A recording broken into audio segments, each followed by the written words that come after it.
Ah, it's working.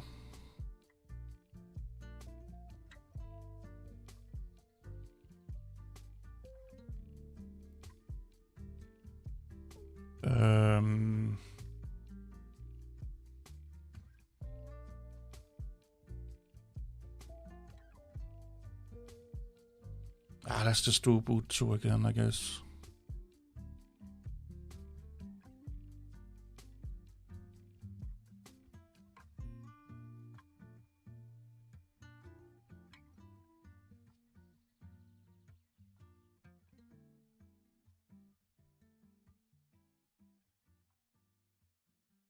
Come on, body.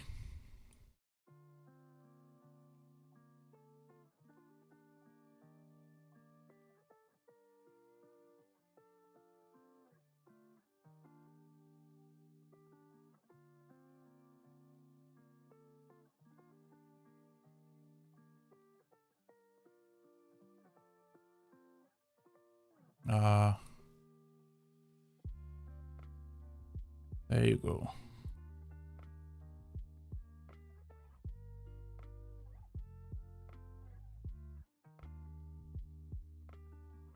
I think that will work.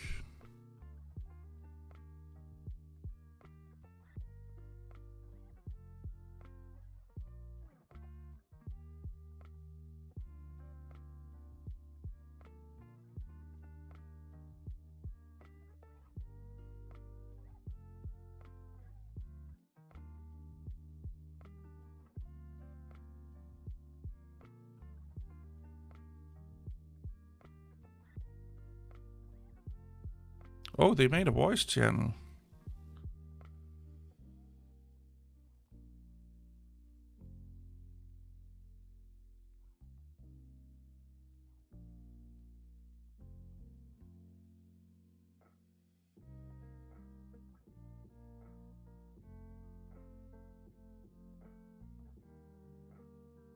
Oh, God.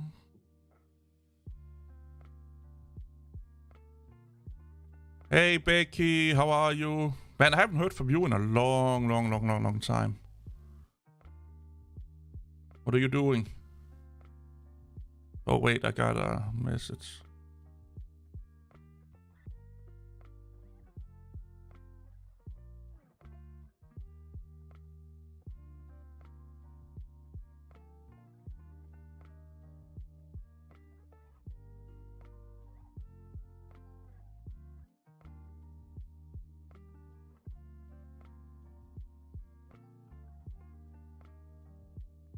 Just doing some Discord thingy. I can't remember what the fuck I wanted it to do.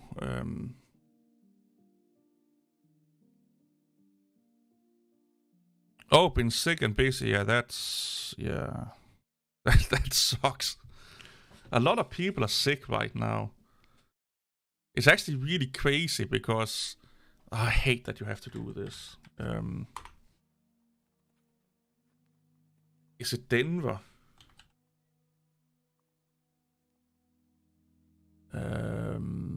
Why is it Danish? I don't want Danish. Yeah, they go from like minus 10 degrees to like plus 10 degrees in a day or something like that right now. It's like really stupid. Can I? Yeah, degrees.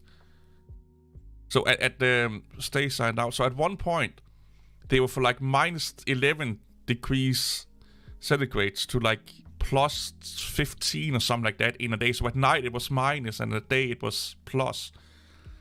That's crazy fluctuation, man. I can definitely see why a lot of people, they get sick.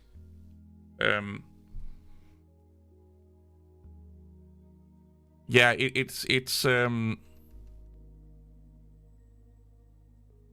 it's crazy.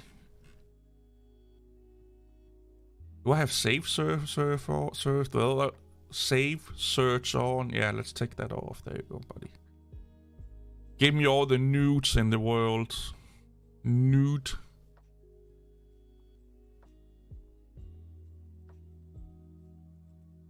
Yeah.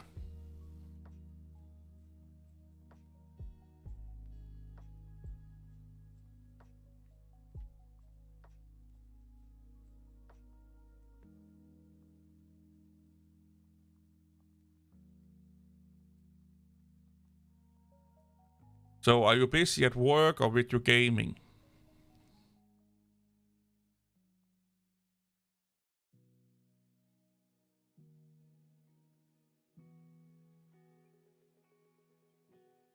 Yeah, luckily enough, it's just been cold here. So it's cold at night and it was cold in the morning. We haven't had these like massive fluctuations. Yeah, I kind of gathered that. I kind of guessed that, to be honest. I do have also low latency on. So what's everyone doing? What you all up to? How's the day going? I may do a test stream on my Mac this week with Parsec and testing all of that stuff out. Working, yeah. Yeah, I guess, well, it must be, yeah, it's 10 a.m. in the state skis. So that makes sense, yeah. Yeah. I don't know if I should, I don't know. Oh, you're from Brazil. So what's the time there then? Is that, you must be in kind of the same time zone, right? Oh, late shift. Oh, I hate that. 2:50 p.m. Okay, so your day is about to stop, I guess. Well, it depends on if you're working to 3 or 4. So typically here in Denmark, it's like to 4 o'clock. So 4 p.m. Oh, you're a Danish person in Portugal. Nice.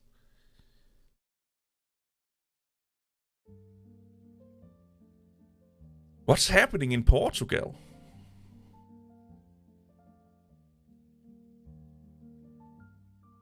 Let's see. I haven't looked at Portugal in a while.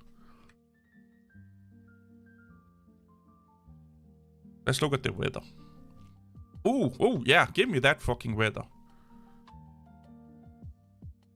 You stopped at 6 or 10 hours. Oh, God. Yeah, that's... that's something. I did a few... I work for...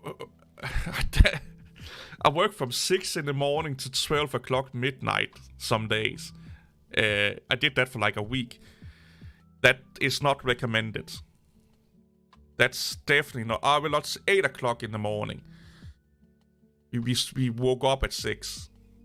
But yeah, that's... don't do that. Your body will. It will fucking punish you for that. For pennies on the dollar, yeah. Yeah, 10-hour shift is not good.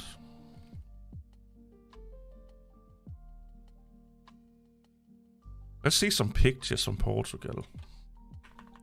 If I'm not mistaken, it's actually a really beautiful place. Images. Let's max this out. Oh, yeah. It's right beside Spain. Yeah, here you go. I hear it should be really cheap in Portugal to live and stuff like that. I don't know, man. I'm actually really highly debating it. Well, I'm not quitting. I'm thinking about starting a new tech channel to get away from all of those pesky Linux users, or delete all my Linux content. But I don't know how YouTube will look at that. They probably look at it like and say like, oh my god, he just, based it at my channel is dead, and then he won't promote it anymore and what have you not. So I'm debating on doing a few things. And I've done a lot of channel suicide lately also, to get rid of a lot of those pesky Linux users. 60% of your salary. Holy crap.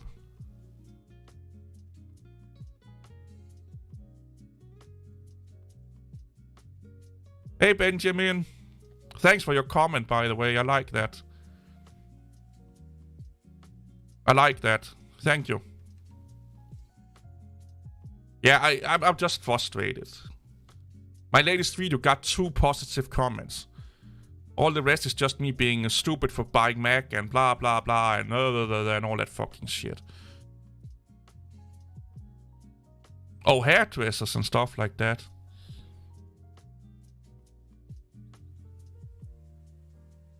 Oh, she's pretty. I don't need encouragement. I just don't want to deal with the negativity. So if they just stop, you know, if they just stop being so fucking negative, all those fucking pesky Linux users, I would be happy. I would happily upload a video with no comments on it, to be honest. If it was not, you know, to get rid of those idiots. Yeah, go to work, Becky. You know where I am if you need to talk, okay? Don't be afraid of DMing me if you need a talk or something like that. I promise you I will only send pictures of a guy named Dick, not my dick pic. I have a lot of dick pictures, but it's sadly not my scrotum. So you will only get Dick working. Yeah, I never read the comments. You kind of have to, sadly enough. Because you have to moderate your comments. You can actually get in trouble with YouTube. So let's say you make a racist comment and I don't do anything about it. I could potentially get in trouble with YouTube for it. Because I don't, in quote, moderate my channel enough. Or if you are saying bigoted stuff or being attacking other users and stuff like that. So you kind of have to, man. It's only if you have like a massive big channel you can use that as a excuse that, well, I'm getting thousands of comments a day, I can't keep up with them. That's an excuse and a good argument for people like that. People like me that are this small, we can't use that as an argument. Oh, thank you. Yeah, most Linux users are fine. I don't have a problem with most Linux users. It's just the fucking idiots that don't have a live and comment on YouTube videos. And I don't know how to get rid of them other than start over, to be honest. On a new channel. Oh, I like this bridge here.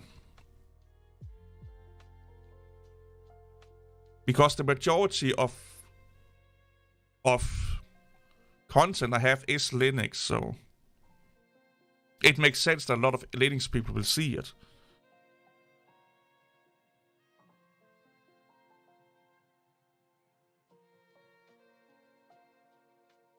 Yeah, I can see that, but that's because I'm telling the truth. You know, like I won't sit and say shit that's not right just to have in my mind that, oh, I have to say it like this or else I would piss off Linux people. I never want to be like that. I never want a group of people to dictate what I can and can't say because I'm afraid of making them angry. And if they can't take a joke, if they can't take, you know, a little bit of a jab once in a while, they should not do that to other people. So one of the reasons why I make fun of Linux people is that Linux people make fun of me. They make fun of Windows users. They make fun of Mac users. If you can dish it, you can take it. I've been opening up a lot of tabs here. You know, like it's. I just feel like, why should I be the one moderating what I say when they are not doing it? You know. Oh, thank you. But yeah, there's negative. But I started this channel, and within 6 months, I have banned more people than I ever had to ban in 7 years doing gaming content. And at that time, my gaming channel had 4 times the subscribers than my YouTube channel. So think about that. A gaming channel that got 4, 5, 6 times the view, probably 10 times the views, with 4 times the subscribers In 6 months doing Linux content, I had banned more people. And back in the start, like if you look at my earliest content, I was really I was holding back a lot. Like I was trying not to upset the Linux community because I was new and you know, like I didn't poke the bear so much. I was trying to hold back quite a lot. But it's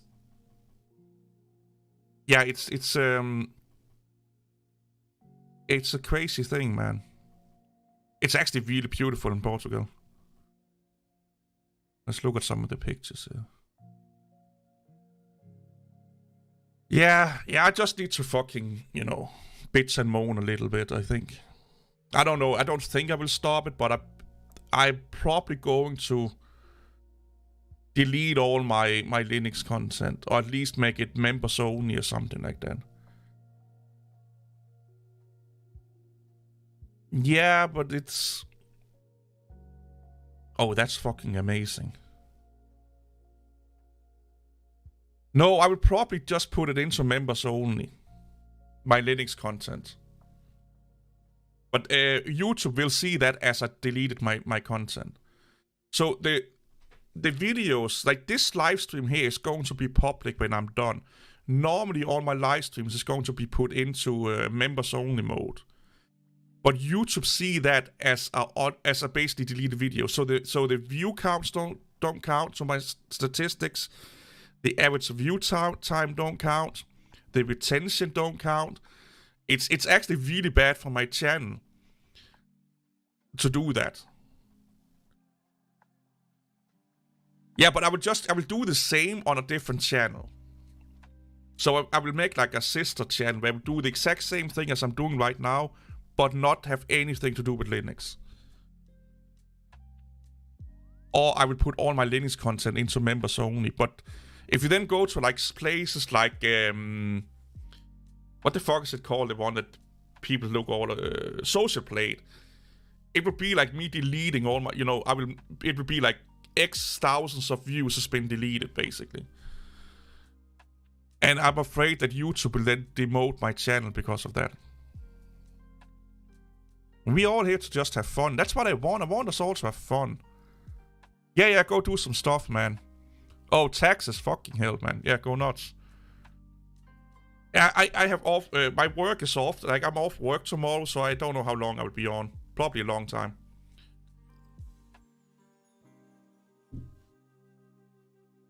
Yeah, Linux can be frustrated. Like every OS can be frustrated, you know. Like everything can be frustrated. But yeah, there is a lot of frustration with Linux. Funny enough, the frustrations I have with Linux is not the OS, it's the people. You know. It's them pesky people. But I have some... And this is what irritates me, because I spend a lot of time on some big videos for Linux. Explaining the Free Software Foundation and stuff like that. And... you know, what we can do to make Linux better and whatnot. But no matter... I'm 1000% sure that if I upload those videos, because they are not political, they will get angry at me. Because I will promote something like, you know, working together with other software houses and software licenses and stuff like that, like everyone else in the industry is doing. And Linux users just won't like that. Oh, they're definitely arrogant. And pride, yeah. They think they're the smartest fucking idiot on earth. Because they can figure Linux out.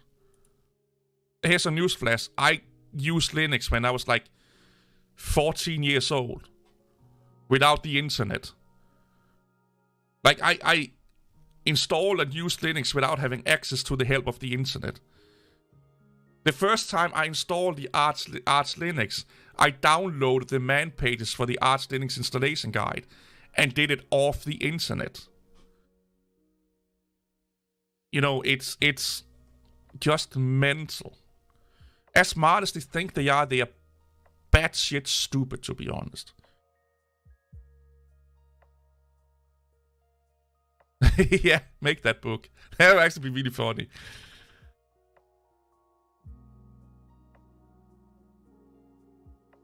Yep. Exactly. It's the politics. It's the politics. I even made a video actually explaining that, Walker, where I was like, all my life I've talked to a lot of IT professionals, both Windows, Linux, and whatever the fuck, everything in between. And I almost never hear a person working in IT, on any level of IT, talking politics about Windows and Linux and stuff like that. What they do say is that, well, Windows sucks at this, Mac sucks at this on a technical level. Linux sucks at this or are good at this. That's all they talk about. How good of a tool is the technology? Yeah, go to care, Benjamin. You know, that's what they talk about. You know, they don't go into like this. They're fucking CTO and be like, oh, we have to use this because of morals and political reasons and blah, blah, blah, blah, blah, blah, blah, blah.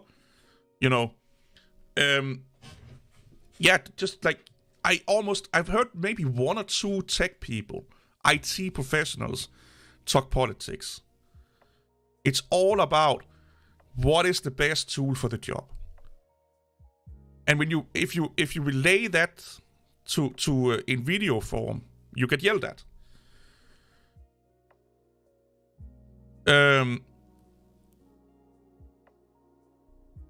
I won't leave. If I do anything, I either delete all my Linux content or I move to another channel doing the same shit without Linux. Because I've been doing channel suicide the last 2 months just to get rid of a lot of those Linux users. No, they don't. Exactly. They have no idea how... Dude, 99% of all Linux users have no fucking idea how the internal works on Linux. They watch like a Chris Titus Tech or DistroTube video that is the equivalent of your biology teacher 101 tells you how the heart works and now you think you can do open heart surgery. Almost all of the Linux content creators out there have no fucking idea what they're talking about. And that's why they talk mostly politics. They have a little, like I said, they are like a kindergarten teacher explaining knowing about the heart, and now they think they can do open heart surgery. Their knowledge are like a centimeter deep or something like that, and it frustrates the shit out of me. We have people like DJ Ware, Learn Linux TV, I think is another one, that really fucking know what they're talking about. But people like DJ Ware barely get any views. You know? And I've said this so many times. If you want to take a computing degree, he has 90% of what you need to know on his channel. He gets almost no views or subscribers. But DistroTube does. That barely fucking know what MTab and FStab is. Or FStab, sorry. DJ Ware.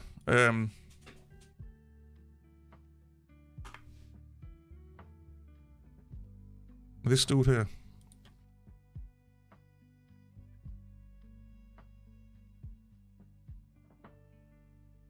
Like, this dude is so fucking brilliant.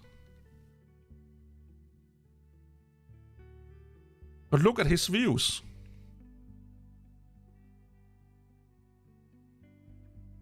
Look at his fucking views. I have videos that get more views than his.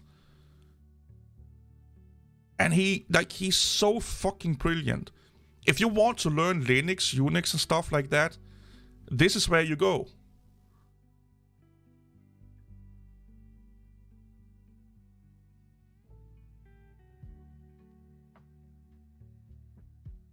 No, I don't need support. That's not. I like the idea. I know what you're coming at, because I get a lot of support. Like, I get a lot of support on my Discord channel and other people and stuff like that. No matter how much support I get and other people get, those idiots will still be there. I hope this makes sense. So it's really, really, really sweet that you think like that, but we can't get out of that. They are there. You know, it's like having shit under your shoe you can't get rid of. You know, like no matter what we do, they will be there. The only way you can avoid all of this is licking the Linux community's collective asses. Making content like DistroTube does, you know. I quit working on a FOSS projects because the politics and hostile. Yeah. Exactly. Like N Commander, what he called. He used to be like a Ubuntu kernel contributor and worked a lot with the FOSS community. Also, he also stopped because he said that the Free Software Foundation is 95% politics and 5% getting stuff done. I have videos explaining that on my channel. I even have made recorded another one with explaining it in great detail. But I'm so afraid of uploading it because it goes against everything that 90% of the Linux users believe. You know. Yeah, it's one of the worst thing that has ever happened to humanity is actually the internet. It's also one of the best things, by the way. But with the internet, everyone have a voice. Everyone should have a voice. Not everyone should be listened to. I hope that makes sense. So if you want to comment as a plumber about, let's say, open heart surgery again, and you have some ideas and philosophies about it, you should be free to say it, you should be free to put it out there. But maybe we should not listen to you when we actually are doing open heart surgery. A lot of people think that because they have a thought, everyone should take them seriously and everyone should listen to them, and they are right. And that is what social media brings to the internet. That's the bad part of the internet. The bad part of the internet is social media. Because people with too much time on their hand now have the power to change the world. They have the power to get people fired. They have the power to change elections outcomes. For the fact that they have no other thing to do than sit on social media and basically make propaganda. They don't work. They don't have any workable knowledge in a lot of the things that they do. All they do is speculate. It would be a little bit like when you take an education, there's always some theory mixed into it. It would be like you only did the theory, you know, the first 6 months or 1 year theory to start your education.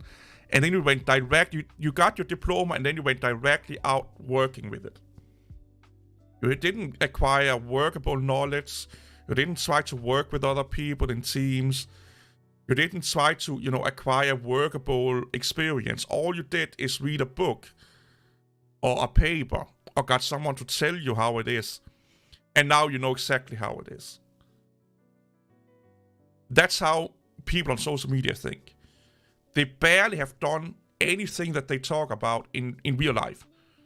You know, they have not worked with it. They have not acquired experience. Like I say this, I have 27 years of Linux desktop experience. I've helped people with Linux since 2000. A lot of the shit I say comes from other people. Real human beings that have said that to me, you know.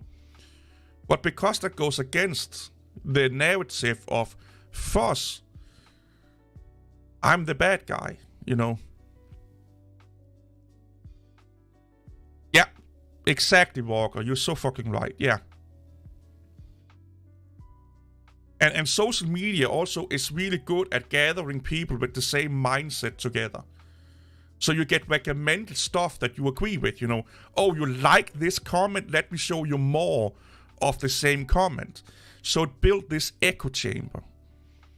of people just circle jerking each other and telling each other how great they are.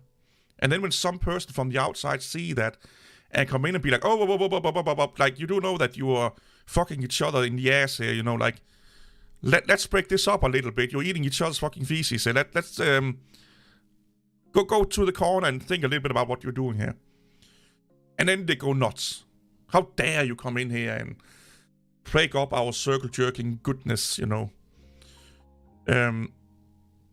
It's really it's strange. I honestly think that to some degree social media should be banned. Or at least, I don't know, regulated. I don't know if I believe in regulation for it, but... Or as we talked about this at work at one point, everything you do on the internet has to be associated with you in real life. So every comment you make, everything you do on the internet can be traced down to you as a human. So if I post something, they can figure out who I am in real life.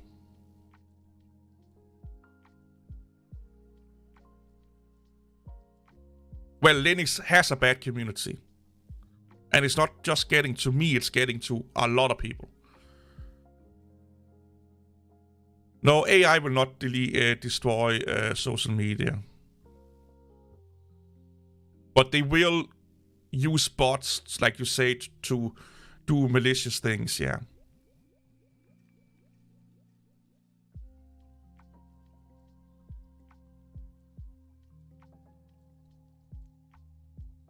Oh, I have a lot of videos about Macs. Yeah.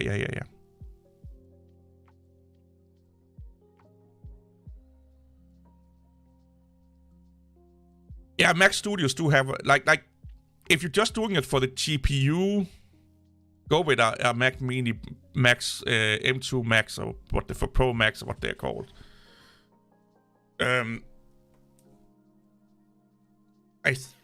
Is the new Mac Studio, are they using the M3 chip series?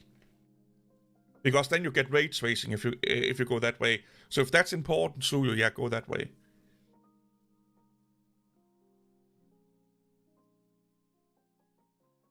Okay, if they're still using M2, then just get a Mac Mini M2 Pro.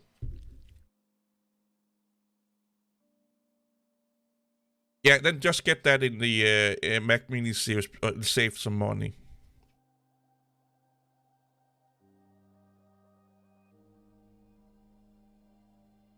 Yeah, like, that's why I like doing live streams.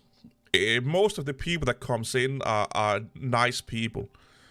But we do get the random, you know, Linux fan and stuff like that, and I'm honestly debating just kick them out.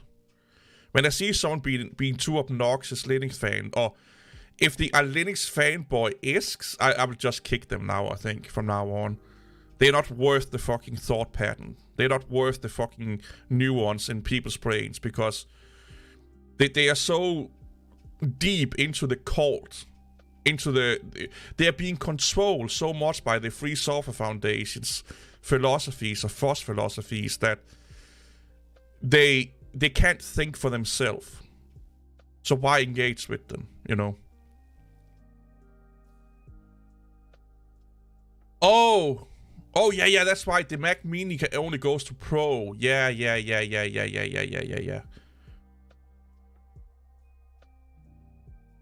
Yeah, I had the same problem with the DaVinci Resolve on Linux. That's why I don't edit on Linux. I tried so many times to edit on Linux. And is it doable? Yes. But it's just faster and more stable to edit on any other platform.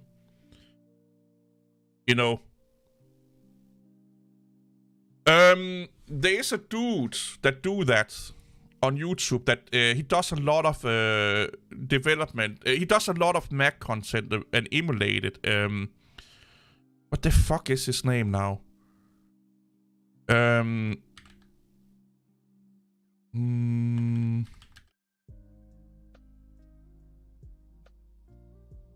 He's actually a really, really good dude. Here, Alex Sinski.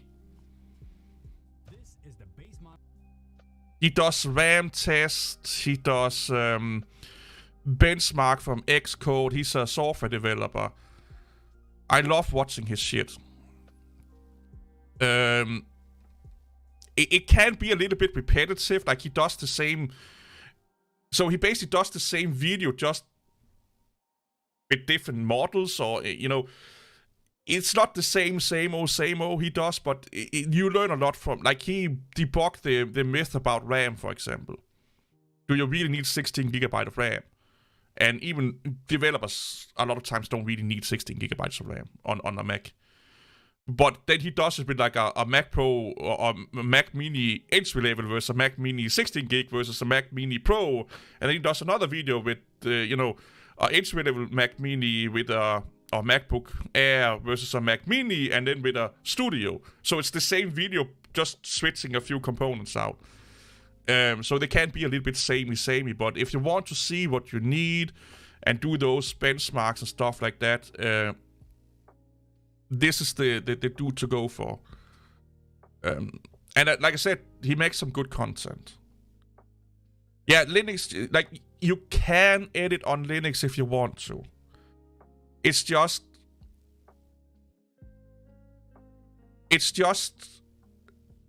every tool that's not on Linux, or if it is on Linux, is just better on other systems. Am I leaning towards Macs than Windows? I am not leaning towards any operating system. I don't. So my favorite operating system to ever exist is BOS, and that's now Haiku OS. I wish Haiku or BOS was what Mac and Windows and Linux is today. But let's say the existing operating systems, I have a slight bias towards Linux. Because I've been using it for so long and I love Linux for what it is. So if it's anything work-related or anything personal, I always have Linux as the first try. But Windows just does a lot of fucking things better than Windows or Linux. The same with Mac OS. If you're talking Mac versus Linux or Windows, I do like Mac OS more than Windows. But that's just more from a workflow, you know, like... I just like the Mac OS workflow more than Windows. Not Linux, but Windows. I would not have any issue running Windows full-time again. I actually do. I have my gaming PC. I'm streaming from my Windows machine now with VirtualBox running Ubuntu. You know, like... It depends on what work I am doing. If I'm doing creative work, that's Mac OS. They just do that way better than anyone else. Coding and development depends on what you're coding and developing for. That's a mixture between Linux and Windows. Virtualization and shit like that will probably be Linux. Websites hosting and whatnot, probably be Linux. Domain control, user control, that will be Windows. That's how I look at it. I secretly wish Linux could do all of that better. But I always look at what do I need to do and what OS is giving me the best starting point. And that could be less fucking work to get it up and running. It could also be less maintenance. It could also be which one has the best, you know, stable and cheapest tools, and etc, etc. So it could be really, really cheap, but crap. Or it could be really, really expensive, but massively fucking stable. You know, companies are not afraid of spending thousands of dollars on a piece of software if it means that they're saving money on maintenance, tinkering, setup, and stuff like that. Because a lot of times you just pay that big fee one time. And for them, that's, you know, then their IT guy or girl can then work on something that will make the company more money instead of fixing shit, you know. So depends on what I'm doing, but for myself, I look at my computing needs as if I was working in a company. What is the best tool for the job? And if I don't know it, I test it. Now I can test with macOS. That's one of the reasons why I got a Mac Mini. Now I can test with macOS.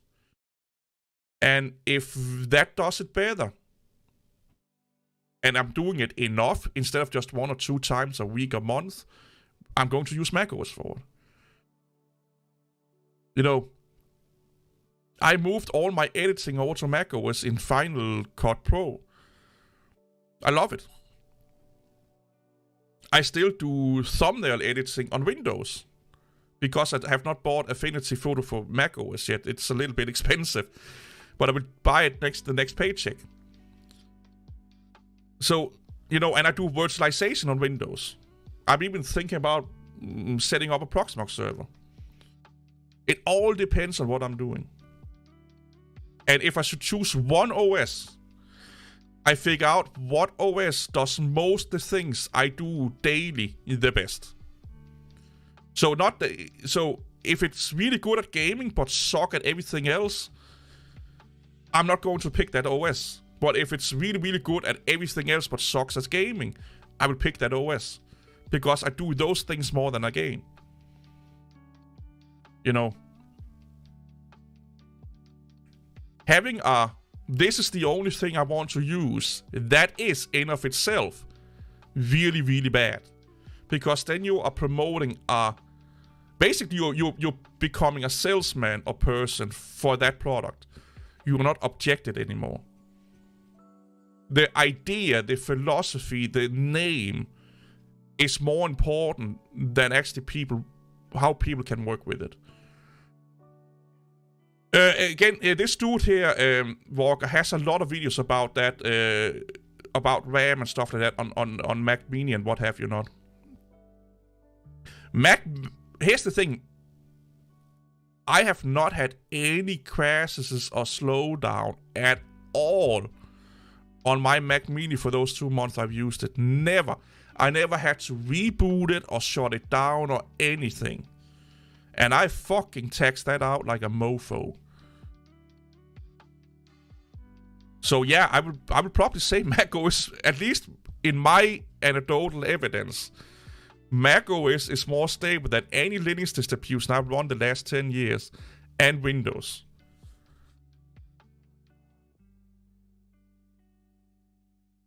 Yeah, but you know, there is only room for a couple, like 2 or 3 big guys in an industry. You know, there will always only be 2 to 3 to 4 big players in an industry. And Red Hat, Canonical, and SUSE is kind of them within Linux.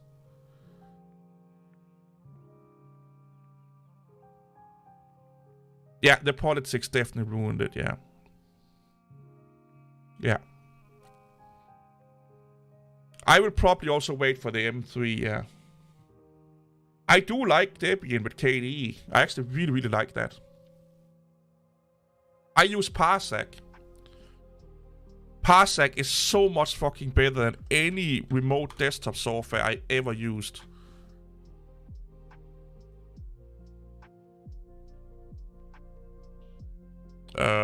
It's with an E, I think. Yeah, here.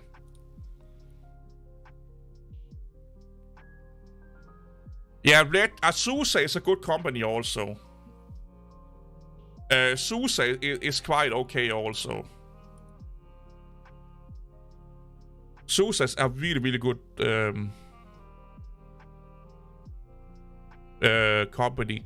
SUSE was the first company, Linux company, to actually work with Microsoft to get Active Directory working and stuff. I don't know why this fucking don't work.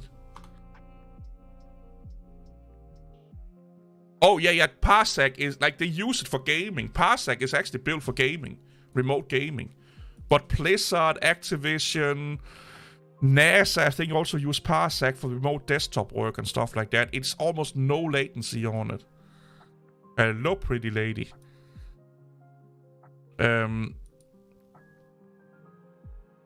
Yeah, Parsec is definitely good. I got tired of DaVinci don't work that well on Mac OS in my experience. In my experience, Final Cut Pro or Final Cut, Pro is the best. I tried.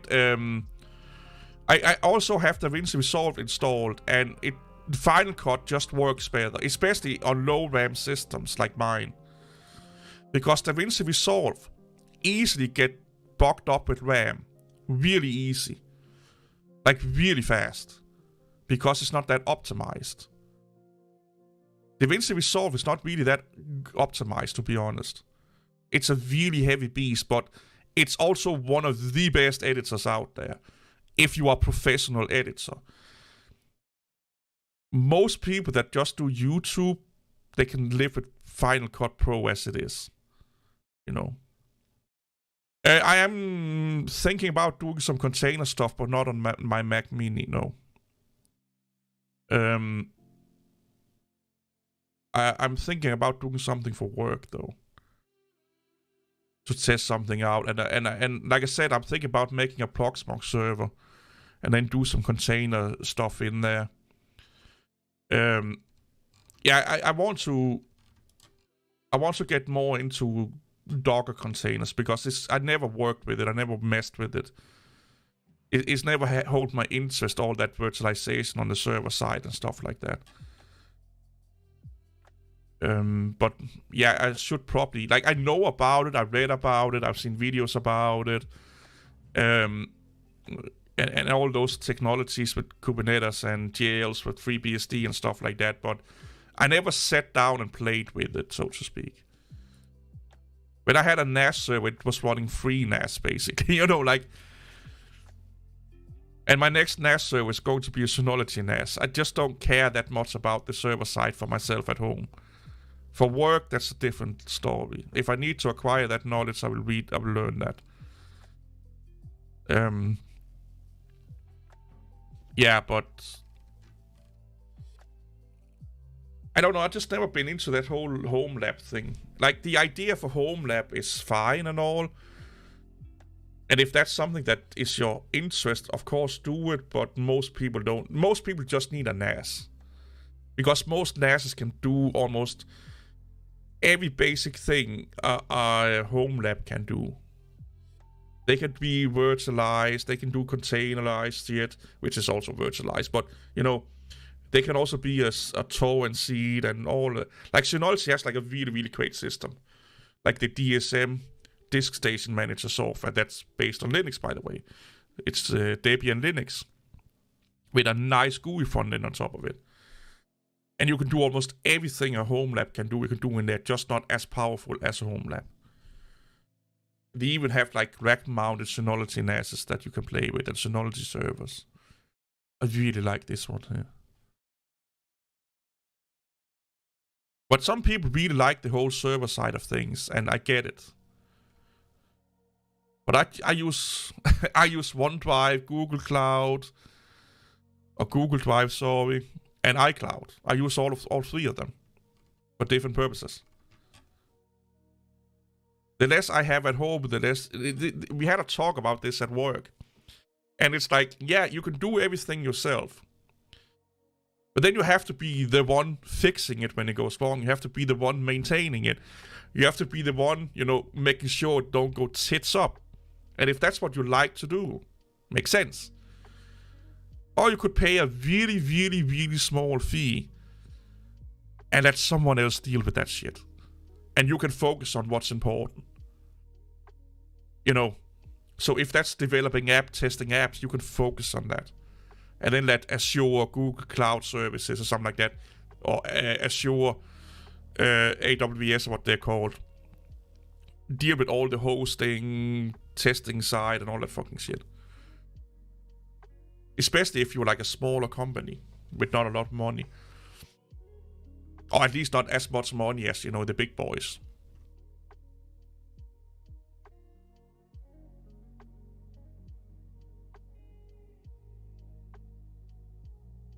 Those with cloud and local backup, and those who haven't had a disk fail on them. Yeah.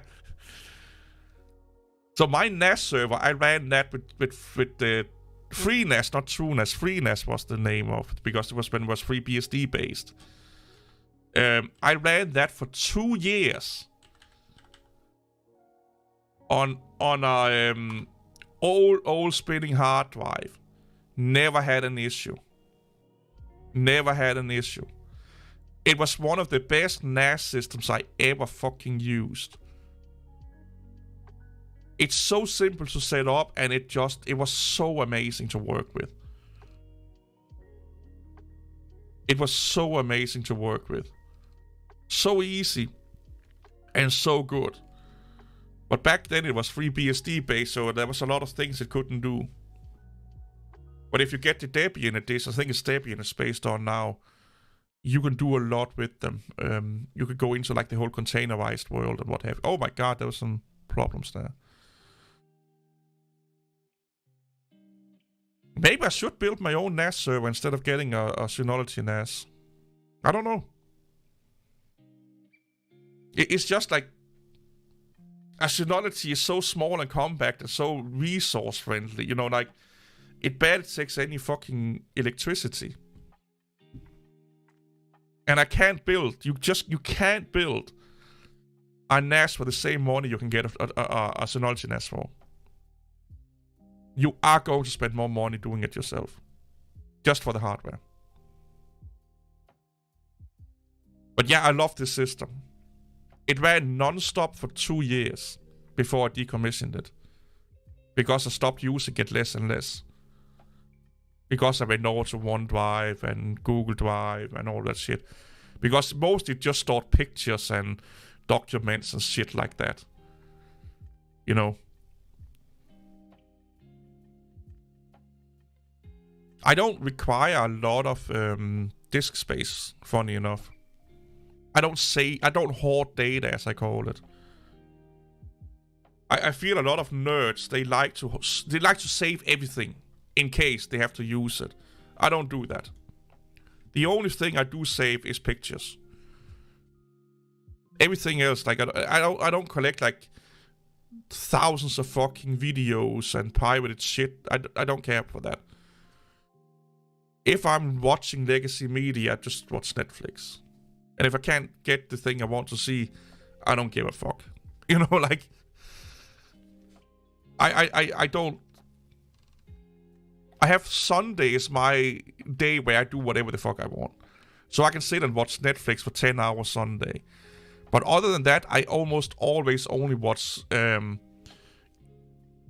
legacy media when I'm eating. And then like maybe an hour, 2 hour after I ate. And that's it. So 3 hours a day I probably spend watching streaming services. Depending on if I'm sick and stuff like that, or I have nothing else to do. The rest of the time it's either YouTube or gaming or working on something. Mostly work. Gaming is, I'm kind of falling a little bit out of gaming lately. I just feel like I'm getting stupider and stupider by gaming. The more I game, the more stupid I become. But yeah, it's I like this system here, yeah. I use, like I said, the FreeNAS version, not the TrueNAS one. But I really, really want to try Proxmox. I'm highly debating on making my gaming PC into a Proxmox server.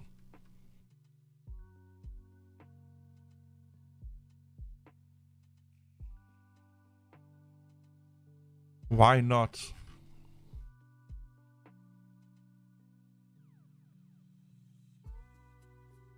That's also, I think, Debian based, if I'm not mistaken. Oh, they use Perl? I thought that was long gone.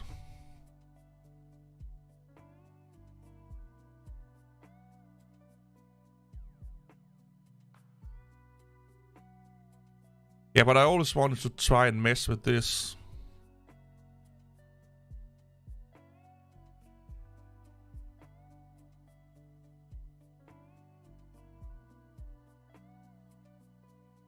You check the cables, yeah. No, because right now, like, the only thing I use my Windows machine for is for what I'm doing right now. I Proxmox into, not Proxmox, I parsec into it to run a Linux VM to do some things on it. Or I live stream. But the only reason why I live stream is because, or also record videos, is because I haven't changed my sound card and webcam over to my Mac yet. I've just been too lazy, basically. So that's the only like, I use it to live stream and virtualizing and recording. That's the only thing I use my computer for. Once in a while, I would be gaming on it, like maybe once a week or something like that.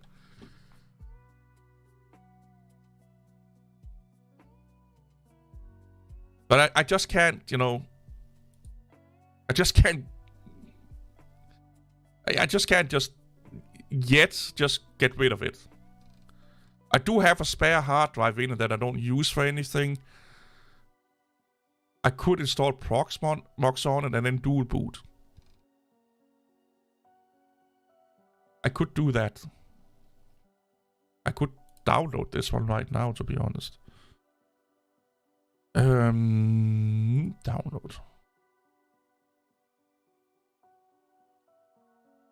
That could be my weekend project. Installing Proxmox on my Windows machine. Because I think, can you virtualize Windows 11 on Proxmox? I think they have the whole CPM set up now.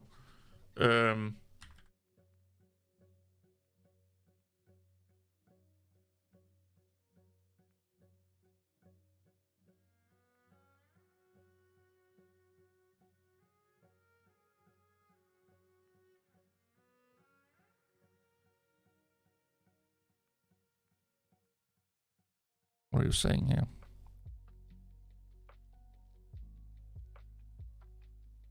Apparently you can, yeah. Yeah, take care, man. Take care. Don't let the bastard get you. Yeah. I'll do my best, man.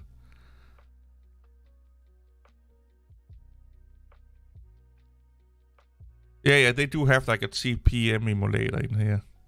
Yeah, at CPM.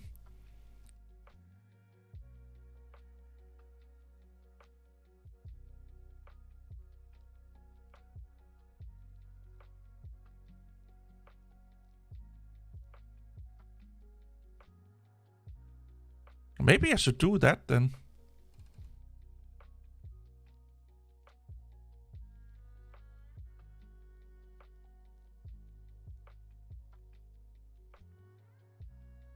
Yeah, I think this would be my weekend project. To install Proxmox on my extra hard drive that I have. It used to be my old gaming hard drive. No, recording hard drive. But then I upgraded to NVMe, so I just never took it out. It's still just in there.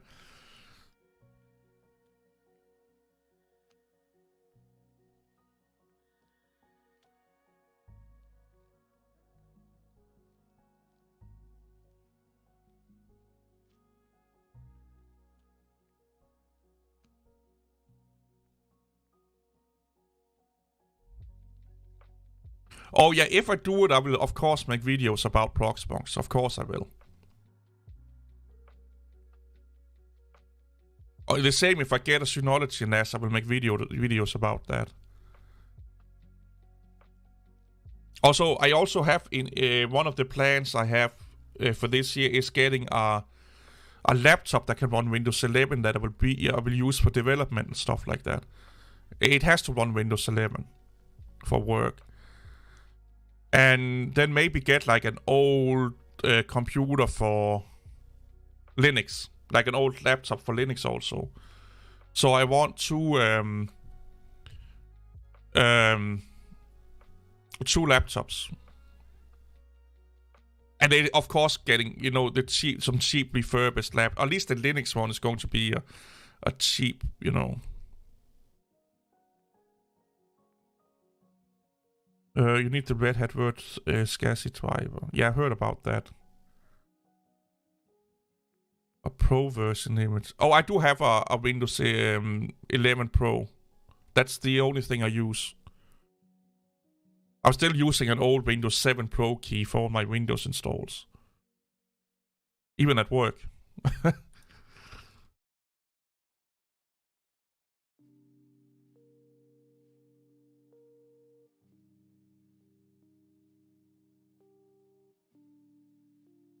That's another thing that I don't get about Linux people. That, oh my god, you have to pay for a license, it's so expensive. No. Find an old computer with a Windows 8 or 7 Pro key on it, take a fucking picture, and now you have a Windows key for life.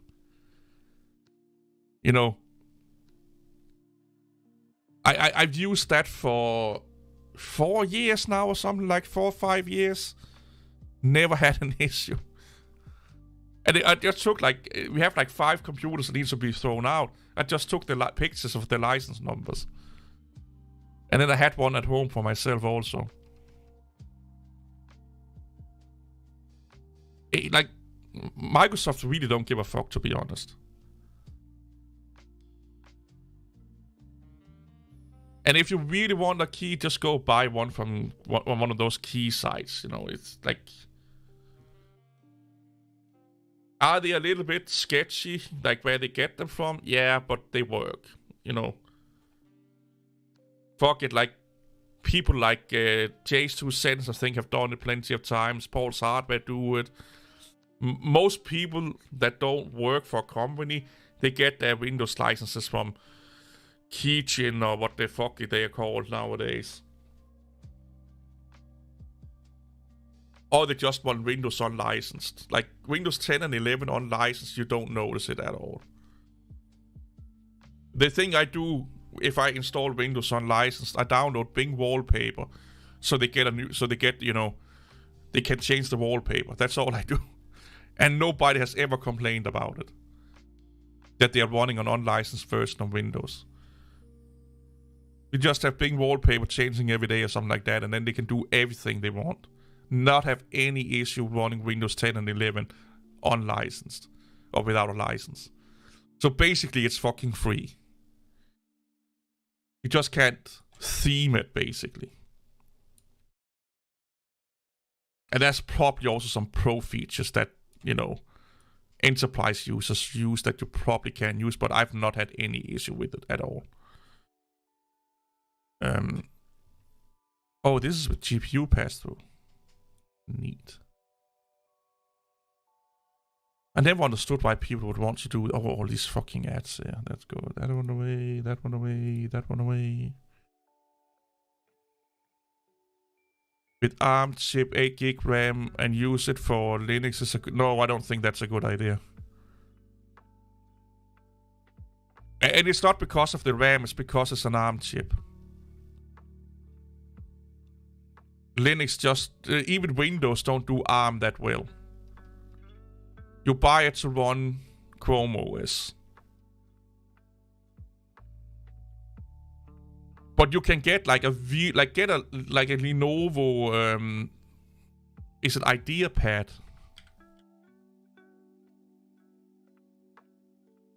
They're almost the same price as a fucking yeah, they are almost the same price as yeah, they're almost the same price as a Chromebook.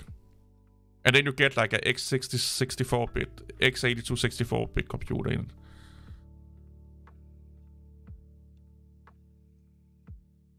Well, this is like a Pro, so that's expensive, of course. So if we go in here and we do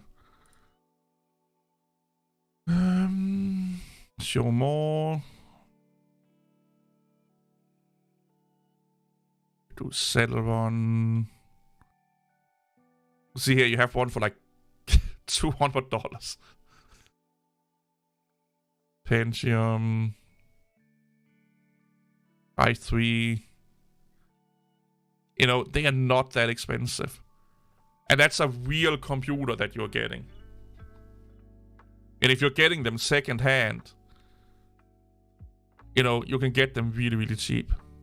Like buy like, this is, I think this is Gen 5. No, I don't know what generation they are, but get like a last gen, like the last year's model or something like that. You get it really, really cheap. And then use that for your Linux. Like I'm thinking about buying one of these to run Linux on. Like one of these idea pads to run Linux on. And then get a Lenovo, T6460 or T48090. Probably T490 or 80 to run Windows on. That's my idea anyway. Yeah, Debian with a Flex. Yeah, that could be amazing. Yeah, one of these, yeah, that could be fun. That could be fun. Or Yoga, but they are a little bit more expensive. What's the title about? Well, what does it says? Like, it's... if I need to explain it, you know, why is water wet? You know?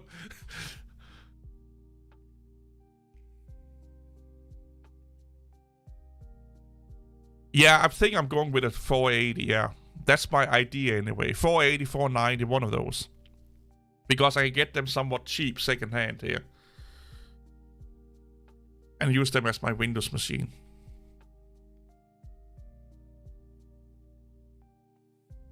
And then use it for like .NET and stuff like that development.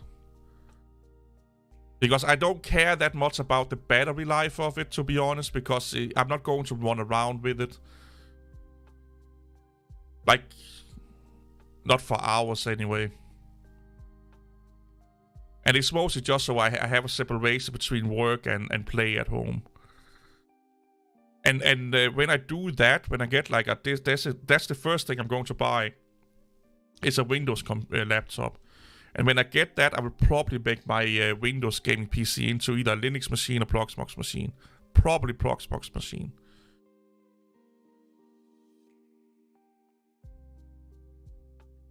And then maybe downgrading the CPU for a less resource-hungry CPU. So I don't need liquid cooling on it. But even the 490s are quite cheap if you are not that picky with the battery life. So if you buy one that gets you like an hour and a half, they actually get really, really cheap. And I also think it's not that hard to change the batteries in those Lenovo's. Close.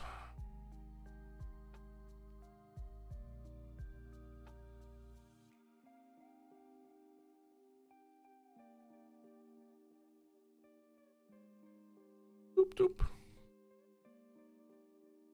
CPU type host. Cores for.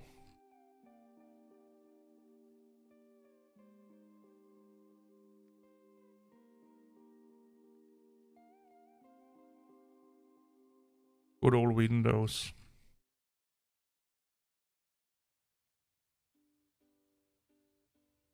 Oh, I installed Windows 10 today. That was fun. Fucking hate Windows updates. I spent 90% of the time was just making Windows updates. Like the install of Windows itself was almost as fast as Linux, but all the updates took forever, man. Yeah, I've seen that. Yeah, I've seen that. They have really good documentation to change the battery. Yeah. So if I need, you know, to be more mobile, I just change the battery in them. But that's at least the idea, to get like a used laptop from Windows. Doop, doop, doop, doop.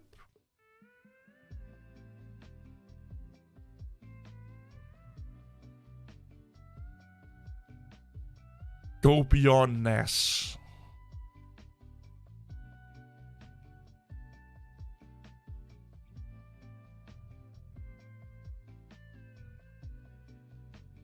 Mm-hmm. I like the CUI here. Tank 1, 2, 3. Systems. Miniseries.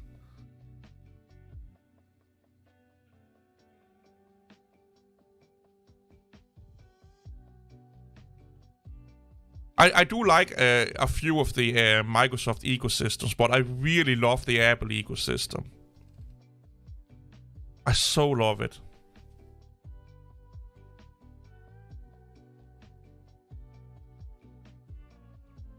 It's amazing. It's really, like, I fucking love it. And yeah, you are in the hand of Apple and all that fucking shit. But it's so fucking convenient. That's one thing, like, if I could really, really draw something in the face of Linux, it would be get a fucking ecosystem up and running. Linux don't have an ecosystem. It just don't. Get one up and running. Ubuntu tried it with Ubuntu 1 or what it was called, but it never took off. But yeah, Linux. I tend to say this to a lot of people and they get really angry, but it's kind of true. When I mess with Windows and Mac OS, I feel like, well, I'm in current year, doing current year technology stuff. When I mess with Linux, I feel like, oh, I just went back to 2010 or 12 or 13 or something, like 10 years back. It just, like, does it look modern? Yes, but it don't have a lot of the modern features that every other OS have, or at least Windows and Mac OS have. Don't have a good coherent ecosystem.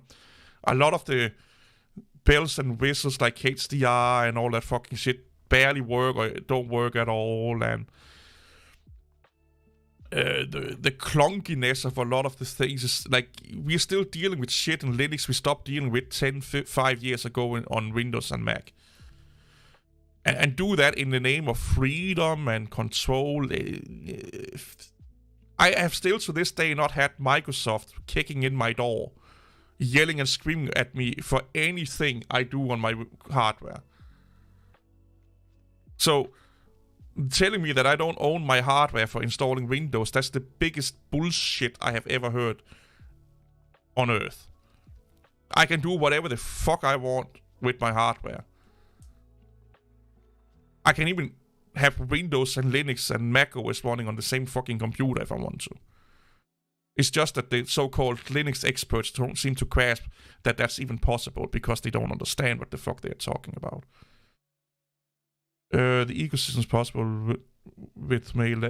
Yeah. The problem with Linux to have an ecosystem, Linux need to work together. You know, you can't have that much fragmentation and division and infighting if you want an ecosystem. Hey, Lema.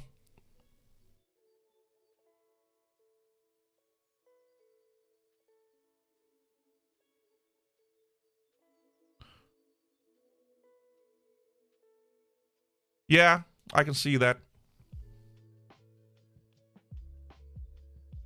I had to upgrade for a multi-monitor setup at work also. That was not because of clusters and stuff like that, but just plain old, computing. I got tired of having 1080p,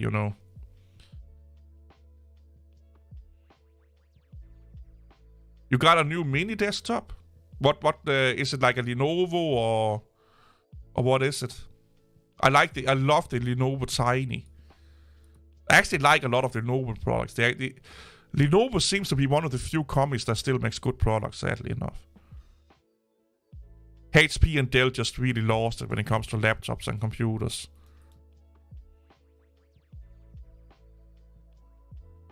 And I use a HP Mini at work, and I don't really like it that much. I used to have a Lenovo before that, and I loved that machine. But my boss liked the look of the HP, so that's why he bought it. I gave... Yeah, HP Pro Desk. I think that's the one I have at work also, yeah. So I gave him the choice between 3 computers. And he liked the HP logo, so he bought that one. Yeah, I think it's the one I have also.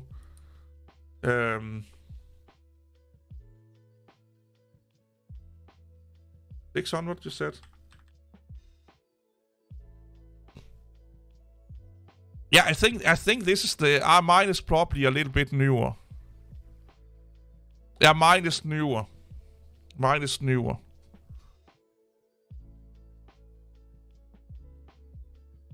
Yeah, but it looks exactly like this here, yeah. Mine is just newer. I have a 8000 series CPU in it.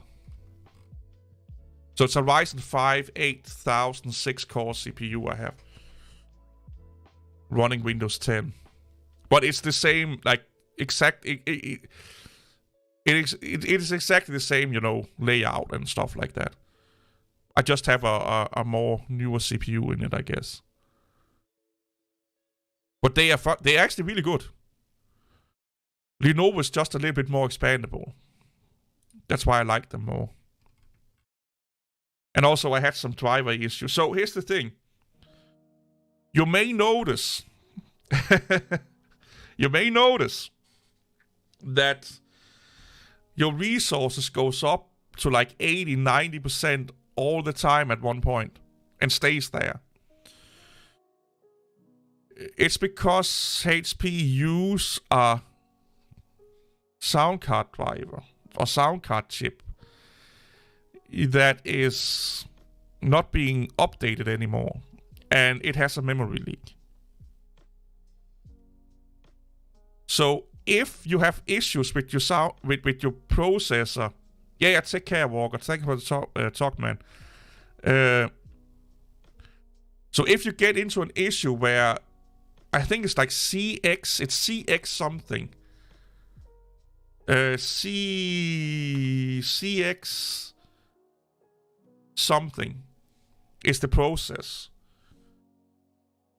We have 4 of these computers, hey Esbjørn, and 2 of them have had that issue with the process. It's a sound card driver, and you just kill it. Just kill it. It has not, like, I don't know what it does, but it's associated with the sound card driver, and because it's like an older chipset they use that's not being updated or worked on anymore, there is a problem with it. And I just killed it and told it to not work, you know, banned it basically. So Windows don't auto start it or anything. It don't start it at all on my system, you know. No, you don't lose sound or anything. I had no issue doing a problem killing it. Because I don't have sound at my end, but the other person had. And it didn't. It's something with... I think it's a telemetry gathering. It's something in that nature. It's a statistic library that runs in the background. That do troubleshooting and shit. I think that's what I read it was. But basically people just say to just stop it. It should not infect your sound at all.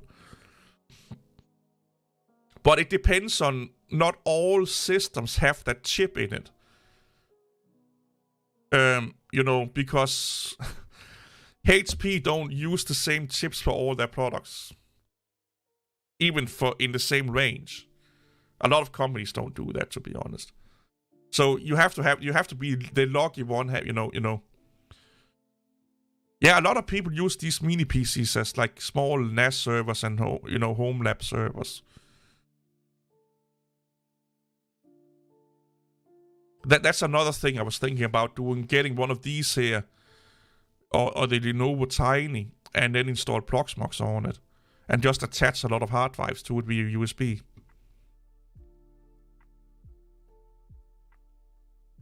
But I have this 16 gigabytes. Yeah, make it a home. So there's a channel called Serve the Home. They do home servers almost exclusively with the small form factor computers. Hey guys, this is Patrick from And they use a lot of these old HPs and stuff like that. Here's another one. Just a newer model. Like if you're into like small form factor PCs, this is like a good channel to watch. So if we go in here and we do HP, they also talk about what the best upgrades are for your HP. So they have one here. That's the younger product of the one you have. You know, it is the 800. That's the one. I think this is the one I have, the 800.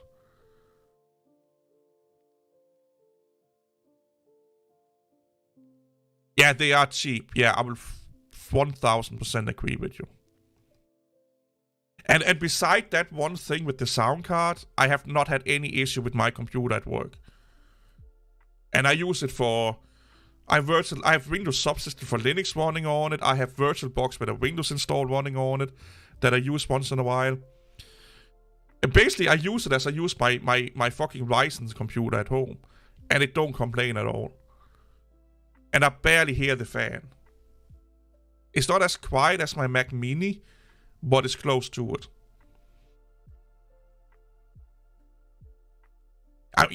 Yeah, maybe I should get one of these and make a Proxmox server, NAS server out of it. Instead of buying a Synology. But a Synology is fucking cheap though. But yeah, I highly recommend this channel if you want to go into small form factor server. Because they talk about how to do it, you know, as fucking well as possible. Yeah, I like the tiny, they call the tinies, yeah.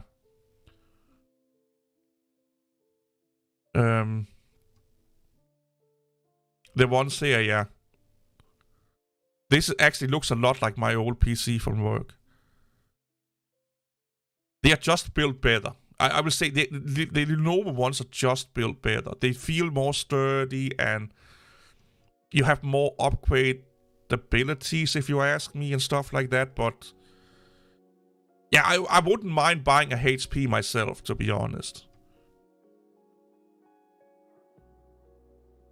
Hey, low spec. Yeah, like if I go on a site and I want one of these PCs, I buy the one with the best specs for the lowest money. I don't give a fuck about who makes it. You know, I don't care about if it's still HP or Lenovo. If I can get a really, really good computer for good money, I buy it. But maybe I should do that, yeah. Maybe I should get like one of these mini PCs and then throw some NVMe's in them. And use them as a server. Proxmox server.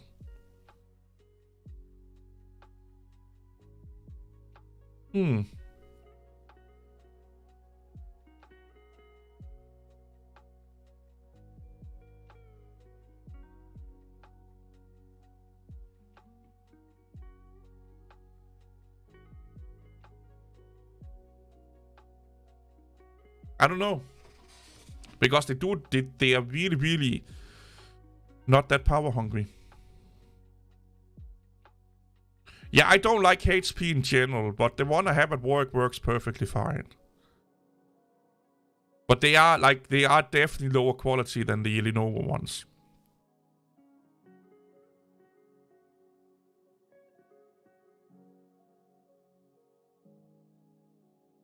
Yeah, we updated the internal storage on the ones we got also. But again, like I said, like when you take it apart and you take the Lenovo apart, it is just a massive build difference. Like you really feel that. Like personally, I would buy Lenovo over HP every day. But if I can get a better HP for the same money than the Lenovo, I buy the HP. But I would prefer the Lenovo.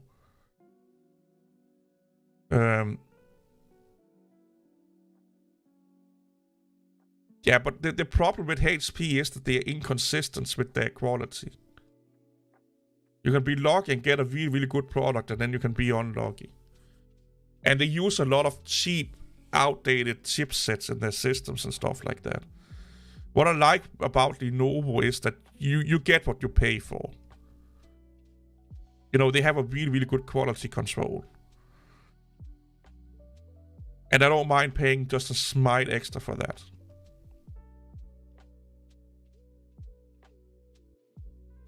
That's why I want like a Lenovo laptop, used laptop. They just seem to last better.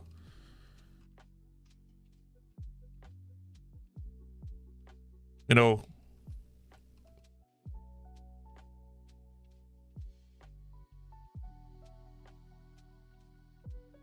But yeah, it's a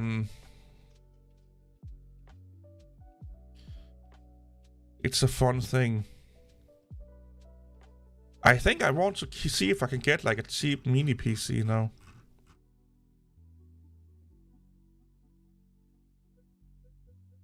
And cheap plastics, yeah. Oh yeah, Toshiba, yeah, fuck that shit. That's like buying garbage, you know, like, who needs that? Who needs that? But they do look, like, I do like this look more than the Lenovo look. Like, they are more sexy to look at. Yep. Yeah, the 8000 APU will make a great mini gaming PC, that's true.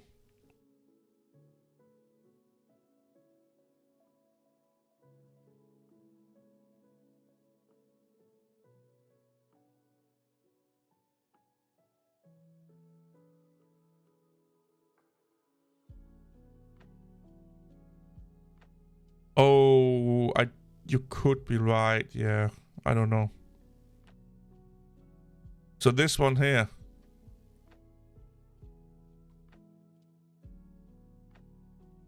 So it's a SFS small form factor. We have a couple of those at work also. Yeah, they're not that expensive, no.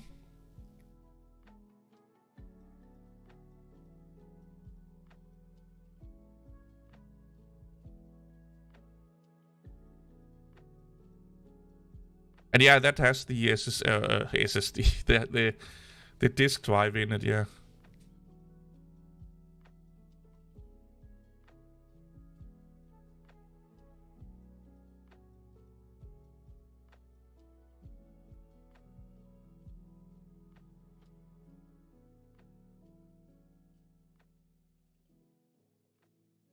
Yeah, but they are not that expensive. I know this is like Danish prices, so you guys have no idea how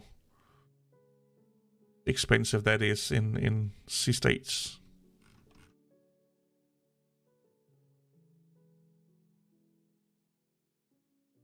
This is not a bad one either. What?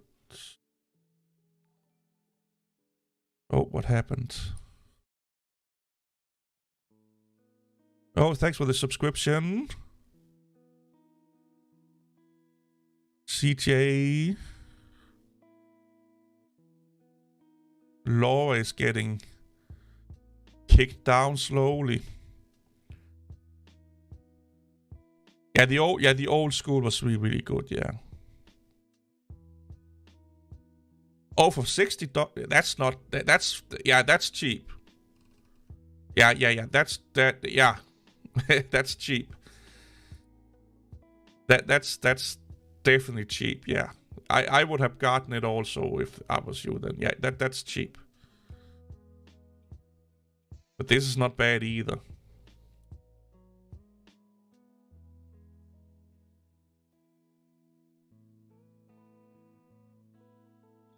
Yeah, Windows 11 don't take a lot of resources. It really don't. It really don't.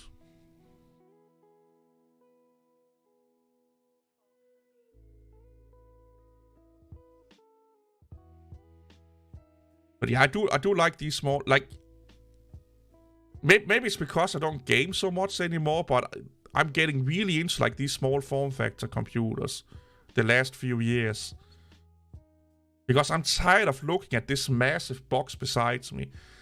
And most of the things, like 99% of what we do, that's not gaming. We can, like, I code on shit like this. You know, like,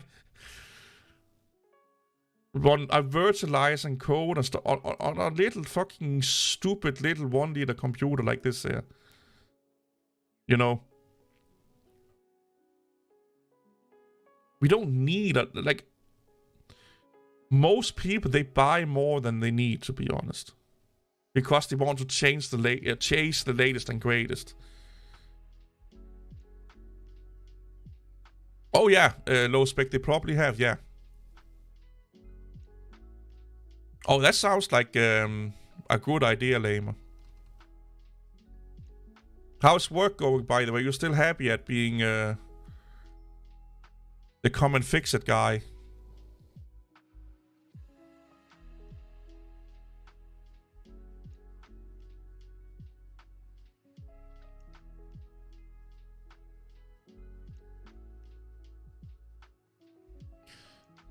Yeah, Linux just has a lot of downfalls when it comes to proficiency. And most of the time it's just because they write really bad software. Like, they're just badly designed. And that's sad.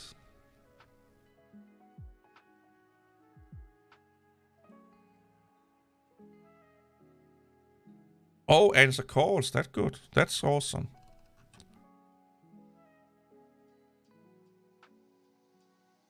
The insane community chased me away. Should we make like a Linux refugee like live stream once in a while? So for all people that escape the insanity and cult of Linux, then make like a support group or something like that. You know, like Linux refugees. You know, that could be really funny. Oh, GIMP, yeah. GIMP is like, you can do a lot of great shit with GIMP. It just takes longer to do it. That's all it comes down to. Yeah, Linux Anonymous, yeah. Oh, I need to install Kubuntu. I haven't used that in a fucking while. But yeah, Affinity Photo is fucking amazing. Like, if you have that, there's no reason to use GIMP. And Affinity Photo is not that expensive. I think it's about $60 or something like that. It's really not that expensive. Well, is it more expensive than nothing? Yeah, it is. But Affinity Photo is way more capable. Like, it does more than 90% of people needed it to.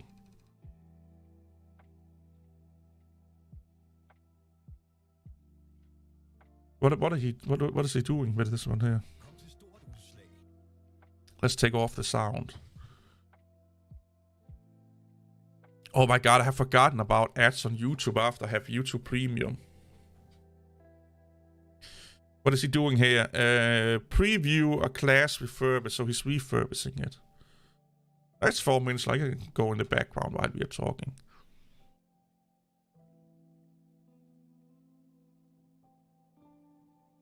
I was about to go back because it was really good on the HP until I installed Minecraft server and it kept... Oh yeah, you talked about that kicking your dad, yeah. You do know that you can get Windows Server for free for almost indefinitely, to be honest. Like, at least for a few years. Without, you know, just... especially when you're a student. Oh, Hand Me Down Tech is also a really, really good channel I just discovered. I need to watch some more videos from him.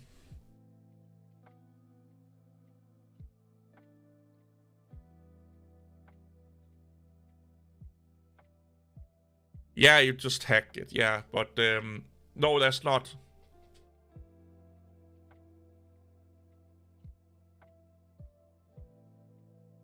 You need to have like an 8.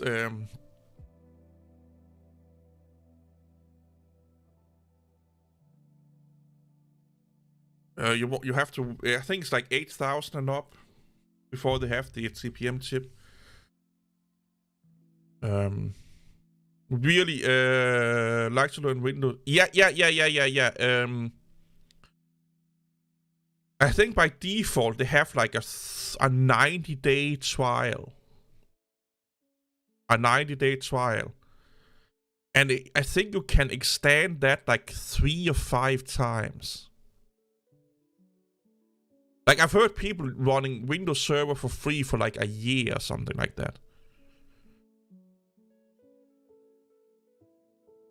Yeah, but you need a Intel. If it's an Intel chip, you need to be on the 8000 series and up before Windows likes it without the hack.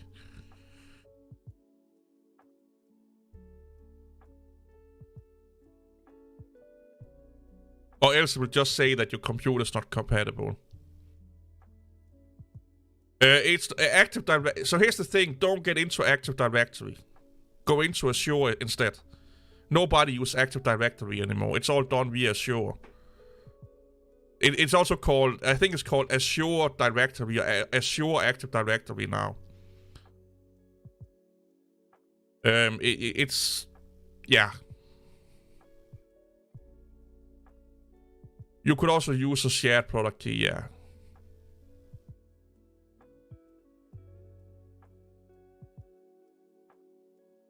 Yeah. Like almost no one is using like the old Active Directory. They use Azure nowadays. And you can use that for free. You don't have to pay for a lot of the Azure services are free up to a certain point, but you don't reach that point if you're just a normal home user. I should get an Azure account for testing purposes and stuff like that, but I never got around to it.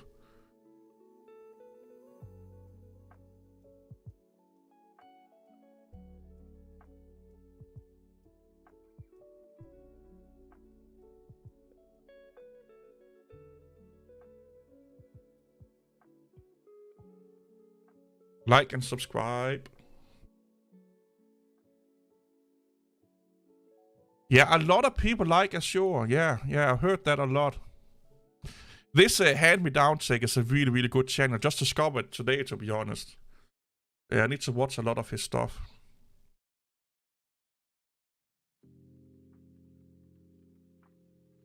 But yeah, Azure is actually really good, yeah. You don't even need to get a I use an old Windows 7 key. 7 Pro key. I used it for 4 or 5 years now. And I found it on back of a PC that had to be thrown out. I have 5 of those laying around or something like that. I have not paid for a Microsoft license in 4 or 5 years now. I just use that key. And I also use it for work. Azure Directory, that's the one. That's the name of it. I think it's Azure Directory, yeah.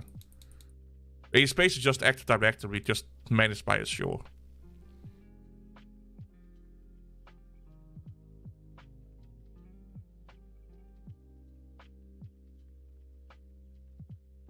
I have not had any issue with it, but I don't work with it at work. We have a outside person administrating all our Azure thingies.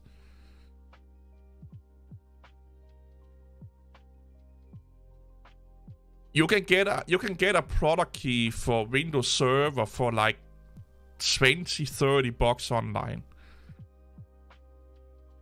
It's not that expensive. For Windows 10, yeah. Like, just go on one of those, OEM key sites and get a Windows Server key. They are not that expensive. They may be $10 more expensive than your normal one, that's it.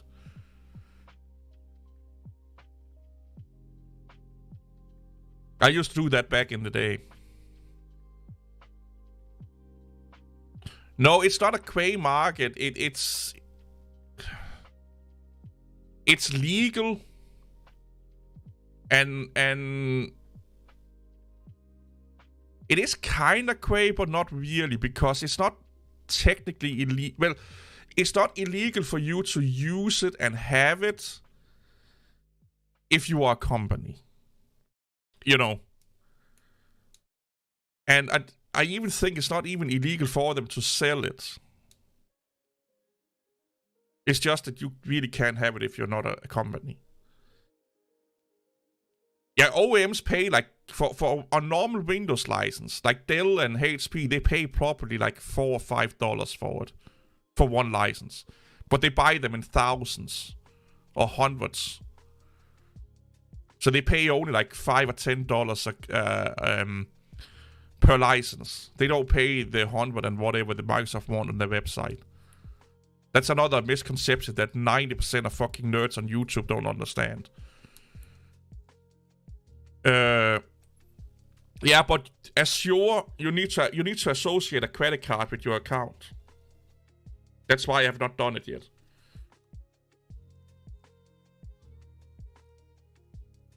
And then if you're not careful, you could potentially activate a service that you then have to pay for, basically. And I will also say this. You as a home user don't need to do anything with Azure unless you do it for like YouTube. You know, educational purposes. If your job want you to learn Azure and do Azure, have them pay for it. Have them have you training computer at work and do it. Azure is not meant to be something we mess with at home. You know. Yeah, I can see if I can make some Azure video. I'll type that down if I can find a fucking pin. Oh. Yeah, but Azure, Google Cloud, I will be a little bit more like, yeah, play with that at home.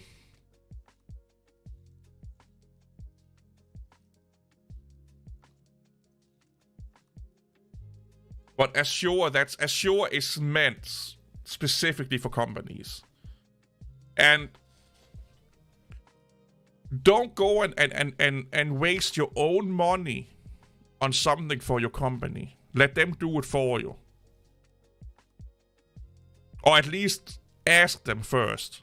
You know, like, hey, I want to learn this to get better at my job or whatever, up qualified or what the fuck you call it, and say, hey, you know, could I get this service or something like that? Or could I get a computer? You get what I'm coming at here.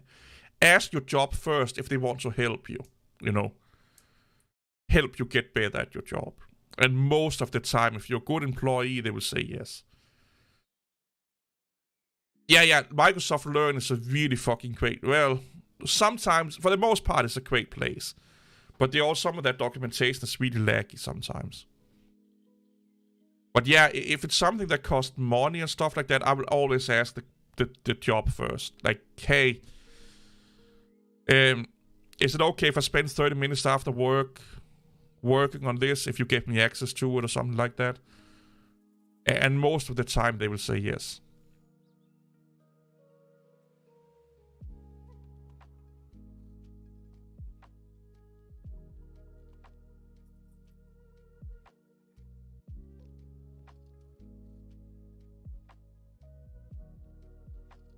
It's a...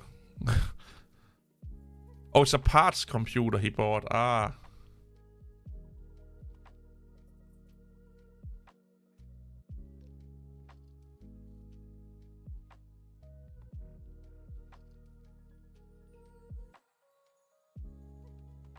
Sometimes I like watching videos without sound on it and see if I can understand the video without listening to them.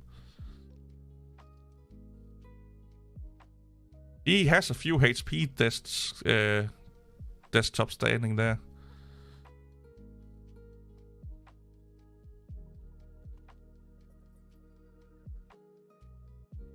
That's a lot to do with RAM upgrades though.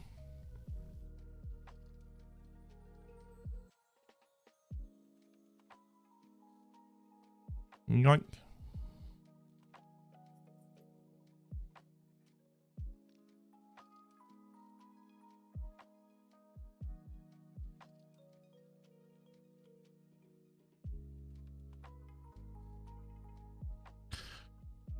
I'm afraid some was about to learn new things when they ask me when Microsoft Learn is a good place, yeah. Google is also really good at doing documentation and interactive learning challenges and stuff like that. So they go step by step with you how to set up, let's say, a service on the Google Cloud, and and then they give you some challenges and tests that you can do. They're actually really, really good.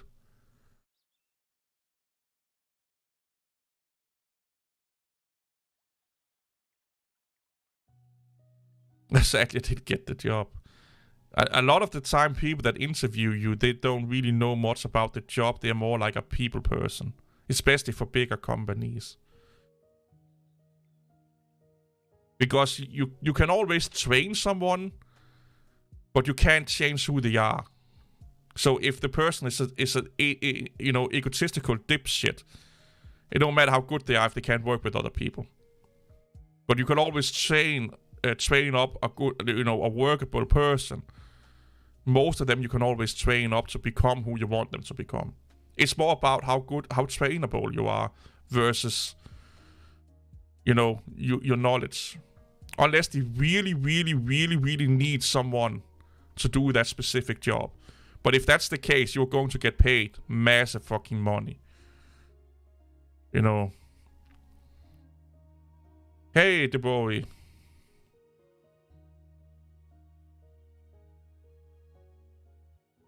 That sounds interesting. Mental health. That sounds really cool.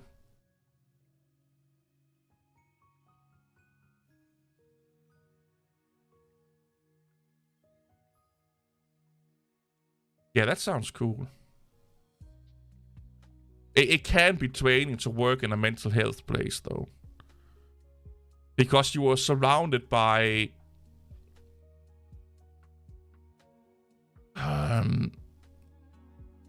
issues all the time. There's always someone that has like a really, really bad day. And you need to have a lot of mental reserves to deal with that. That you are around people that struggles every day, all the time. And it's not just one, it's multiple people. Or you have to talk to them or engage with them. And if you are not, 100% ready to deal with stuff like that, it can really drain you down. I've been there a couple of times. And of course, it's not their fault or anything like that, but, if you're around negative people all the time, well, it rubs off,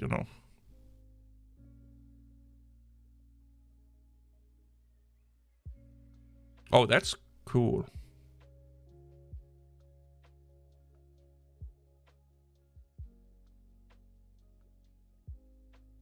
That's cool. That's actually really, really nice, yeah.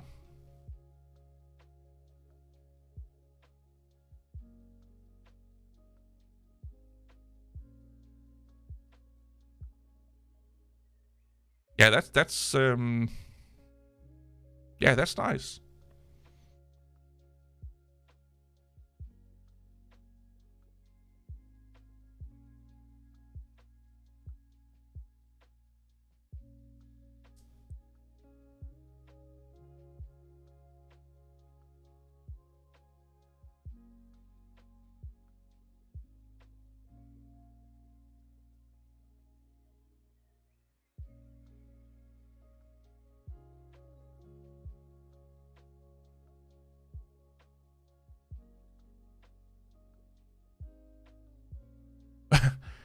Well, I guess that housekeeping jobs don't pay that well, to be honest. Like, is that not like minimum wage or something like that?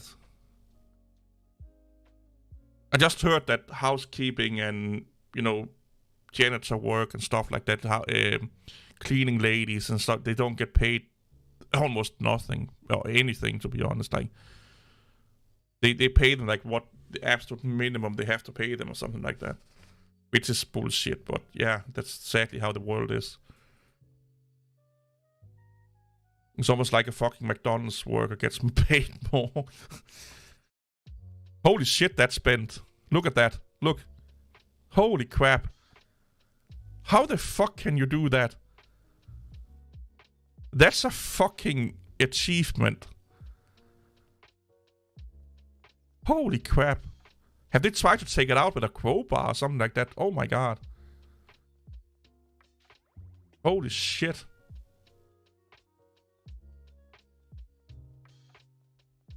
Only a door. Oh, fucking hell, man.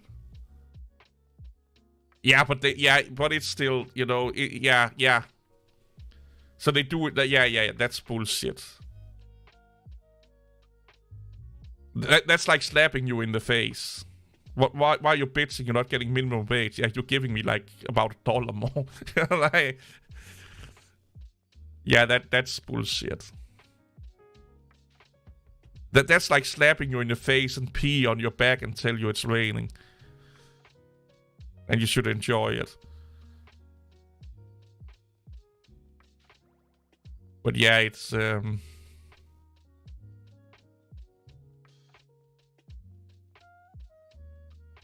yeah, it's crazy. How many? So it has like an NVMe slot and a SATA slot, or what is it? That must be the Wi-Fi. Either that or it's the Bluetooth thingy.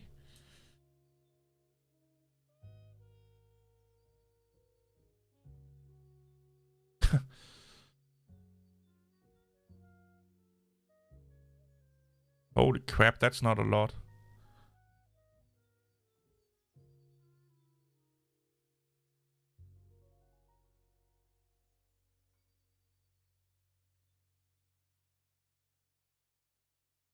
Yeah, that's fucking not a lot, man. Become a YouTuber and you work for under $1 an hour. Oh, there's a bent pin there also. What the fuck? Oh, there's more than one. What have they done with it? God damn.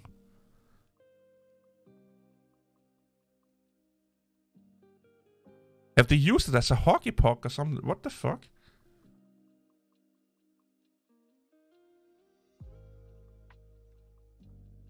Jesus.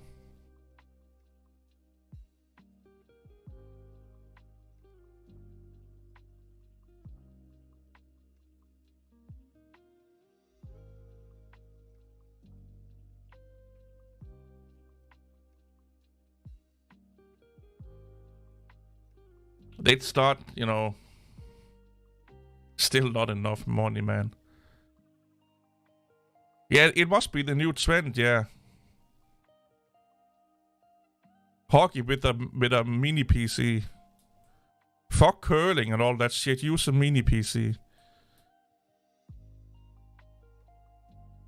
Oh, do we have autoplay on? I don't want autoplay.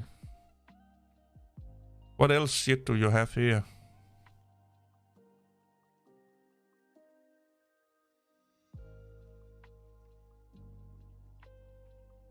Yeah, definitely get a better job, man.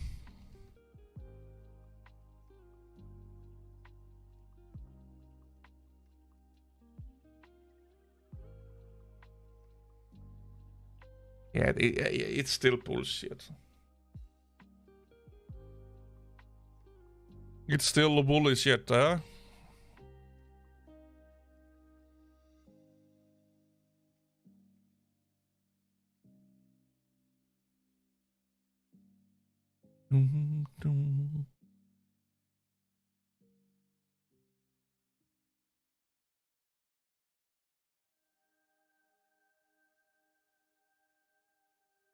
Oh, I used an American keyboard today.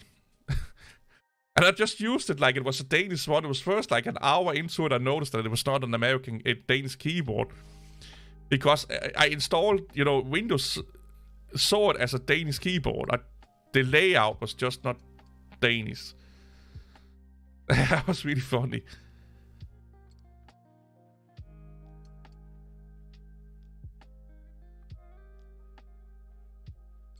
Double that amount. Yeah, but yeah.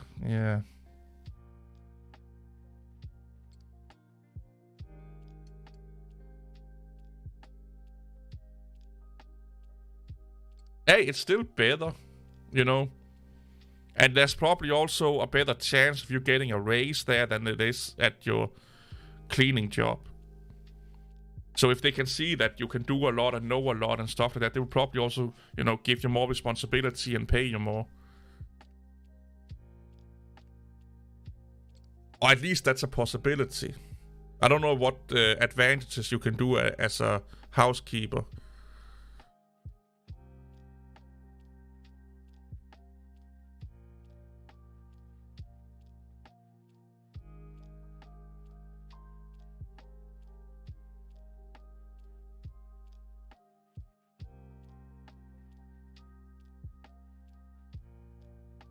I wonder how much it actually cost to build like one of those computers from scratch, like when it was new.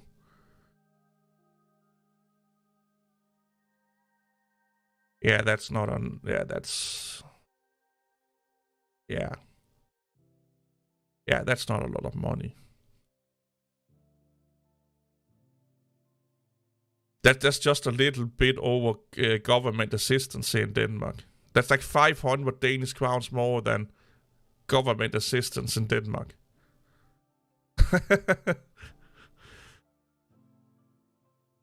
That's really fucking crazy then.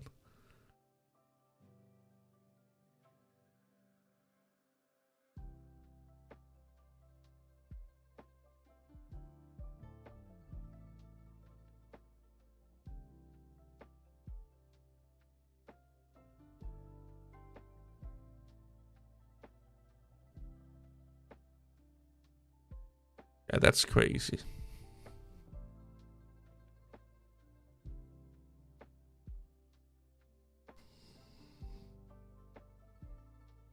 I don't think I could work for that, to be honest. Yeah, but that, again, like I said, that's 500 more than you get for government assistance after tax in Denmark. You get about 8,500. Depending on, if you have anything deductible and stuff like that.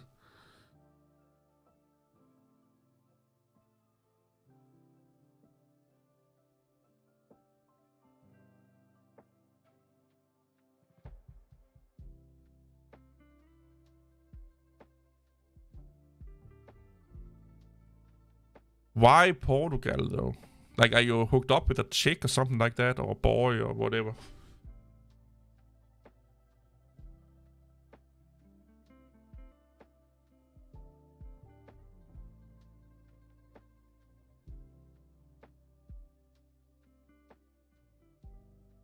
I don't think I could work from home.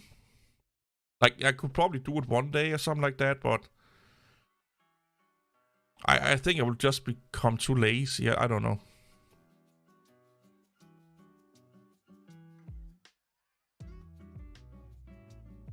I don't know. Or at least I needed like a separate office I could go into or something like that. Oh, this is quite an okay song. What the...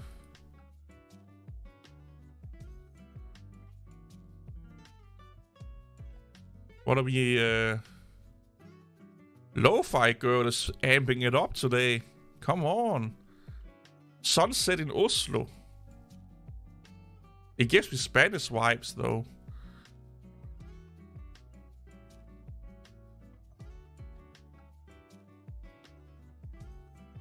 Yeah. Don't say no to an adventure. No, definitely don't say no to an opportunity.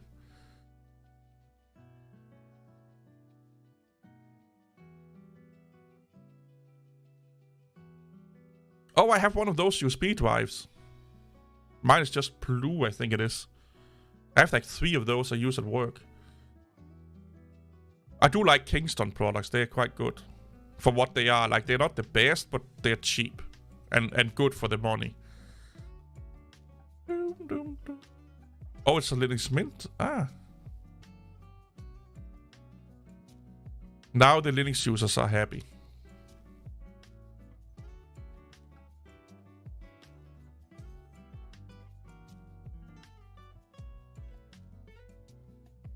Administration. Just click on it already.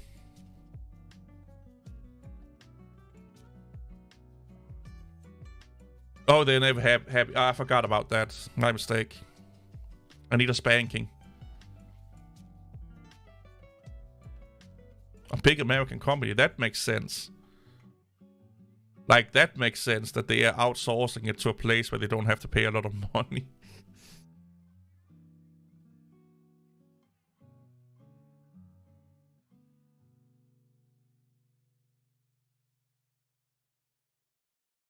Ooh.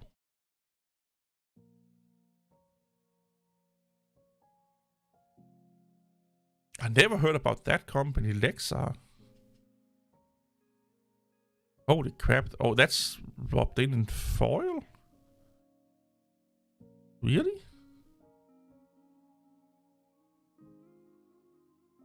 Part of the issue of social dumping.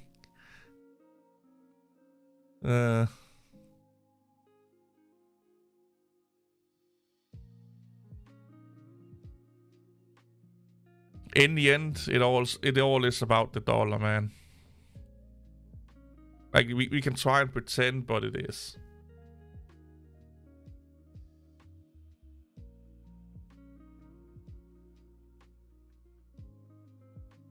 Like, I don't like his videos. They just stop like that. Danish political reference. Yeah, it's... I don't follow any Danish politics whatsoever. I couldn't even fucking tell you who the prime minister is today. That's how little fucks I give about Denmark. Like, I have a vague idea, but I really don't know. I know we just got a new king. That I know.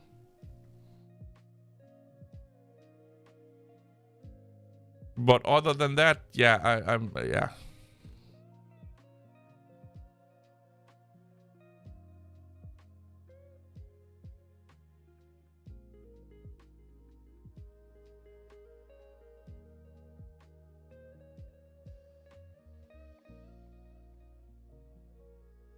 Yeah, Danish politics is a shithole.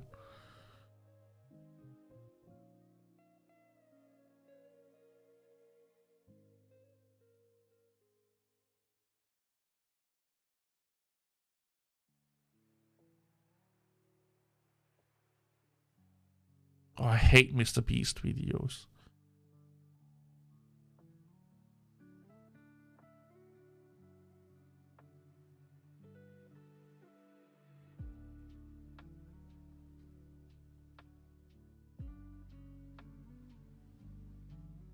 How many subs does this Danish YouTuber have? Not really that many. He's basically just the Mr. Beast of Denmark then.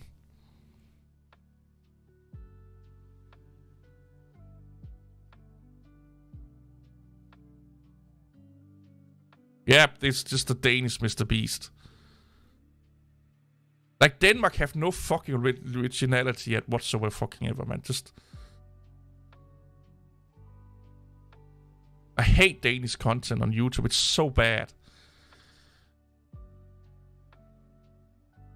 Yeah, I'm debating on getting into 3D printing.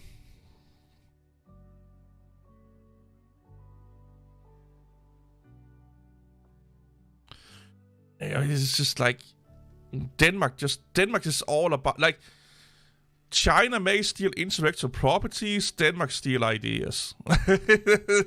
You know, like, at least in the entertainment industry, almost every fucking Danish show is an original idea from some other place in the world. They just morph into be a little bit more understandable for Danish culture. But they are heavily based on a popular television series or a show somewhere else in the world.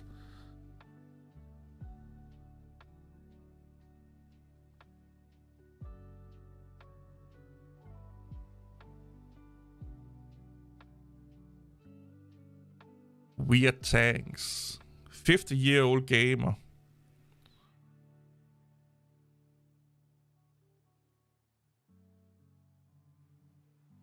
Yep. Clone. Coop your enthusiasm. Ripped all of that fucking shit off them.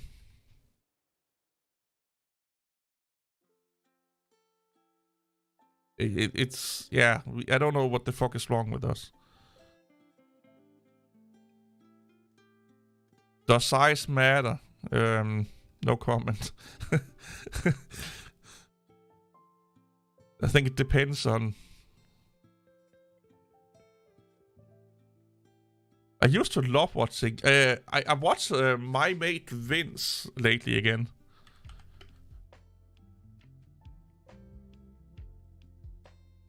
Who the fuck is Nate?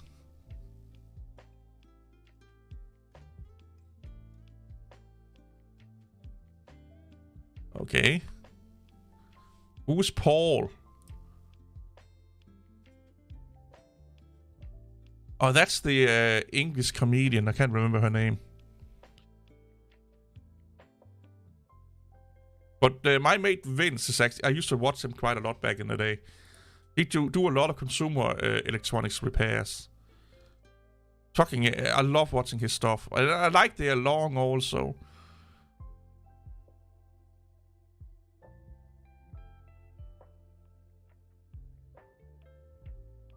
Here, eBay customer returns. Of course, we need an Electrolux Eco line for our dishwashing pleasures. They're definitely going to plant more trees and... Oh, what's that? Another mobile game we don't need. I forgot how stupid ads are. Yeah, but this dude here, I love watching his videos. And he's just trying to fix it. And he's actually really fucking good at what he's doing. He's just like a more down-to-earth, like, you know, Louis Ross man and those kind of people. He's just basically doing it sometimes on his floor. You know, he's just sitting on his floor repairing shit. I don't use ad blockers, no. I find it massively hypocritical as a YouTuber to use ad blocks. It would be like being a clothes manufacturer that went into other people's businesses and stole their clothes, basically. I am depending on ad revenue. So if I take away the opportunity for other people to get ad revenue, that will only go and hurt myself in the end. So I pay for YouTube Premium. Hey, welcome back, man. Work clothes on, were you naked or something like that? Do we need to call all them girls? I think I watched this one.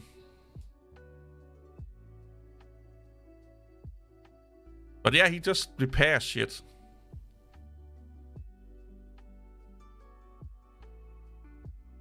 I think he's like an old British telecom repair guy. And he's been on YouTube forever.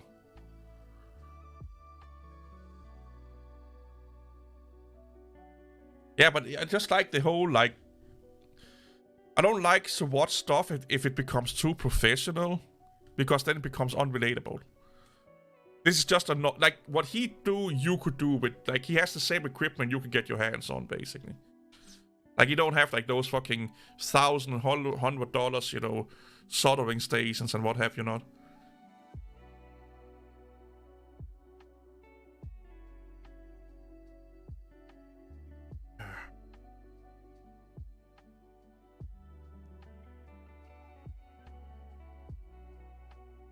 It is expensive. I will, like, yeah.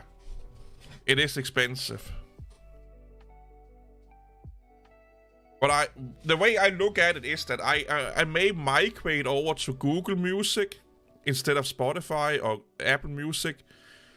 So instead of paying either Spotify or Apple Music, you pay the same amount of money for YouTube Premium, and then you use YouTube Music. So that's a way you can look at it, like just migrate over to Apple Music. And yeah, I watched this one before. I watched this like a couple of days ago. Because it's the same price as you know, like an Apple Music subscription or Spotify subscription. So if you can use and live with YouTube Music, just use YouTube Music, and then you get, you know, ads for free, basically, on top of that.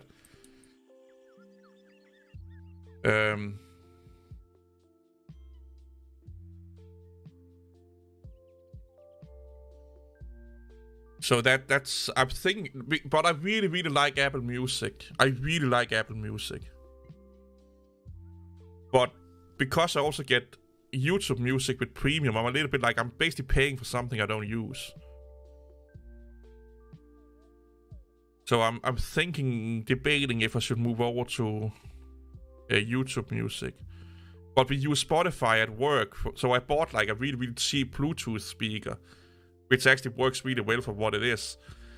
And we have made like our own playlist at work we use with Spotify, so I'm debating also if I should go back to Spotify. But I can still use it with my free account.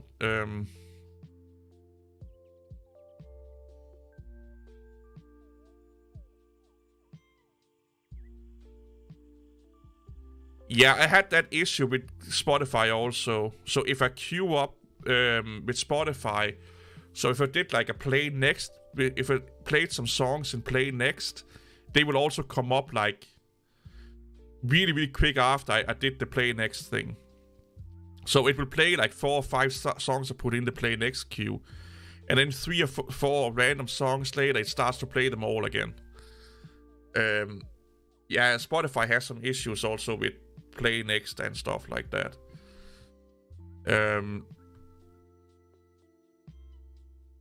I just like that Apple Music is in an app, and you can have like the minimum view or mini view or what the fuck it's called. So it takes almost no space up.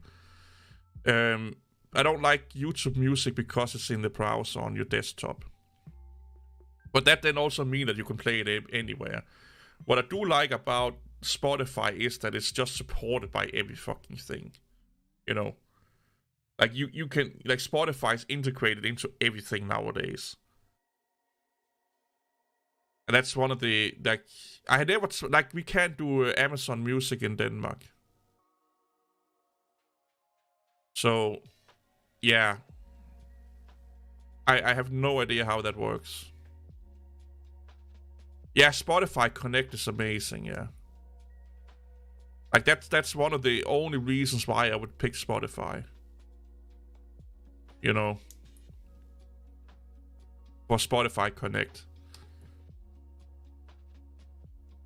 But if you stick with Google phones and Google tablets or Android tablets, phones and Google products, well, then YouTube Music is amazing also. I just like Apple's app better. It's just not that cluttered. It's more simplified and better sound quality. And yeah, it's just an amazing app. But you do lose like the Spotify Connect aspect of it. And I'm paying for YouTube Music, which I rarely use. I use it once in a while, but I don't use it that much. Sometimes I just want to, you know, because I have some other music on my YouTube playlist. So I sometimes just listen to that just to spice things up. But everyone use Spotify. Yeah, Spotify DJ, yeah. Yeah, but everyone use Spotify, you know. I don't use much of the features in Spotify, to be honest. Let me put it this way, there's no feature in Spotify that I miss, other than Connect. But,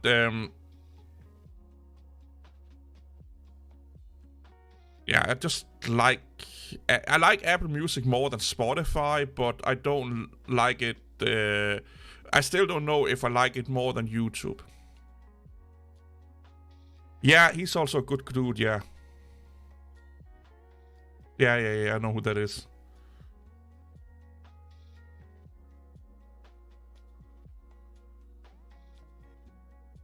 Yeah. Yeah, I would save about 100 also a month from just using YouTube Music.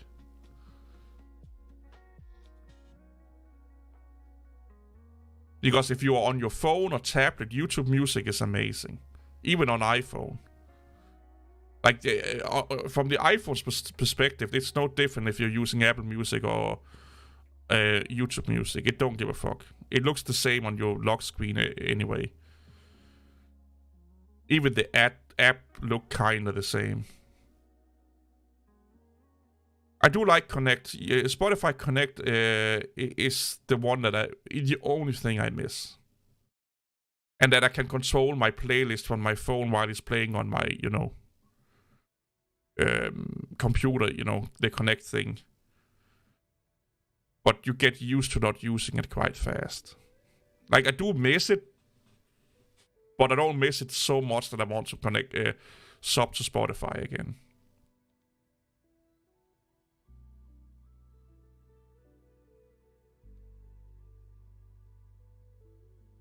Oh, EVE Online.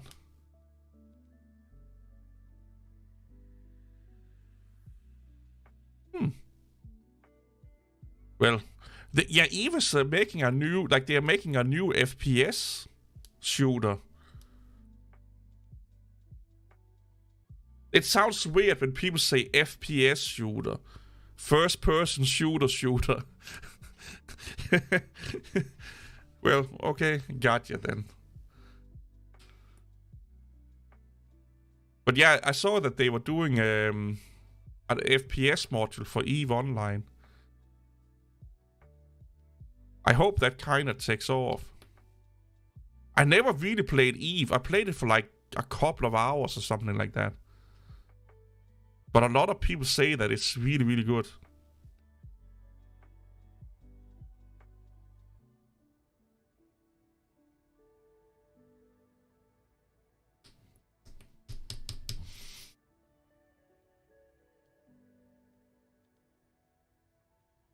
Fourth time or something, yeah. Yeah, I don't know. I don't follow EVE or the company that makes EVE at all. I see some ads from them once in a while with the, EVE Online, and Steam sometimes pop it up in my queue or in the front page, but that's about it.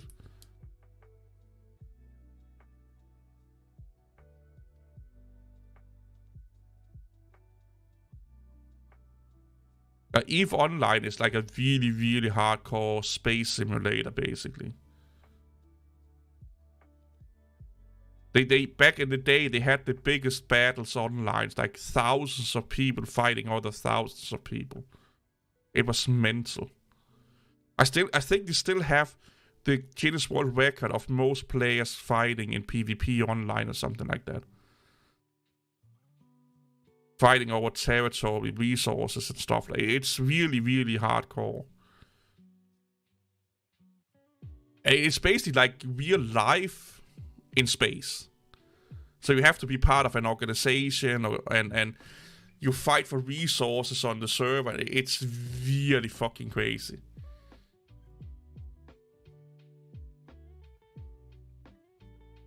Oh, I bet, yeah.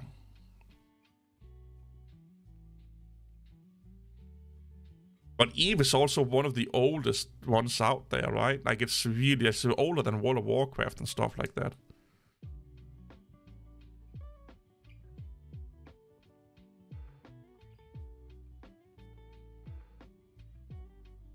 I really, really like the music that Lofi Girl is playing at the moment. Like, it's a lot like, Spanish guitar, inspired music.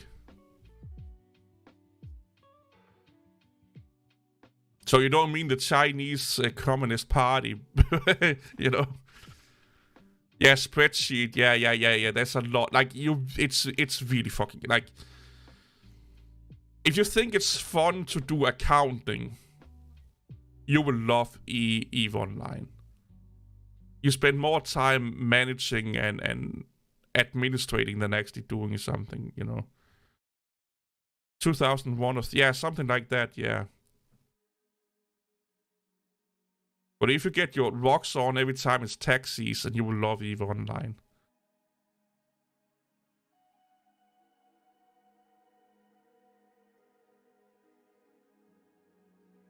And some people have spent way too many hours in that game. The same with World of Warcraft, to be honest. I'm still debating if I should I just subbed for it for like a month. And I barely played it. I think I've outgrown World of Warcraft.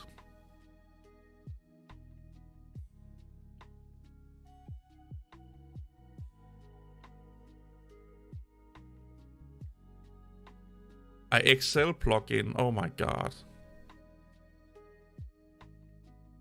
I'm playing a lot of Oxygen not included at the moment.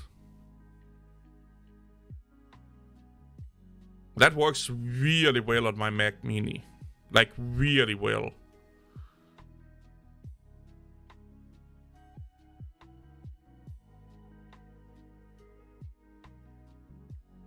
Oh, volume.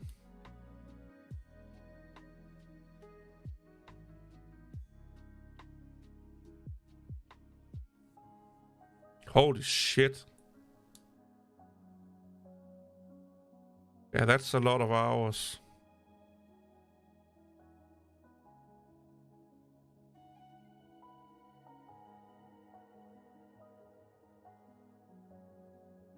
Maybe I should download it and try it out again.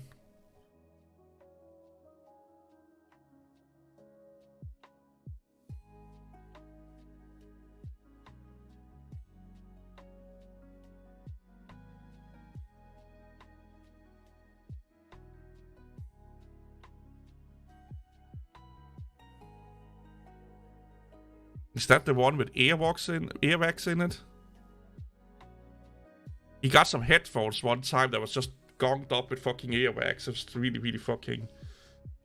Like, yeah, it was really... Blah. Blah, blah, blah, blah.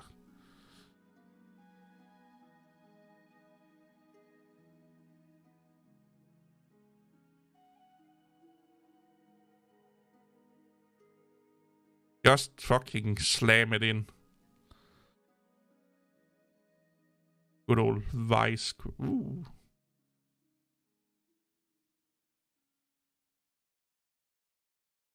I kind of want one of those mini Vices, to be honest.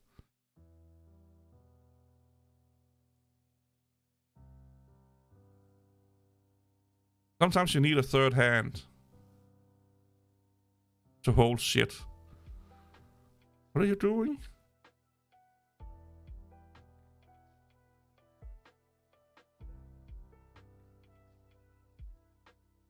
Is it even worth fixing shit like that?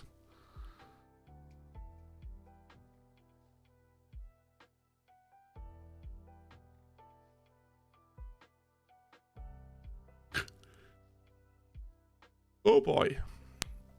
I need some coffee. Oh, I didn't get my Monster Energy today. Maybe that's why.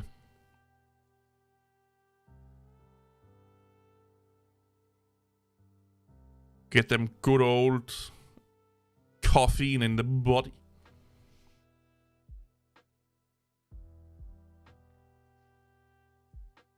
Oh, really? Yeah, Amazon really knows how to nickel and dime you.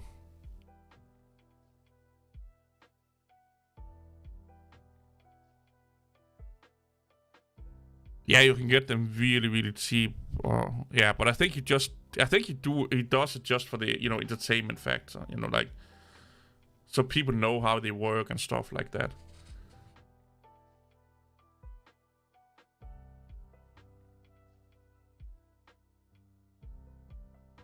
Yeah, lots of coffee, man. All the coffee in the world. Well, here in the EU, we have a lot of fucking bad shit on the Amazon stores.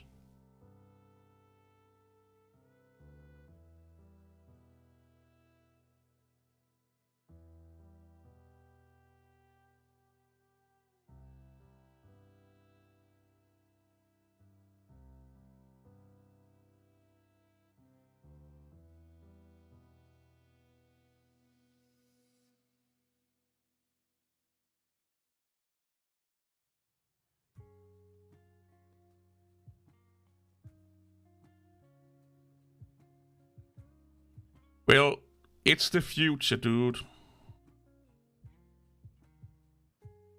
It's them future.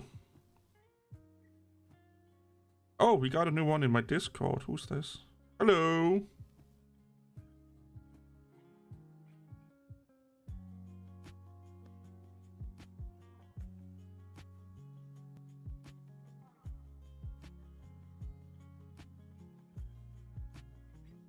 Yeah, like, I don't even think we can get, like, the Plex and stuff like that, or Echo here in Denmark.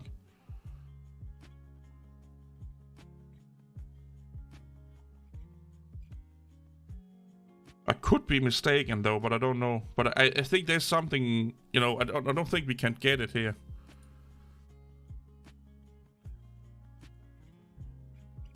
Again, I could be mistaken.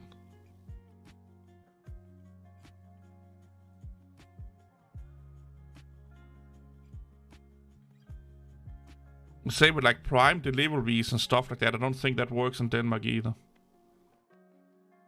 Because we have to use either the UK or German store.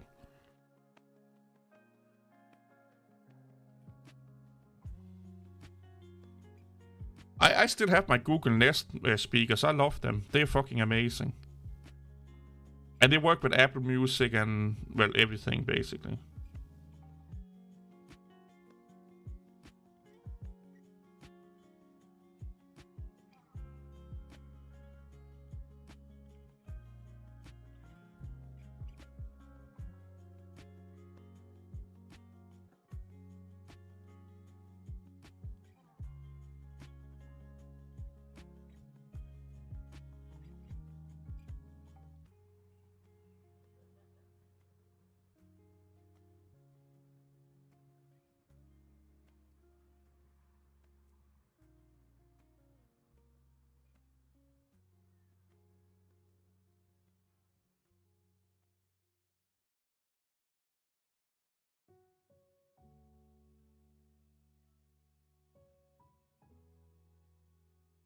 I do like Google.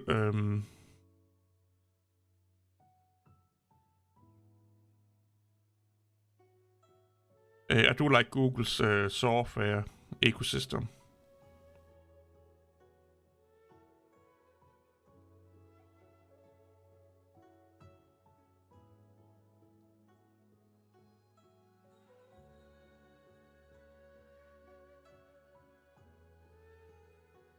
Ooh, Asian music. Neat.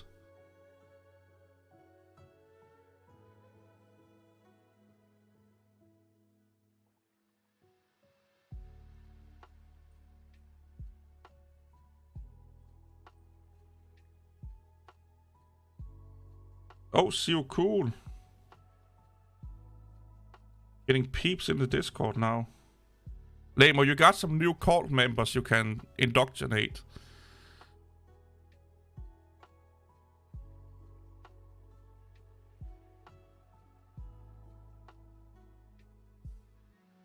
That will never happen, dude. There will never be a just society, sadly enough.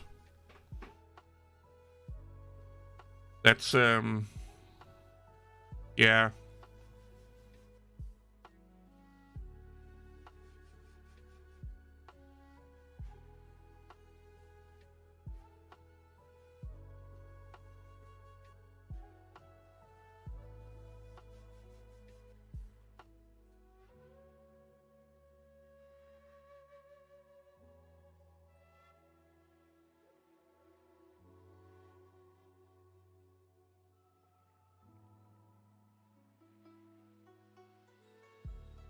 I'm thinking about getting like an old analog watch instead of having, you know, smartwatches and shit like that. I'm starting to not like that people can get, you know, hold on me that fucking fast. Sometimes it's good to let people wait a little bit, you know. Oh yeah, sniff those fumes.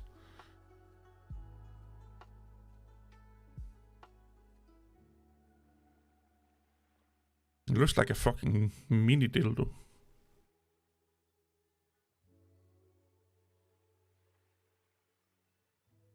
Yeah, but... Oh yeah, that's the earwax thing. That's... Oh god, that's just awful. Look at that. Oh! We don't want to look at that, do we? Let's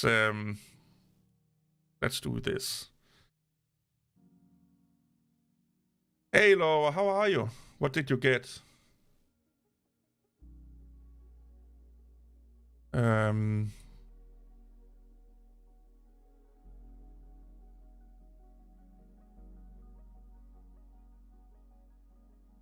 Oh, why can't... What happens if I click on it?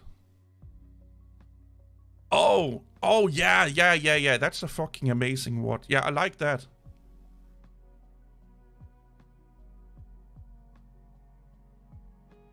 Oh, that's actually really, really nice. I like the back end of it. I did not know you were a watch girl. But yeah, they do make nice watches. Oh, fixing it. Oh, god damn it, man. Yeah, they do make a lot of good watches. Yeah, oh my god, I so need you at work. Like, it's not even funny. Like, I really need you at work. Because we're doing some HP printer shit, and now I have to set up a brother printer, but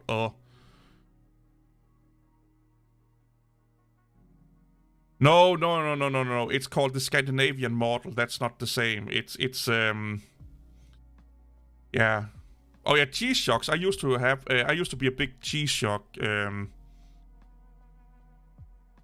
Is it AV8 watch? I'm thinking about getting these. They're not that expensive either.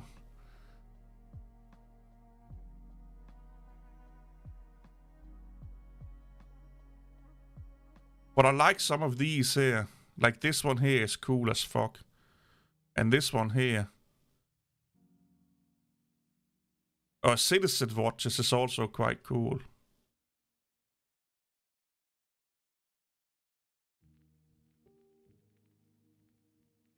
But yeah, I told my boss we may need to call in an expert. That I know an American amazing expert. But yeah, I like this one here. And this one here is not bad either.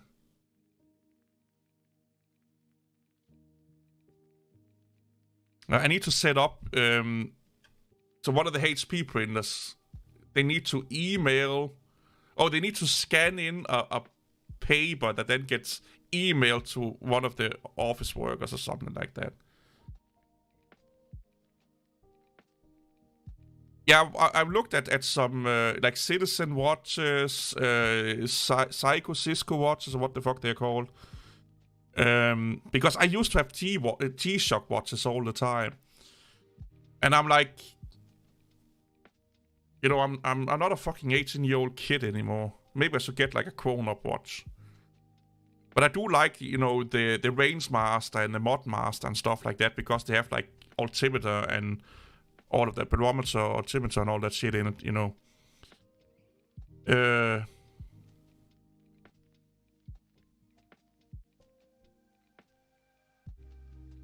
Really? Well, maybe I need to get hold of you at some point, because the boss's wife has been at me for like almost 6 months now.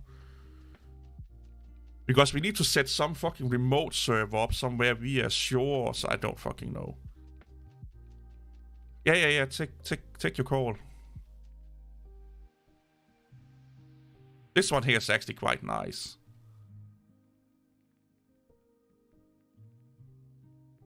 I don't like HP printers. I never like just their like installing their software is, oh god, no. There's so much shit on it. And they're so finicky to get to work correctly. They look nice and they have a lot of nice features, but everything else is better.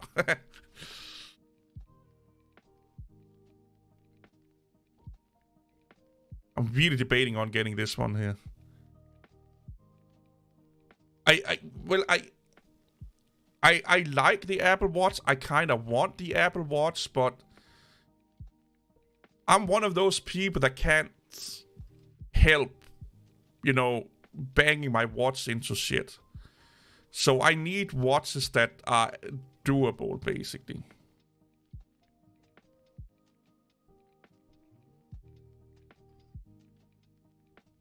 Oh, HP printers are so bad. So bad. So bad. But yeah, I have like a list of like how many fucking watches is it? Like 26 watches I want to buy. So I want to upgrade my fitness watch to another Sun Tzu.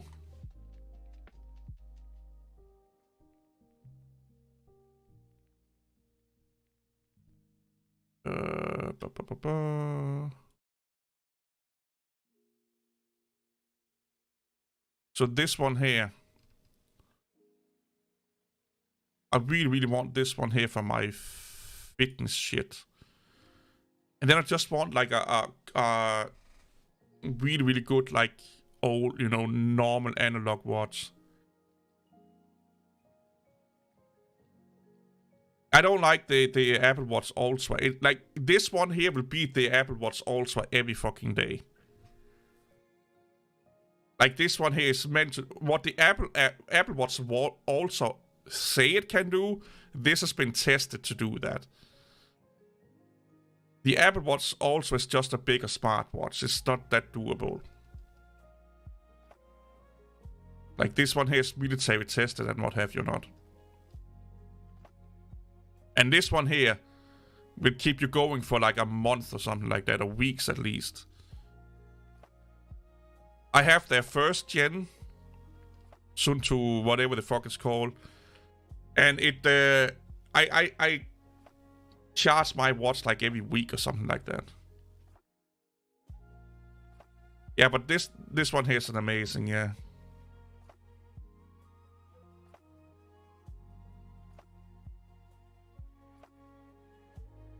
Yeah, that was what I was thinking about, yeah. Yeah, Prada, yeah. I love Prada printers, yeah. And this one here is like half the price, if not even more than half the price than an Apple Watch. Yeah, maybe I should do that. Yeah, it's the SMTP thing I'm messing with.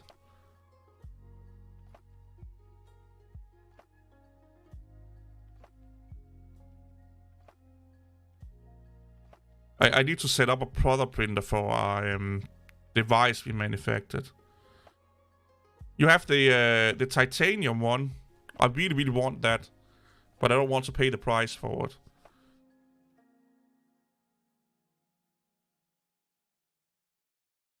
You also have the vertical, but that's too expensive. I don't want to pay that much money for a watch. Oh, rolling back software, nice. And it's twice the storage, that's right, yeah.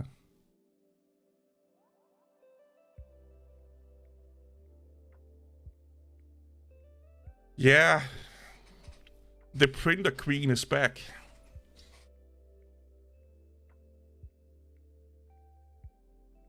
But yeah, I really like this one here. But it's not a smartwatch, like so. You know, you can't go on Twitter and you know surf the web on it and stuff like that. Yeah, it is a fitness watch, but I just want a watch that tracks my notifications. That's all I need my watch to do. I don't need all of that Twitter integration and all that shit. I just need it to track my notifications. Right now, I have this one here. This is the one I use right now.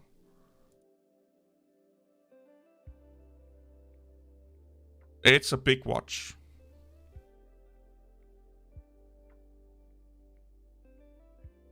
But I just wanted to track my notifications. And then I want, like, you know, like a traditional watch just when I don't want to get bothered, basically. I love it. I got it on sale for like almost half price, like last year. It's a big watch. It's really big. It's like double the size of a normal watch, basically. And the heart rate sensor is awful. It's really bad. But all the other things are amazing on it. But I really like this one here also. Yeah, I really do dig it. But like, if you have like a small wrist, this is definitely not a watch for you. But if you are a choppy 6'4" idiot like me, then it's definitely, you know. Yeah, that's why I like the Race, because it's a big watch. So this is like the Sun Tzu 9 Prometer basically. And I have the non-titanium version. But I would not recommend buying this today. So you can't see emotes and stuff like that on your watch. I would, if I had to buy a watch today, I would get the Race. I would get this one here. This is their latest one. And then get like a really good like analog watch for when you don't want to get disturbed and stuff like that. Because right now I have like a G-Shock that I use, but yeah. Oh, no emojis on Race either. For me, that's not a big problem, but for some people it is. I don't mind it. I was thinking about going over to Garmin, but I don't know. Garmin is cool and great and all. I just think they are a little bit overpriced, but the new Garmin Venue 3 or 4, what the fuck it's called, is look quite cool though.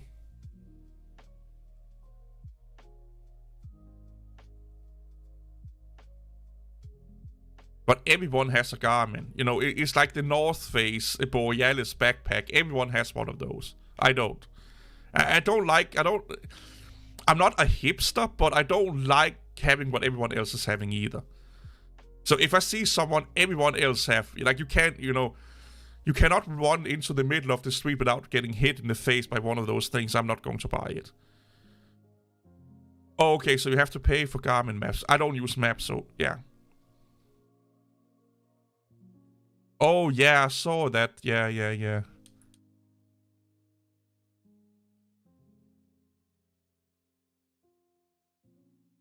Yeah, but if everyone has something, I don't want it.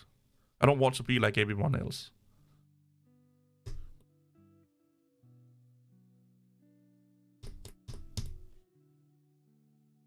But yeah, I'm a little bit in love with this one as my Sun Tzu upgrade. And I don't know, man. I looked at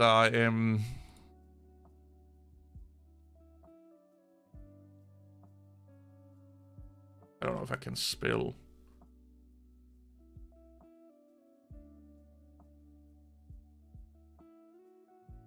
I've been looking at, where is it?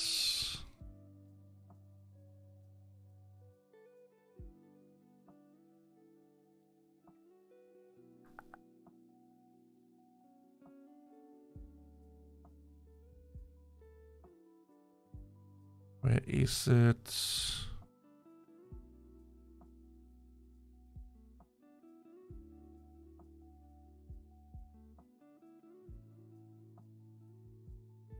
It has Echo Drive in it, but it's one. Of course, when I want. It's this one here, just with like a stopwatch in it. Where's the site?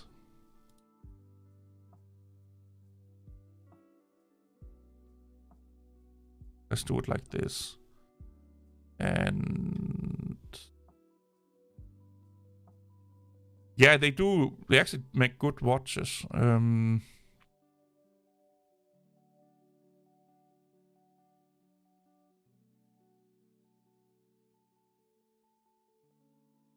Where are you, my friend?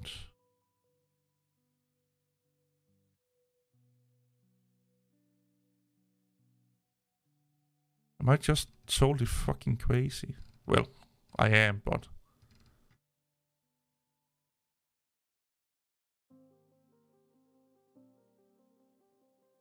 I hate this mouse when I have to scroll. How many do we have here? It's, oh.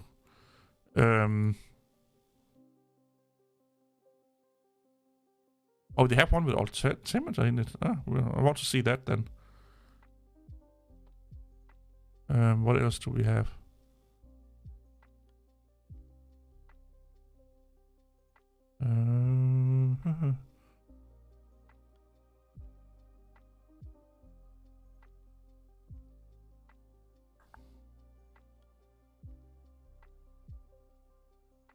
Phonograph. Done. Oh, that's 300. Oh, God in heavens.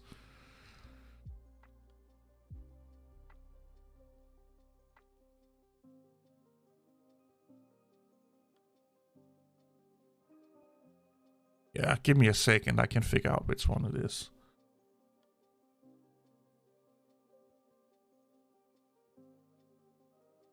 Ah, it's me that's stupid.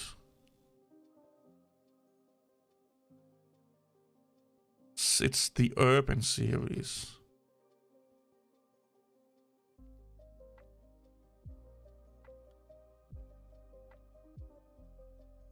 Yeah. I may get an Apple Watch also, but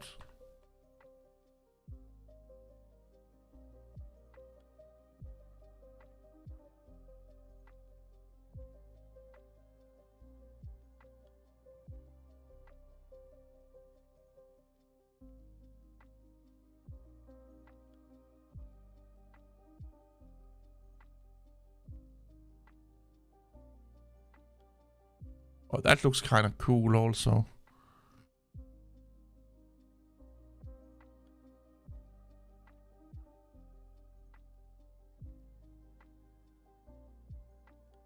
What the fuck are you called, buddy?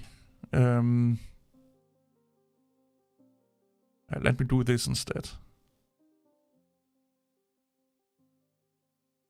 EA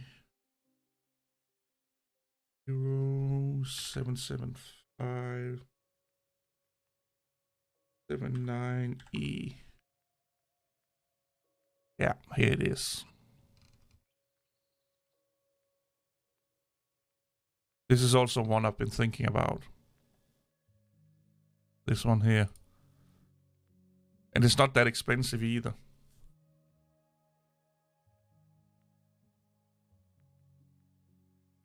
I do like to have like barometer and a compass in my watches. That's why I usually like G-Shocks. But this one here, I also really like this one here.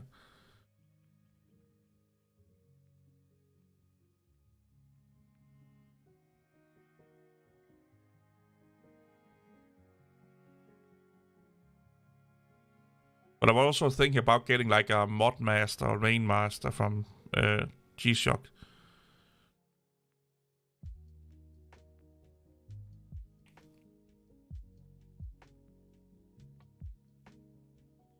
But yeah, like the AV8 is done by... see if I can find them again.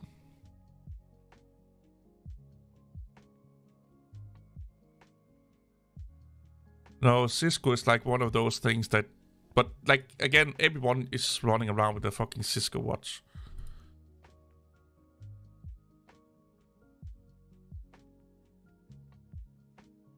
So this is like a British company, and it's like aviators that actually makes these or are cooperating to make these watches, designing them, like old pilots and stuff like that. Or flight mechanics and what have you not. That's what I kind of like about them.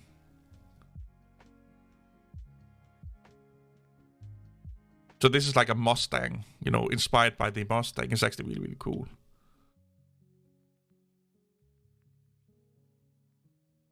I do like this one also.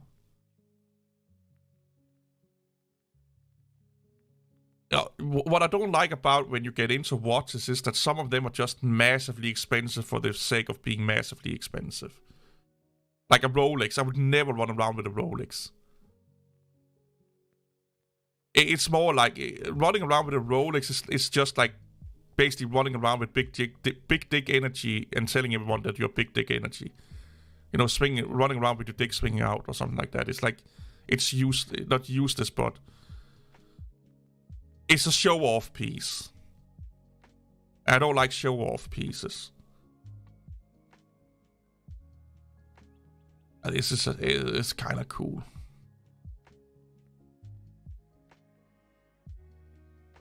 There's also some German ones.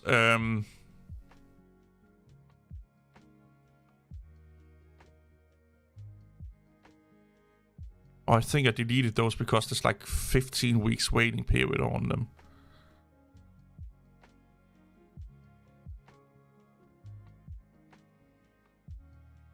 Yeah, I deleted those, but they, like, the Germans made some fucking amazing ones also.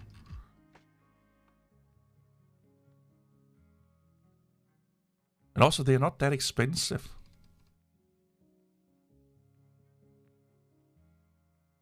I do like the Cisco's, the one that's inspired by Formula 1. X something? What the fuck are they called? I can't remember what they're called. This one is not bad either. Rock Honda.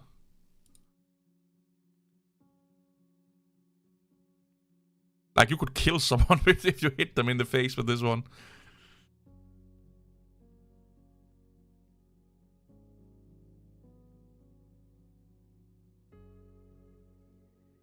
Yeah, I can't remember what the fuck they are called. Give me a second.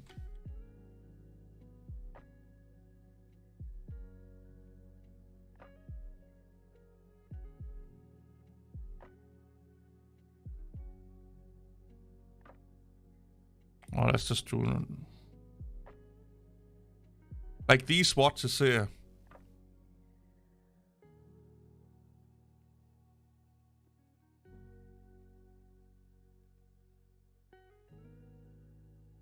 Yeah, it's Casio. Casio.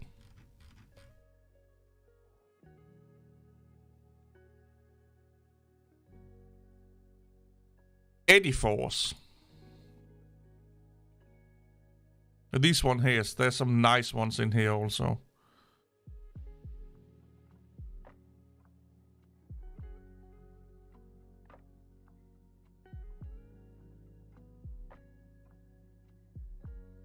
I may get one of these instead. I don't know yet still.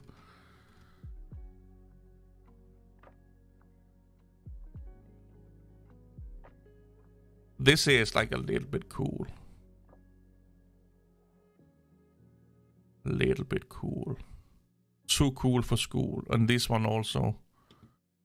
I like black watches. I like black. Because I wear a lot of black clothes normally. And we oh, there it is. It's big as a mofo. Oh, this one also has Bluetooth connection. But they are just like, they're just too much. Like they, you know, they're just screaming in your face, but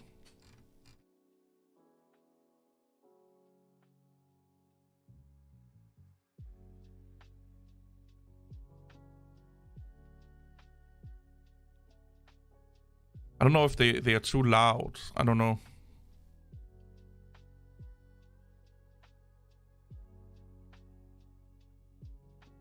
But this one here, I kind of find cool.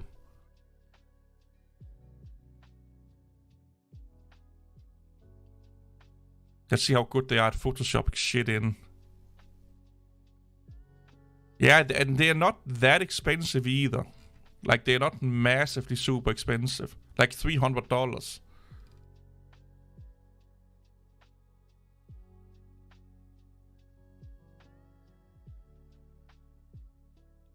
But it's a Casio.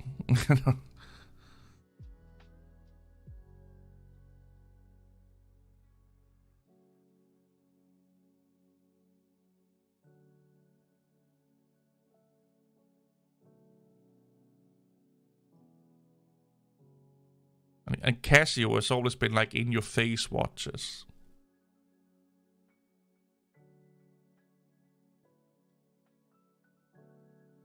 This is a little bit more, you know, subdued or what you will call it. Oh, that looks kind of cool though.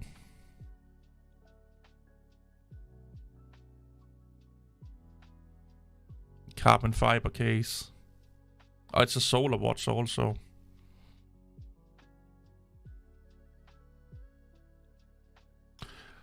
Yeah, they are really good.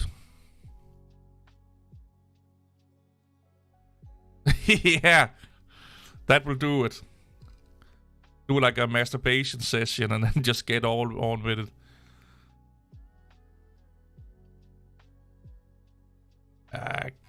I could see myself having this one, to be honest. How much is it? $300 also.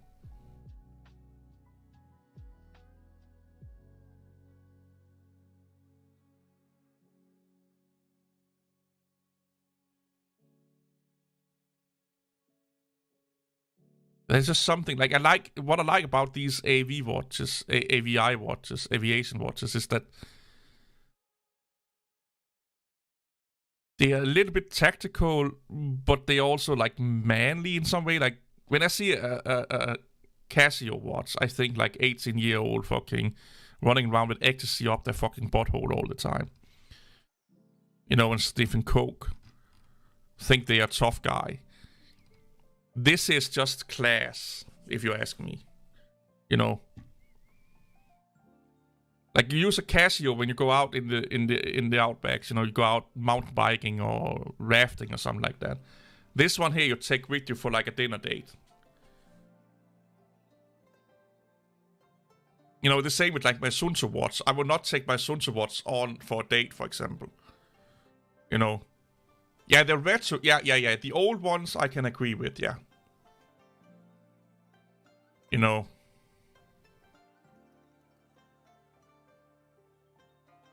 you train really hard and race. Casios, like if you go like with the Mod Masters and the Rain Masters, they are more for like hiking and shit like that, you know. And they don't do GPS tracking and whatnot. They are more for just hiking basically. But yeah, Garmin, Sunto, Polar watches, and they are for, you know, if you're doing like, I don't know, backdoor massive fucking 4K hikes or something like that.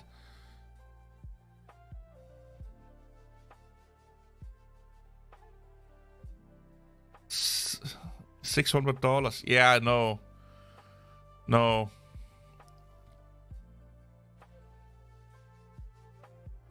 And then also like, so follow me a little bit here. If you go on a date and you have a watch on where people can track you, basically like you can see all your notifications, and you have your phone on the table, that's just shout that you are not interested in her whatsoever. Because you have all of these things that can distract you right away. I don't know, because I'm not a girl, but if I was a girl and I was on a date and or if my girl I was a date with had like fucking tablets and it's not the same. I can't see you have it on Do Not Disturb. I have to like grab your arm and look at your watch to see that. You know, it's just sending out a signal that you don't give a fuck. You are more important than this conversation right now. It's the same if I have a conversation with someone, the phone stays in your pocket. If it's someone that you really want to have a conversation with.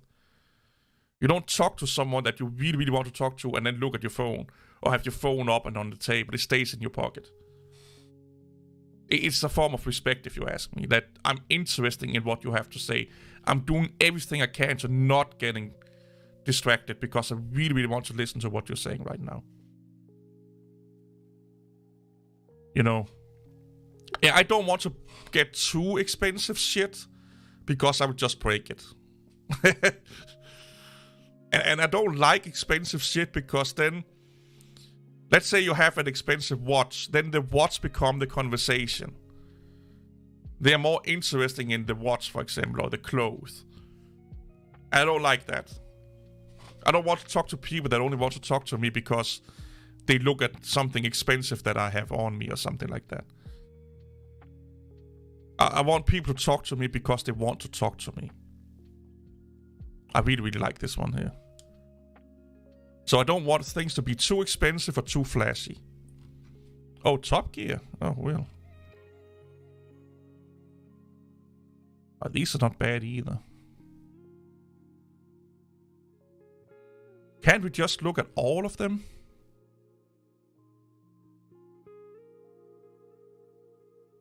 I just want to see all of them. Well, let's do them one by one then.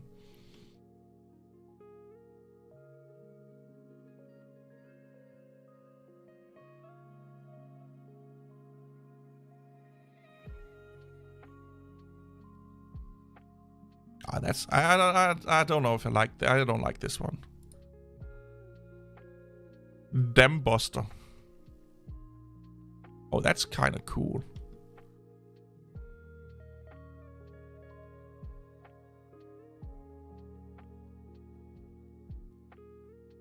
Yeah, so when I buy things, I want nice things, but I don't want many of them. So I have like one or two like nice pens to write with. I have 2 pairs of jeans.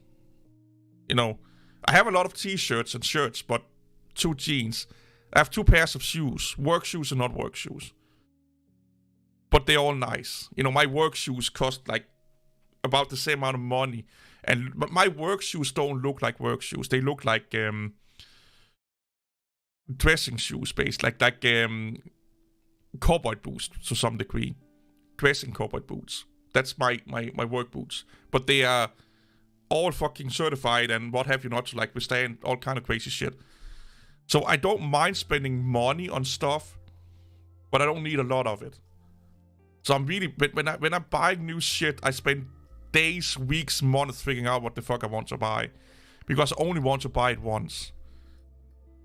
So I want 2 watches. I want to update my Sun Tzu, and then I want an analog watch. And it could probably be something like this one here, for example. And I already spent weeks looking at watches, to be honest. But I don't want them to cost, you know, like be massive expensive. But I also want them to be nice. So I want to treat myself. But not, you know, I don't want them to be expensive just for the sake of them being expensive. But if it is a premium price I have to pay to get what I really, really want, I'm willing to pay it. But I don't just pay premium for the sake of paying premium. Yeah, I don't like this here. It's too... no. Or maybe this one here.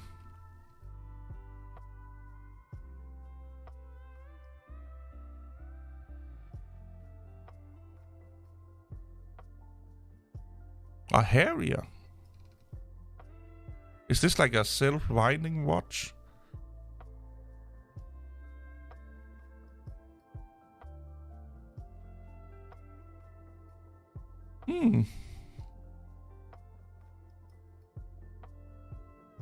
I don't know about this one.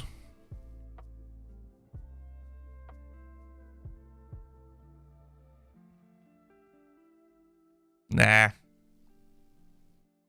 Keyboard. Yeah, I try to get into keyboards. I just can't. Like I have a K-Con, what the fuck they're called, with loop keys and all that fucking shit. I had to type on a like Lenovo keyboard, like a Lenovo laptop keyboard from 2019. It was so nice to type on compared to my fucking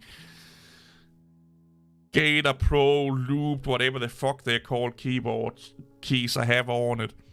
That fucking standard rubber dome Lenovo keyboard was just so fucking nice to type on. Yeah, ThinkPad keyboard, yeah. And I was like, fuck it. I may get this one also. Oh, that's too much. See, now I'm finding watches again. I'm updating my list already with watches I have to debate on getting. And that one is ugly as fuck. Oh, keyboard phone. No, I don't use keyboard phones, no. What a guy I work with has a dumb phone. Like, he only uses dumb phones. And he's a developer.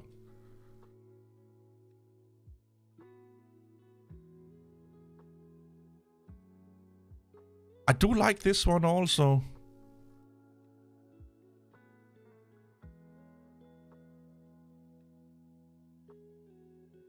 Yeah, I like this one. Yeah. Yeah, watch shopping is a fucking rabbit hole.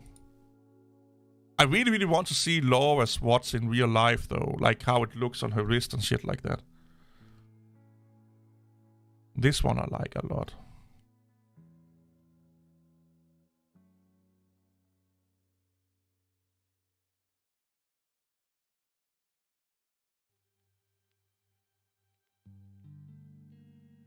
No, it's not about fashion. It's just about... Again, like you say, it's a tool. It's a tool for a job. Or a tool for a situation. And some situation... Like, you don't go into, like, a coffee shop with your fucking riot gear on if you're a riot cop. You know, like...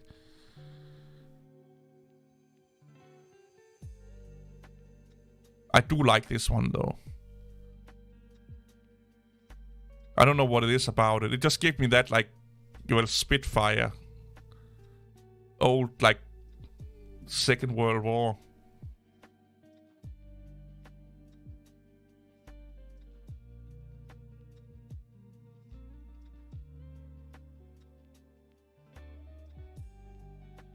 No laptop keys. Yeah. I had to deal with that function key and control key issue quite a lot, yeah. Yeah. Yeah, I get that.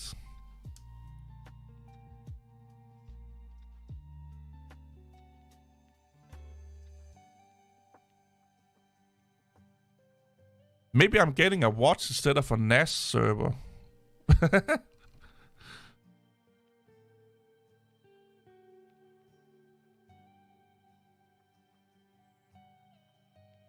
Yeah, the nibble. Yeah, I do love the nibble. Yeah. Oh, nibbles. Oh, oh yeah.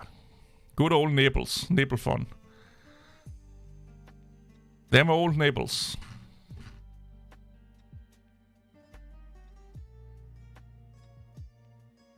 Ooh. Oh, yeah. I haven't looked at the... I did respond to some of the comments, but not all of them yet.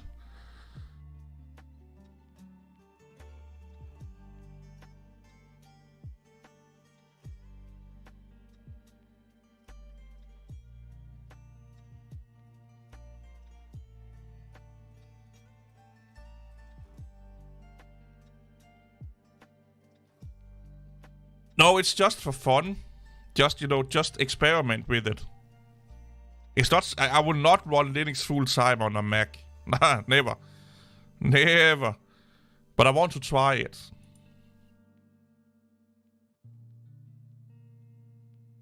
I like to try new things, you know.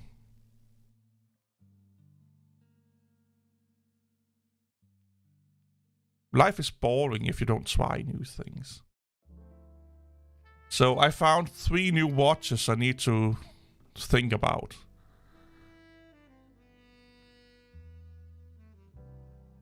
I'm like no. If I'm going to run the Mac Mini as a server, I'm just keeping Mac OS on it. I will not install Linux to run it as a server. Heck no. Not at all. I used to run my old MacBook Pro, like from 2011 as a server, you know. But it was so old and it got so many dings and bobs and yeah,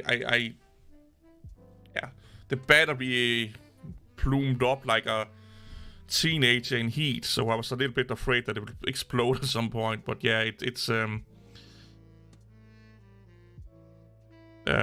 yeah.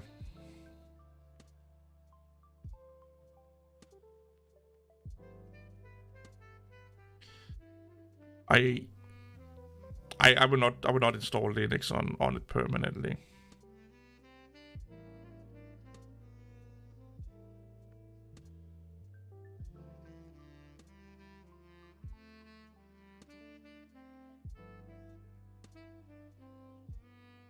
I mean, like, doing this, like, elevator. What the fuck is wrong with Lofi Girl today? It's, like, all jazzed up and Spanish guitar inspired. Like, I like it, don't get me wrong, but this is not what I expected from Lofi Girl. Like, this is like going on a fucking date in a smooth jazz, like, you know, get some coffee and what have you not. I won't delete my channel. I may just move over to another one.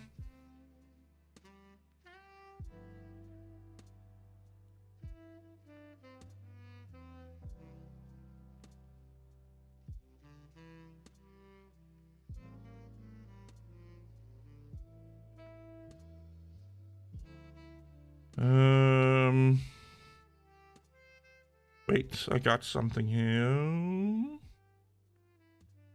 Nope. It was a mistake. It's always a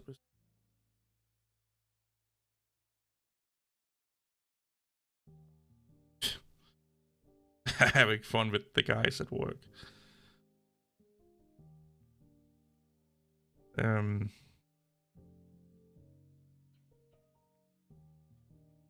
old Logitech.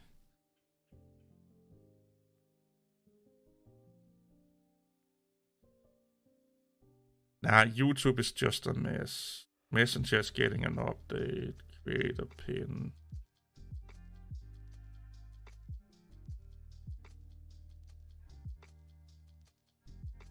What's wrong with you, Microsoft? What now? There you go. Fucking hell, Microsoft. Well, got a message now. I have to fucking create a pin code to come into Messenger. So that's how you want it to be. I see.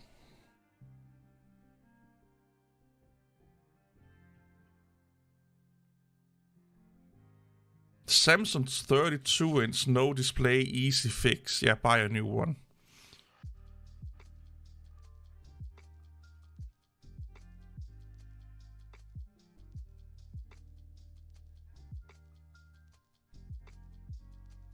Have any of you guys tried Temu?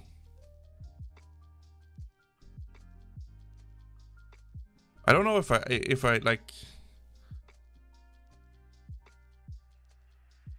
should try and buy from it. I bought a rip-off product of Temu. I love watching these videos with people buying, you know, replicas from Temu.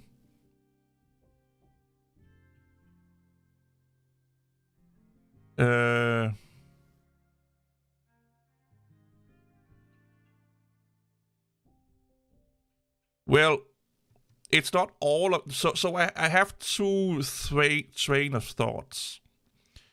Either I delete all my Linux content, or I move it into members only.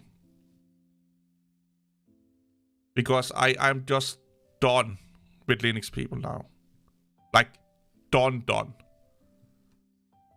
Like, if I saw a Linux fanboy that's loud and proud on fire, I wouldn't even pee on them. I'd probably get more gasoline. You know? Like, yeah. But Amazon has a lot of fucking terrible products also. That comes from the same places.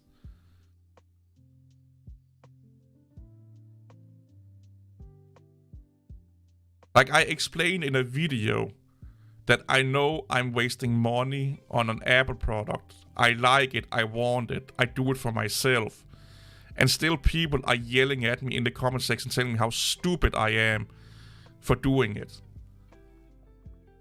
I know what the fuck I'm doing. I'm not that stupid. And if you ask psychiatrists, they definitely don't think that.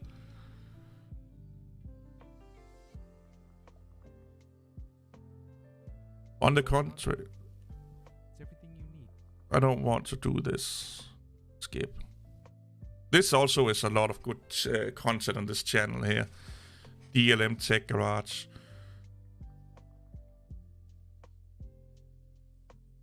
No, but most Linux people that comment on YouTube videos are. Yeah, Windows, Mac, and general tech, yeah. Or starting a new channel that's all about general tech. Windows, Mac, and just hardware, more hardware stuff and stuff like that. Because I basically have to make like 3 years content that's not Linux before I get rid of Linux. And over the last 2 months, a lot of Linux people have left my channel. But they still creep up. So they unsubscribe, but they still come and comment. Because they still find my videos. Because I have a lot of Linux videos. The issue is that if I delete all my Linux content or put it in members only mode, that's the same as delete. Like, if I put them in members only mode, all the views don't count anymore. All the engagement don't count anymore. So it's like deleting them. And we are talking about thousands of views and hundreds of videos. YouTube may see that as a dead channel and then stop promoting it. So it would probably be better to do just stop uploading on this channel and making a new one. That would probably be the best and easiest and sound way of doing it, the way YouTube works. But you can do it the other way. You just lose a shit ton of... Hey Google, shut your mouth. That was my assistant telling me I have to go to bed, but I don't have work tomorrow, so shut up. But what was I on? I'm getting tired now. You can recover from having a massive lesion and shit like that, but my name, people still know I associate my name with Linux. So there will still be Linux people see my name and do that. Then I have to update my name. It's just a fucking hassle. But I don't know yet. I will wait like a couple of months before I make any decision. But yeah, I don't know what I want to do, you know. A VTuber, no fucking way. I have a life. I don't want to pretend to be a girl to get like teenagers to fap to my fucking avatar.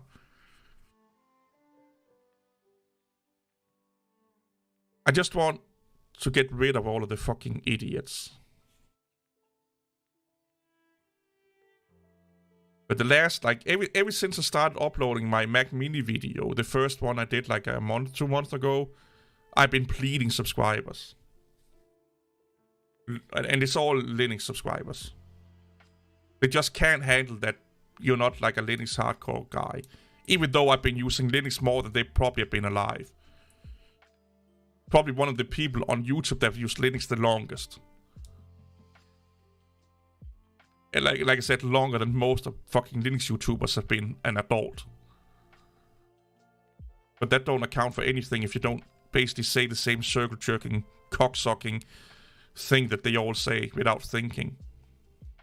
You cannot do YouTube, Linux YouTube, if you are not a mindless drone that just parrot everything the Free Software Foundation say and the Linux community say.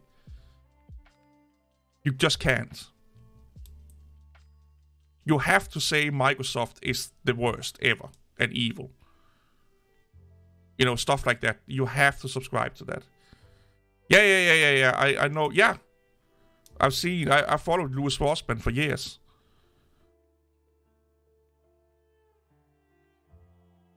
Yeah. Take care, Jubslum.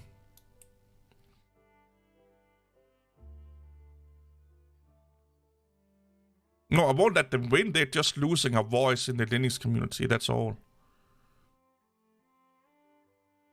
That's all. And I'm not the only one going away. There's a lot of other people like me that's starting to go away or want to go away. And then they can get whatever they want. They can get the closed-minded, bigoted, ingrown thoughts that they have in their community. They can be the ones that are angry at the world. Let them be that. You know, if that's how they want them, but then don't come and bitch and moan about them not being able to do anything or get all the nice things that the other cool kids gets. You know, you can't tell everyone that they're the worst people on earth and then expect them to help you out when you have an issue or support you when you don't have a program. Like, imagine Adobe supporting Linux while the majority or the vast part of the community is yelling and screaming at you for being a proprietary software, and then be like, but please, can you please convert your program over to us, by the way? We hate you, you are evil, you're stupid, you should do it like we say it should be done, but be nice and let us have your, let us have your systems. This is fucking stupid. Yeah, you can say screw the haters. The problem is when you get yelled at all the fucking time, you get tired of it. You know. Imagine every time you woke up, someone took a cup of coffee and just took a little bit, like a drop or two, and put it in your face. That would be fun the first time, a little bit fun the second morning, irritating the third, a little bit more irritating the fourth. By the fifth or seventh day, you want to kick their fucking ass. You know, it's death by 1,000 paper cuts, basically. And no matter how much people they try to speak up, they get yelled. Like, I've seen so many videos of people trying to basically be like, we need to stop being like this. How we can make Linux more popular videos and shit like that. And no matter how big they fucking are, they get yelled and screamed at because they are not following the narrative. And that makes me massively sad. Like, massively sad. And if they want to be a tech cult, let them be a tech cult.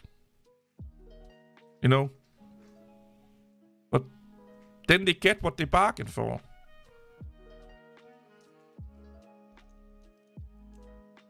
I can't leave Linux alone. I lived with Linux for 26-7 years. And a part of me don't want them to win. That's why I sometimes go mental on them. Because I don't want them to ruin something great. You know.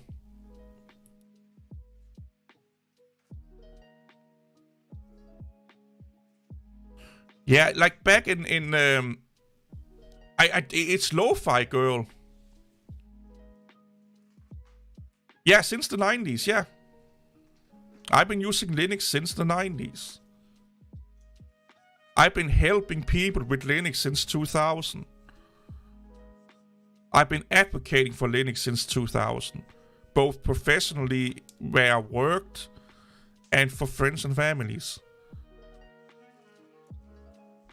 Like, I started using Linux when I was a teenager, without internet. Like, I learned Linux without the internet. The first 4 or 5 years of me doing Linux was without the internet. All I had was books that I could scrape up here and there. And they were not that fucking good books.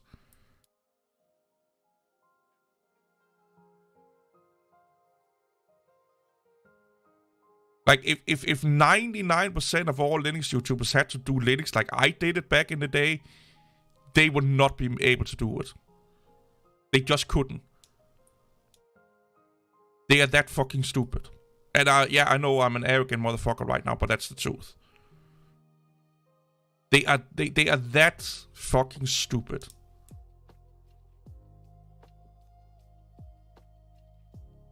Yeah, I bought Linux distributions that had books with them just to learn Linux. You know.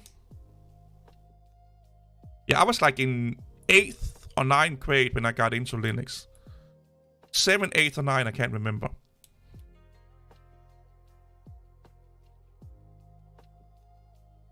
Yeah, but the problem is that nobody tells the noobs to shut the fuck up. You do know this saying that they came for the guy in the next building. They came for my neighbor. Now there's no one to speak up for me when they come for me. That's what's happening here right now. We are letting those idiots controlling Linux. And it's largely the Free Software Foundation. They are the root of all of this is the Free Software Foundation. Yeah, I on purpose never went into the arts forums or read them other than a few times because of that. But again, all of this is because of Richard Stallman and the Free Software Foundation. I like explaining computers. I watch his videos about how to be a good Linux advocate. And I agree on some and disagree on some. But he forget that what he wants us to do, we have done for 20 plus years. Like all the things he say we have to do, we've done for 20 plus years. And the Free Software Foundation just goes in and ruin everything. The inherent problem with Linux is the license. That's what it boils down to. It's so restrictive that a lot of companies don't want to touch it with a 10-foot pole. And, of course, the Free Software Foundation and this fucking... Here's the thing. I'm stretching this a lot, by the way, but in the software world, I would like associate or compare the Free Software Foundation to ISIS or Al-Qaeda. That's how batshit crazy they are. That's how extremist they are. They don't go out and, of course, you know, end people's life and shit like that. But the way they think and act and do, if it was a religion we were talking about, they would basically be Al-Qaeda or ISIS. Yes, they have given us a shit ton of great tools and stuff like that. But the way they act, they do a lot of things like, you know, Marxisms have done, fascism. Just look at their fucking website. Like,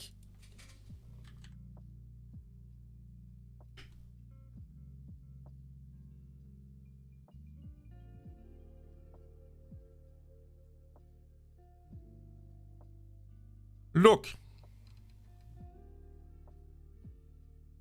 this way of doing campaigning is almost identical to how Stalin,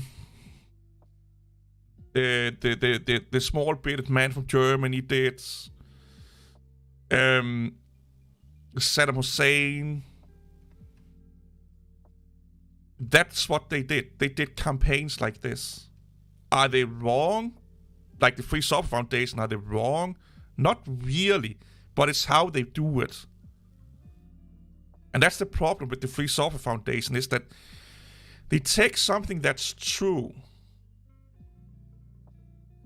and then they try and rotten it with propaganda, political propaganda. And they try to, so they say secure boot is restricted. Well, your license is restricted.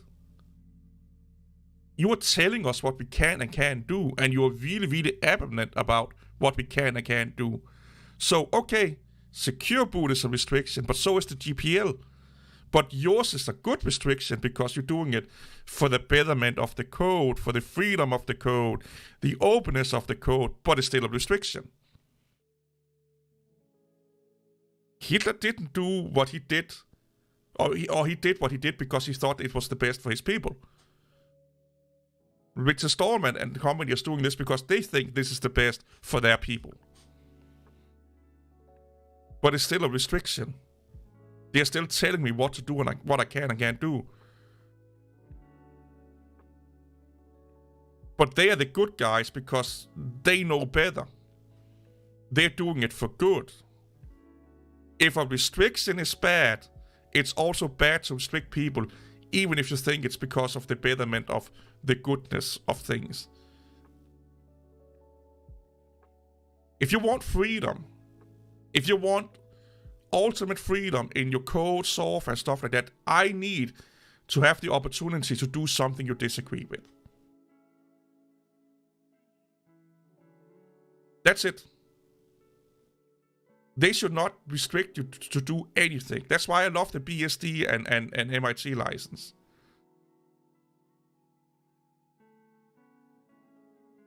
You know, they don't restrict you in any way, shape, or form.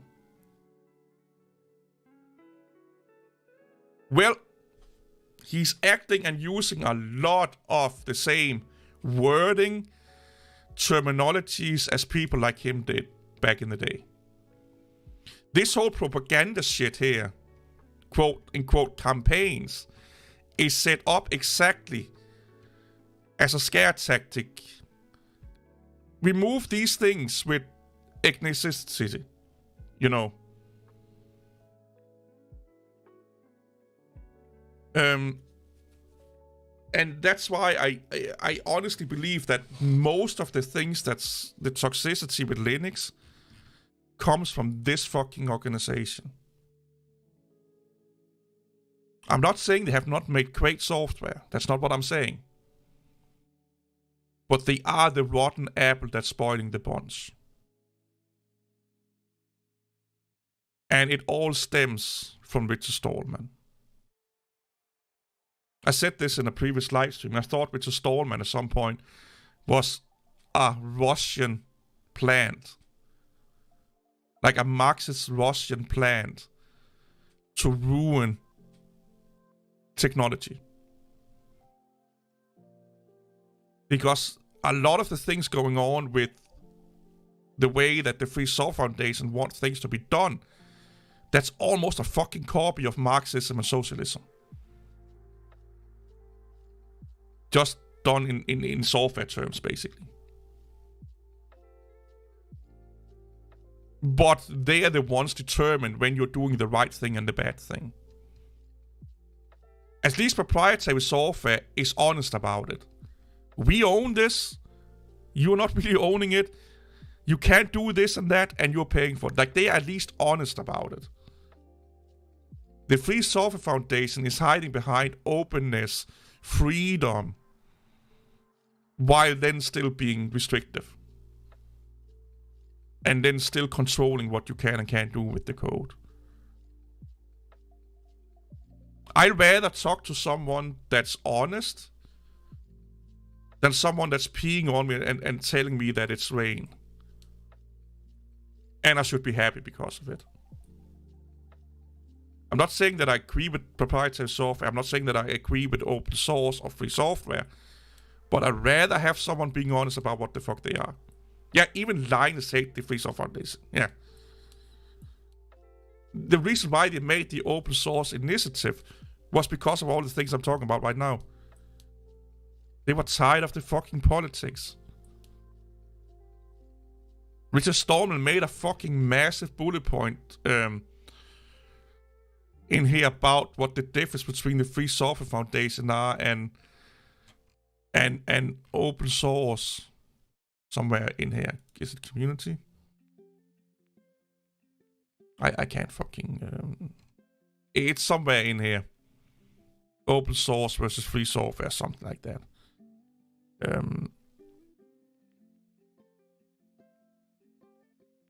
I can't fucking find it now.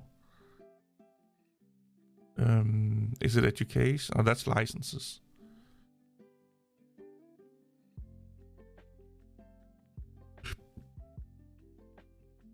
Apple is actually really good also. Like they, again, I actually trust Apple more than Google, to be honest with you.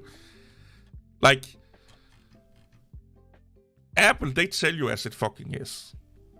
And when they say something, they do their best to do it. Google, they hide a lot of shit from you. They really do. Like a lot of shit. And they also bullshitting you, giving you a lot of free shit and what have you not, to then basically run you over and over again.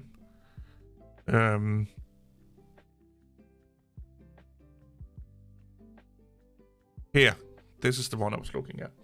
Why open source misses the point of free software. And it basically comes into like the difference between malls and stuff like that. Like, what I like about Apple is that they blatantly want you to pay more for RAM and shit like that. They try to somewhat, explain it and bullshit you a little bit, but they are not hiding it. Google hide a lot of shit from you. And don't even tell you what the fuck they are doing in the back end or what they really are doing. They just like, here, shiny things, and you use it, and they're like, yeah, but, like, we're also doing these fucking, crazy shit things in the back end.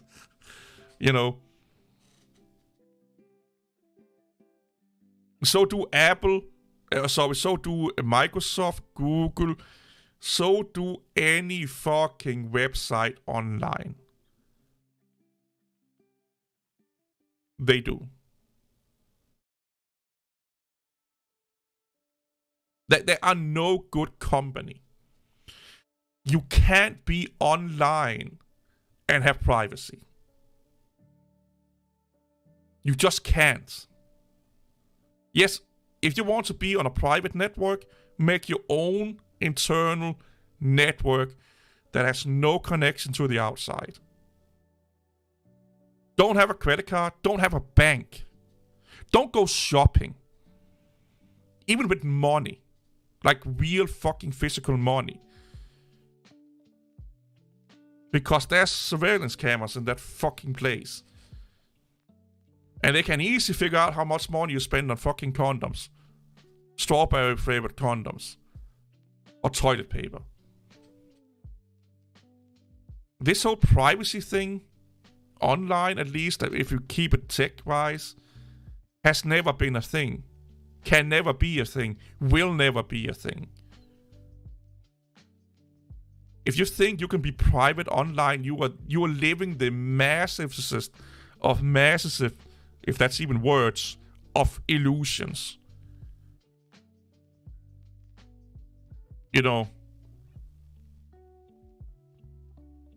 Yeah, and they don't bother with random smocks. Exactly. A really good example is that they don't really care about you. They care about the collective. So let's say you live in Denver. They don't really care about Bob living in Denver on this address. They care about what do people from Denver do online or on our site.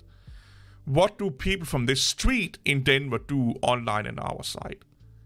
That's the closest thing to you they care. Because they won't make much money or anything from you alone. The money is in the collective.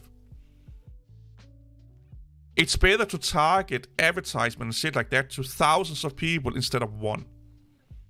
So if there live 100 people on Bob Street in Denver and they all buy, I don't know, Hillary Clinton toilet paper May the 4th, that would be a valuable information because then the stores knows to stock that toilet paper.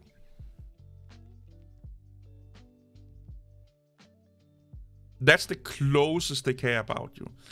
If you then start to become a bad citizen in the area you live in, now they want to narrow you down. And they can figure out who the fuck you are without the internet. You PHP, no.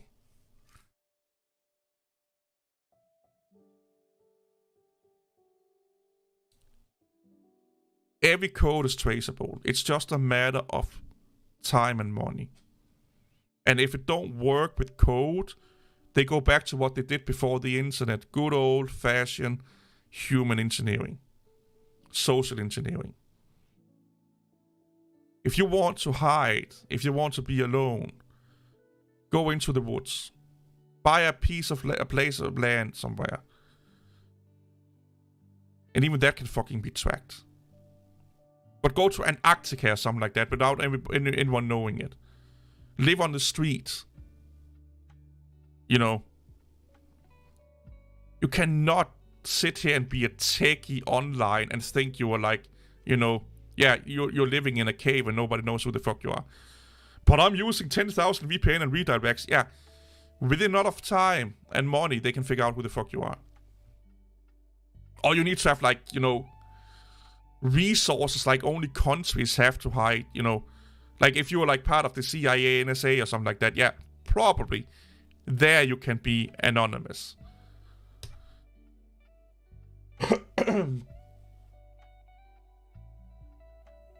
Yeah, I don't give a fuck about other hosting platforms. Until they get a partnership program up and running, I don't give a fuck about them.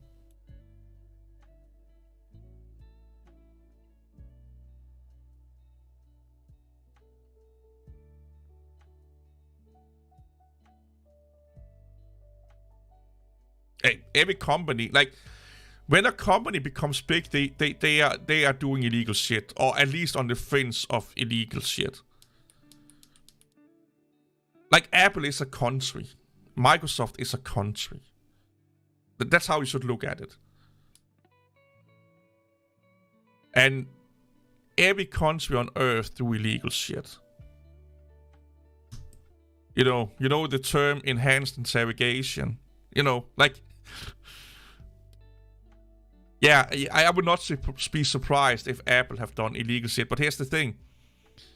Again, I rather trust people that is honest about what they're doing most of the time than people trying to bullshit me.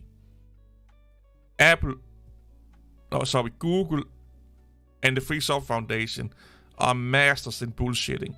Well, Google is massively masters in bullshitting. I do trust Microsoft and Apple way more than Free Software Foundation and Google. I don't trust any of them, like, at all. But if I should, like, if you told me today, you had to trust Google, Apple, or Microsoft, it would be a tie between Apple and Microsoft.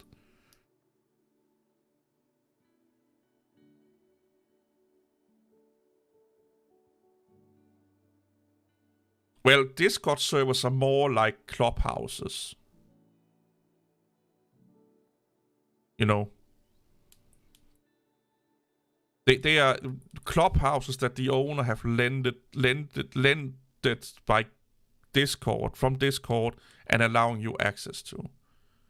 So that means that either Discord or the owner can then, for no reason whatsoever, kick you out. The same with YouTube. You don't have free speech on my YouTube channel. I lent a place or let's say a office on YouTube servers. And as long as I'm following their rules, I can do whatever I want. And as long as you're following my rules, you are allowed to comment and watch and blah, blah, blah, blah. YouTube is not a government institution.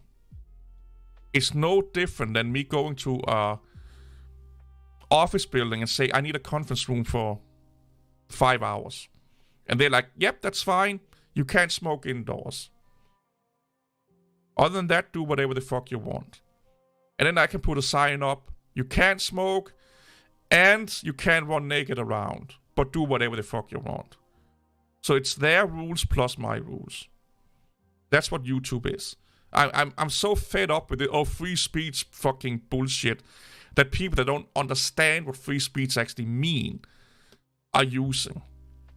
I'm not even fucking American, and I apparently know more about free speech in America than American does. No wonder that Americans are among the stupidest people on fucking earth, apparently.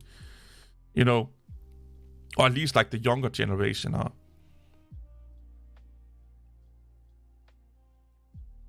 Yeah, something like that, yeah, CTO. A lot of people online think they have more power and control and rights than they actually have. And it drives me nuts. It drives me nuts. And why do they do that? Because someone told them online that they had that.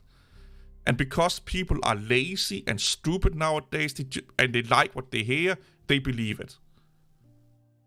They don't actually sit down and be like, oh, could this just be someone, blowing hot air up my ass to make me feel good?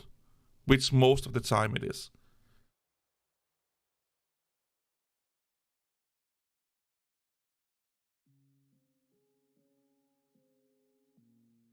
True, auto-modding sucks, but, we have to work with the tools that we have, sadly enough, It's one of those things in life where nothing is perfect, but, you do the best with what you have, basically. But I do, on my channel, I have not many, but I have a few words that you can't, use and say and do and stuff like that. And that's mostly because of bots. I don't know if you can remember that wannabe friends bot. When they would comment on your channel, wannabe friends, and if you click that channel, you'll get hacked and stuff like that. And then there's a lot of porn bots. I can't speak. Porn bots that made some, comments also that if people clicked on and they got hacked and shit like that. So, and then of course there is YouTube's, own things you can and can't say just by default on their websites. But yeah, when I started this channel, there was a shit ton of porn on YouTube. Like porn bots. Like a massive amount of them. Like almost every fucking video I uploaded for like a year had a comment from a porn bot.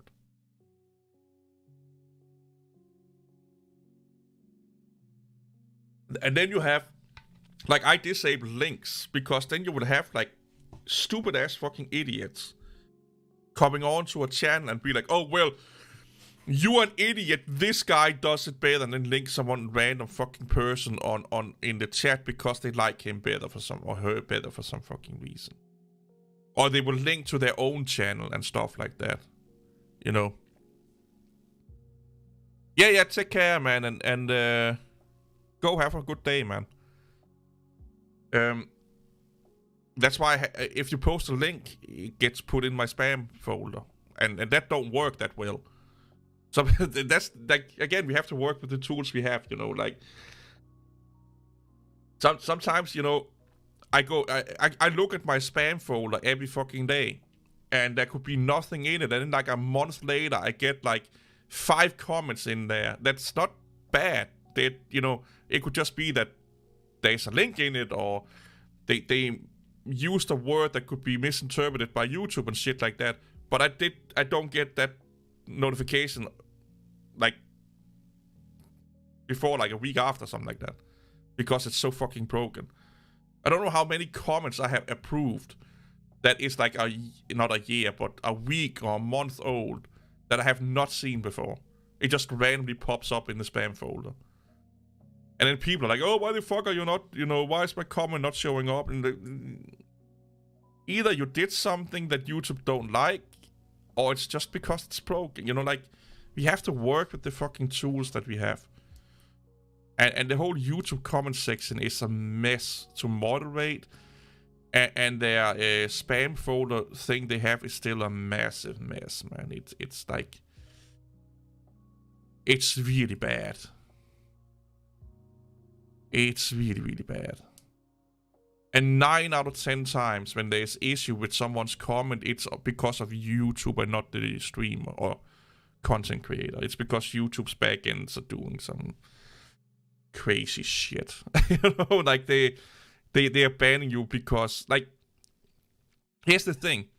I've had people that could not comment on my videos or live stream from their desktop, but they could for their mobile phone. Then they turned off ad blocking, and now they could comment. They turned ad blocking back on again. They couldn't comment, but they could on their phone. That's some of the crazy thing that we have to deal with.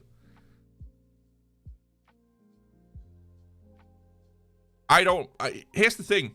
Most people don't read the description or about tab anyway.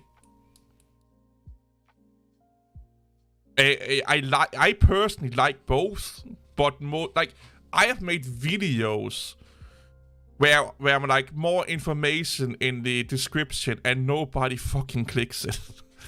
Well, most people don't click it. I've had people asking me if I have a Discord. It's been in my description list, and I think even my about section since day one. They don't. So YouTube don't hate external sites. They just don't like bad external sites. It's not HD, dude. It's stupidity. It's people want everything to be done for them. They don't want to do anything themselves. Oh, for fuck's sake, I have to click an expanding link or drop down list to see more information. How the fuck dare you? No, Discord, I have no problem with my Discord links on YouTube. I've had them for years on YouTube with no problem. Heck, I think there's one in the description for this fucking live stream.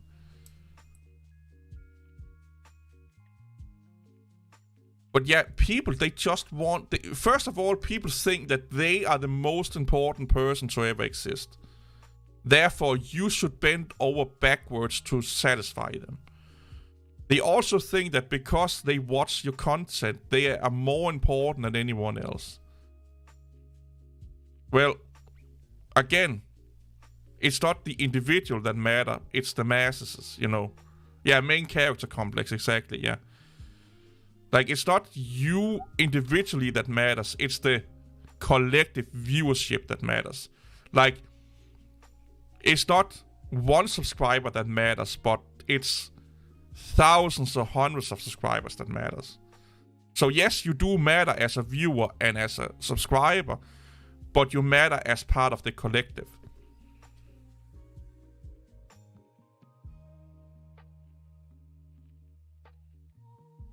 Yeah, but that's because they have disabled... Like, you can't post a link in my YouTube comments.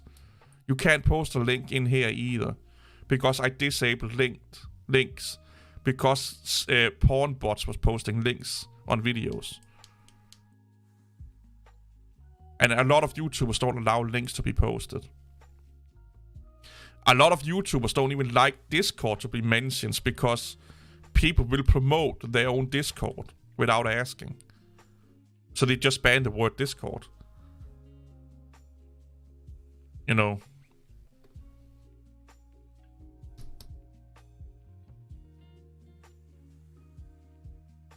Like, a lot of times there is a reason why something happens. And a lot of times you're part of the problem. I always say this and always live by this. A lot of times, if you have a problem, you are somehow part of that problem. You're tired in the morning. It's not the job's fault that you have to wake up at, let's say, 7. It's not your boss at the job's fault you are really tired in the morning and can't get to work on time. That's a you problem because you probably are sitting and jerking off to porn all night or something like that. You know, a lot of things boils down to you are part of the problem as well as someone else. You may not be the majority part of the problem, but you're still a part of it because it evolves you. So if you really, really want to have a main character complex, well, if everything is about you, then every problem is also somewhat because of you. Yes, there are events that you have no control over. Like if you're walking at night and you're getting mocked or, God forbid, you know, assaulted and stuff like that. That's no you know, like that has nothing to do with you. But if you are dissatisfied with the situation you're in, work, relationship, housing, whatever the fuck it is, that's part on you. You can always do more to do better. Sitting on your ass and expect everyone else to do that work for you, that will never happen. You want a better job? Do something to get a better job. You know, you want a better spouse? Do something. You feel you don't get attention enough? Figure out why. You know, I'm so tired of this mentality in society. That's why I don't do humans well. Because they are so fed up in their own fucking illusions that I just can't fucking... I can't. I can stand and talk to someone. I'm like, this is so meaningless. Like, this don't matter at fucking all. I will listen to them, but inside I would think, like, of all of the things on this earth, your coffee is not hot enough or too hot. Okay? Get a new one. Complain. But it don't really fucking matter that much. You know, like...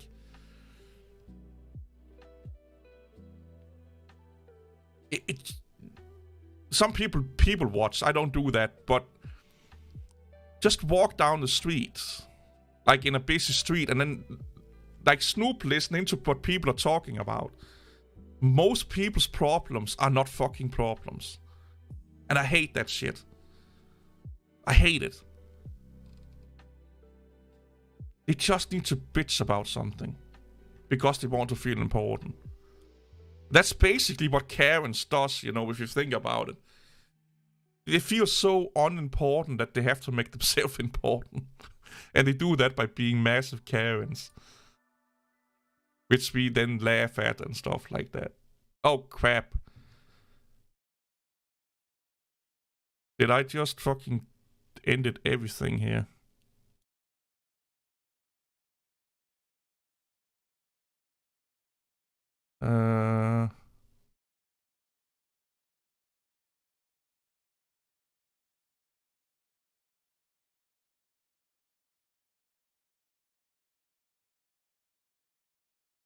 Yeah, let me know if we... Oh, there's the music. Yeah, I fucking closed my tab. I hope you're still here. So if I do this...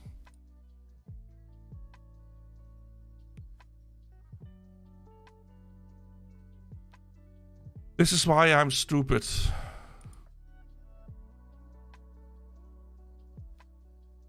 I thought I was closing my watch pages, but my YouTube dashboard was in there also. So, Oh yeah, it's coming up. Oh, it's still up. Awesome, thank you, man. Yeah, that's fucking stupid, man. That's what stupid people does, apparently. Or do. I don't know, I kind of like this watch, though. Normally, I'm not that big on black and red, but...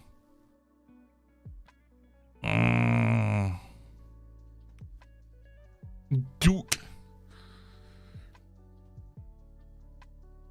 There's some hairy fucking arms there. I may need to get a watch soon. That may be in the near future. Just a little bit in the near future. Just a tiny bit.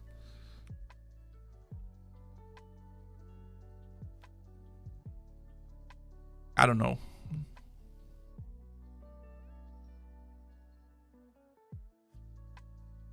What are we doing? Did it just change wallpaper? Oh, we have a fox. Foxy fox.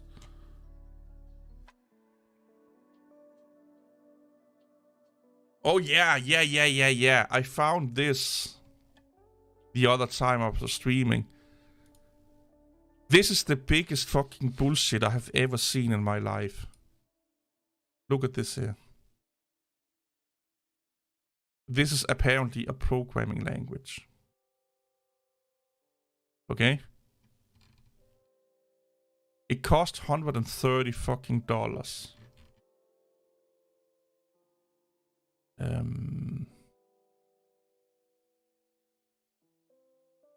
A complete introduction to Blue.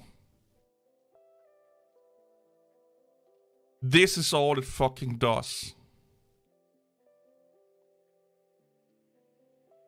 And he wants $130 for this.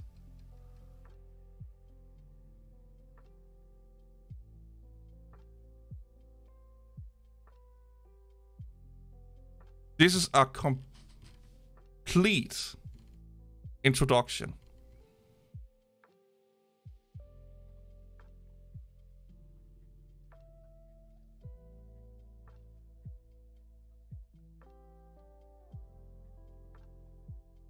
It even has its own compiler. So this is about variables. Then we have methods. An active Blue pre-requirement, an active Blue project on your computer, an open.bl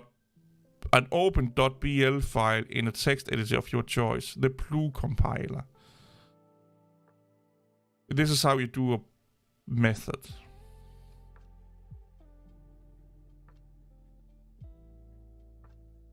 It's basically fucking scripting. And all of this gloryless you can get for $130.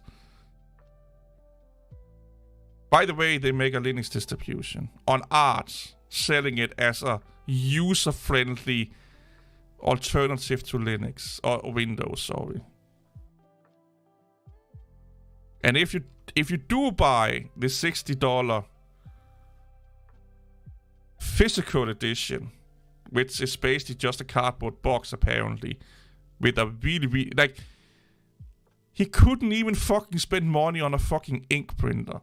It's like a black and white shit. But you also get the Blue programming language. So for $60, or for instance free payments of $15, you can get a Linux distribution that's probably just a respin of Arch and a programming language that's basically best just do way more. That's not a programming language. Or if you only want the programming language, it's almost 3 times the price just for the programming language. This is fucking stupid. So collective responsibility punishments meant for the couple black sheep for something that isn't your fault isn't something that is you even a little bit. No. No. Because if you're talking about a couple of black sheep, we're talking about a really, really select few people. If you're talking about a large group, that's something different.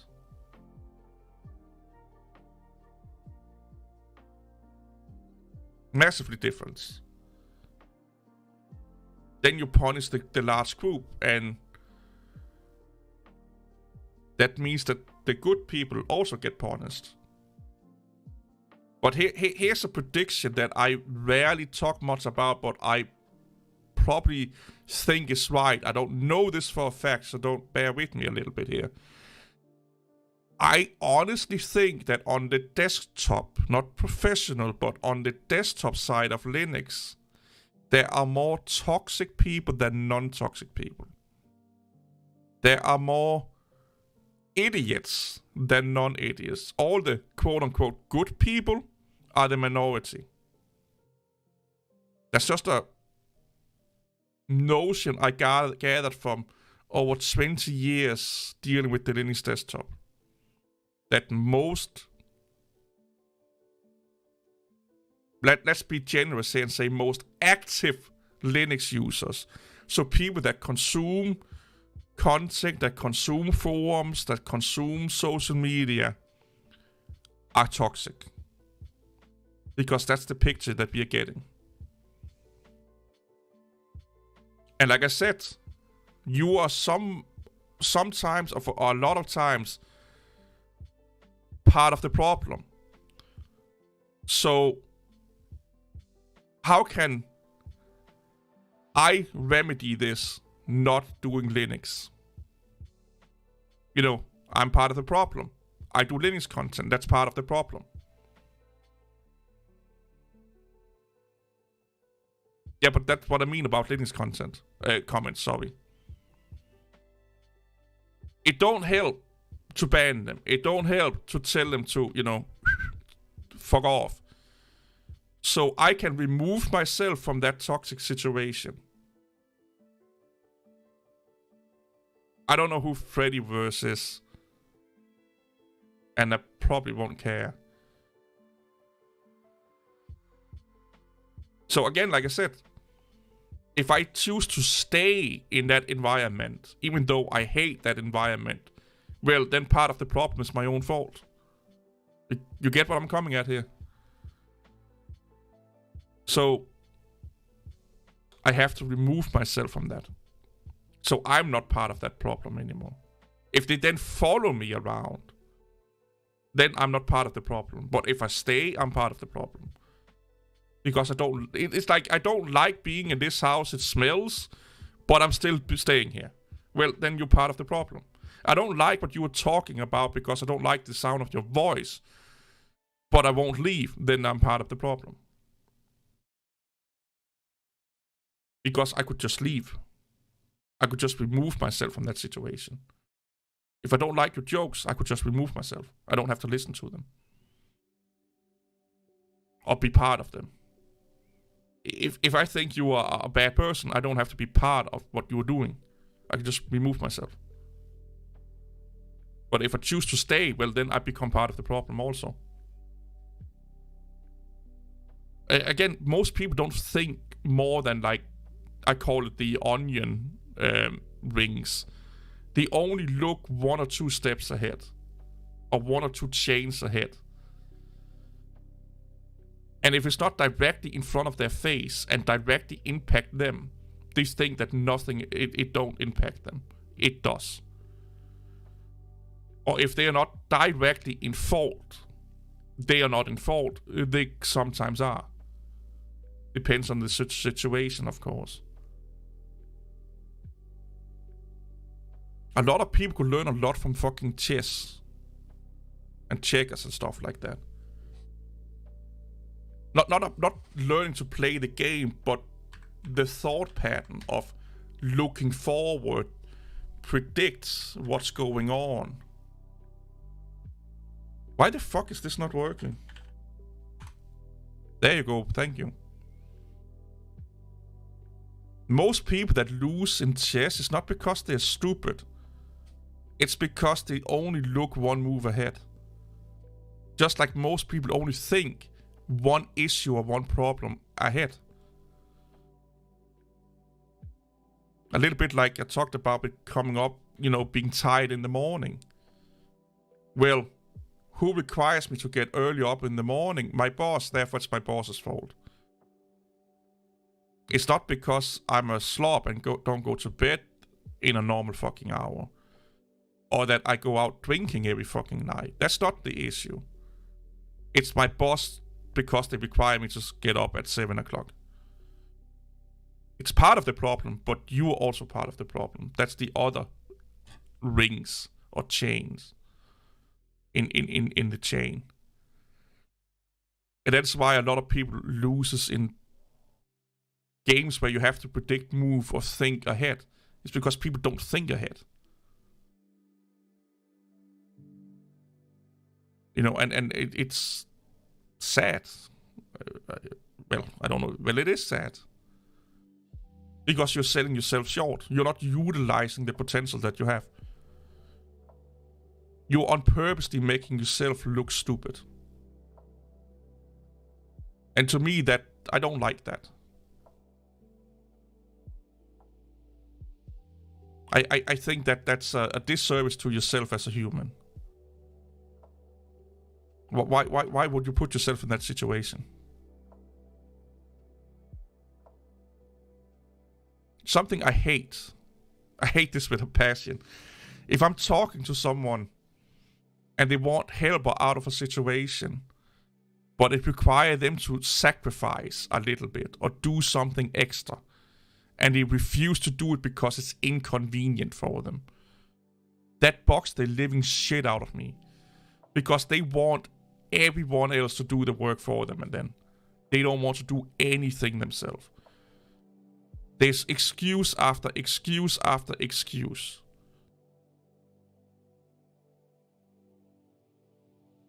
Sometimes, you know, if you have mental issues and stuff, I get it. But if you're a sane human being, healthy human being, and you expect everyone, and it's always everyone else's fault, and I don't want to sacrifice something now for something better in the future. You are the massive fucking problem then.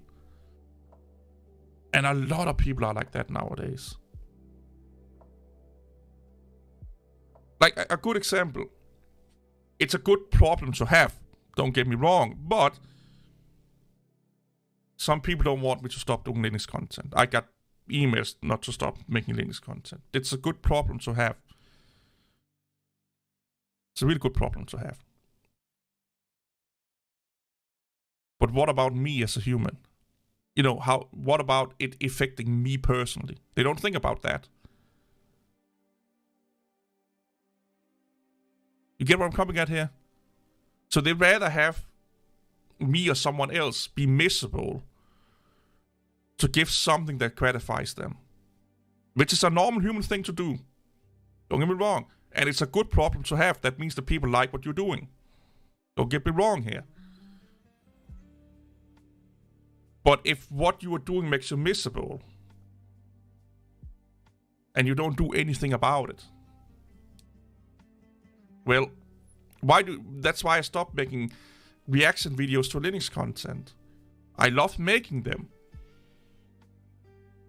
But on the other hand, I was angry for a whole fucking day after I did them, because the amount of stupidity, you know, that comes out from those Linux YouTubers that I reacted to made me angry, yeah. I think angry would be the right word.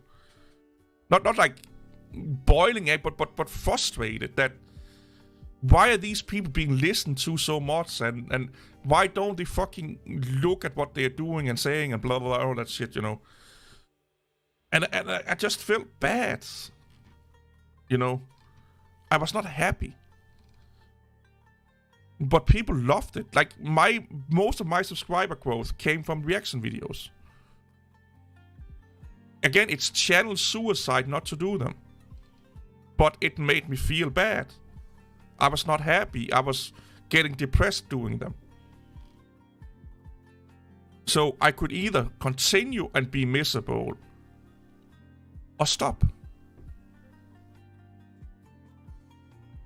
And people got angry over that. I do want to do reaction videos again, by the way, but not about Linux. But tech in general. I just need to get my fucking fat ass in, in gear and actually do it.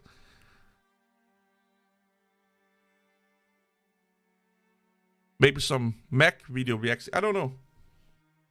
I'm thinking about doing some homelab reaction videos because I don't know much about it. So it could be a good way of learning while watching. But like I said, people they just don't think much nowadays.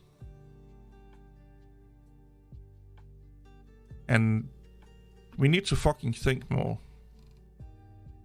Why is there no pictures? I want pictures. I'm a stupid person that want pictures. How's that Git repo looking like? Holy shit, 150 repositories. It's not even that bad, to be honest, but yeah. I really dig the playlist for Lofi Girl at the moment.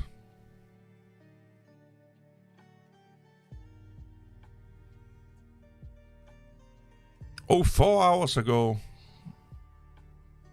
Yeah, shit is happening here, man.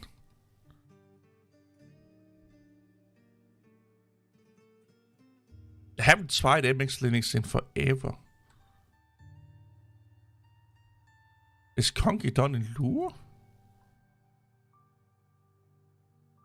What are you telling me here, boss? What are you telling me, boss man?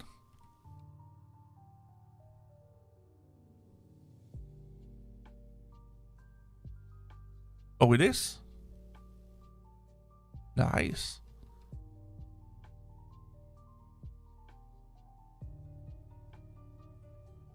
I used to look at a lot of Lure code for like add-ons for World of Warcraft and stuff like that.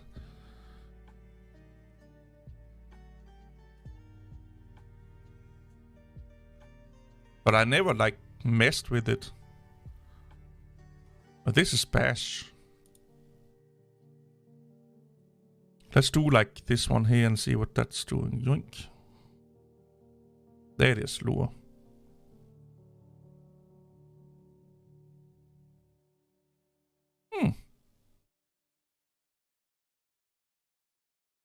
That's not that bad.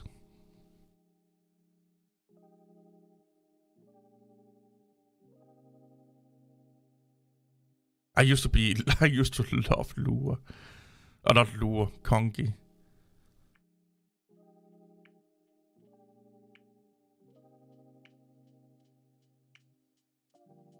I never,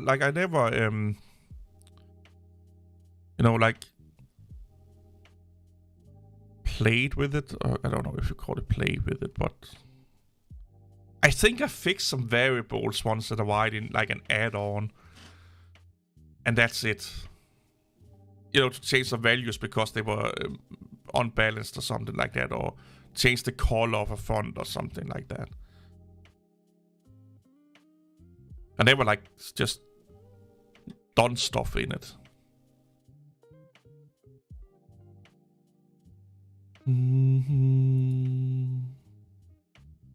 Oh, this is from 2009.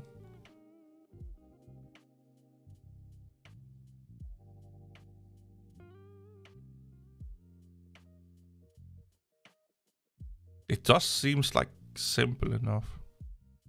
I've done some PowerShell scripting the last couple of days. That's a fucking... That's fun. I don't know how to feel about it because, it gave me that, bash scripting vibe, but some of the things just it's like... I don't know what the fuck it's just like... Have you ever eaten a cake or something like that and you're like, oh, this is actually really good? And then it's like, oh yeah, no, I don't like it. You know, like when the aftertaste comes and like, yeah, maybe it's not that good. It's still good, but not that good. That's kind of how I feel when I'm doing stuff in PowerShell. It's like I get excited and like, yeah. Like I don't mind it, but it's not great. I'd rather do it in Bash or something like, or Python or but it don't make sense to do it for just a script for Windows, and then you're like, yeah, it's not that bad, It's just like, I don't know what the fuck it is with it. It just gives me that weird feeling where I sit there and like, yeah.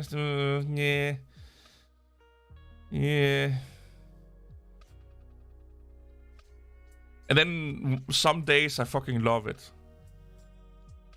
Like when it works, I love it. But when I'm working with it, I'm like, nah. But then when I run the script and everything works, I'm like, yeah, it's fucking the most amazing shit ever. But that's more or less probably just because it actually worked. Like, yeah. I don't know. I don't fucking know.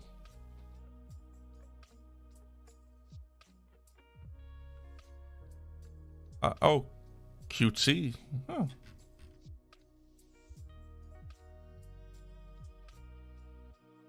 C++. I actually have a book, C++ for Dummies. I never read it. I never done anything in SQL. Maybe I'm going to do it at some point, but yeah, I never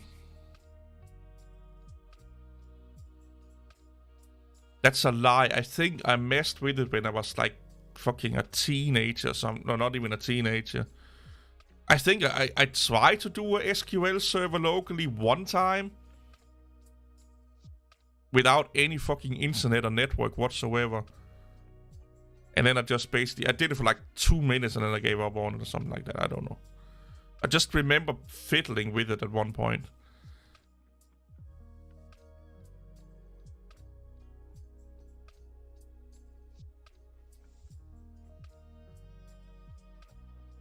I do really, really want to learn C++ though.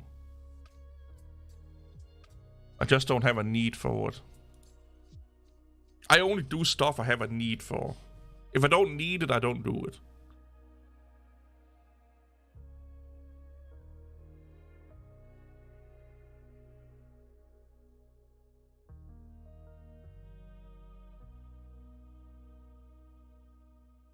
I never liked the MX Tools UI or user experience. It's always been like really fucking bad.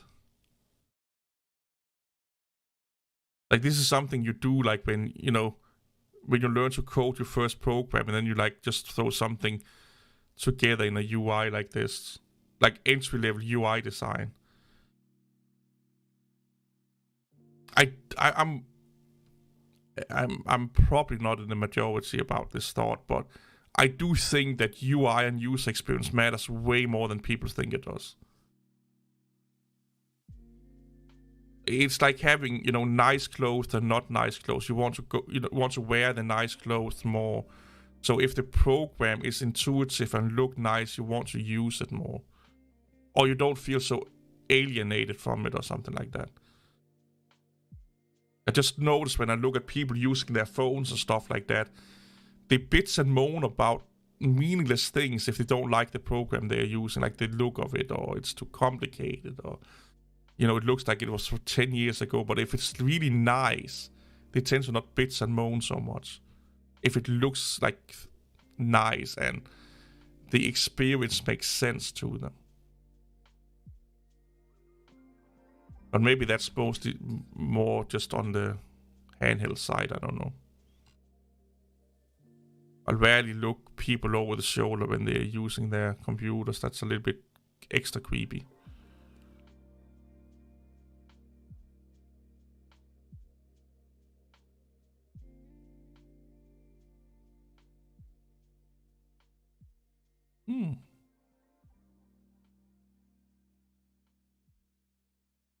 Libre Office.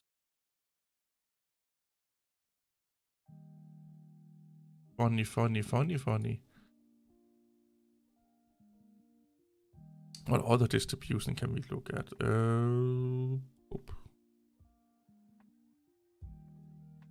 Oh, Solus. They have reviewed Solus. I want to see what they're saying about Solus. Good old Mindy boy. Like, Distros just becomes less and less active. Like, back in the day, man, you got, like, fucking newsflash or new distributions updated all the fucking time in here. Oh, Linux from scratch got... Oh, God, no. Is that still alive? Holy shit.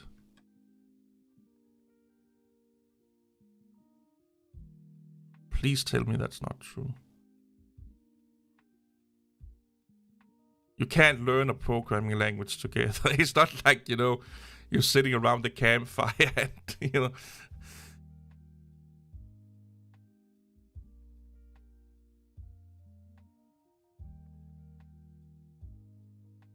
I do like Bocce quite a bit.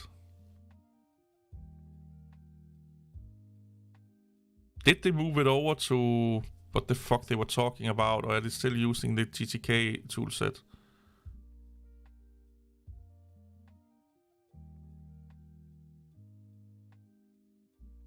You don't even need to do that with Linux from scratch. You could just learn it. Well, just learn it.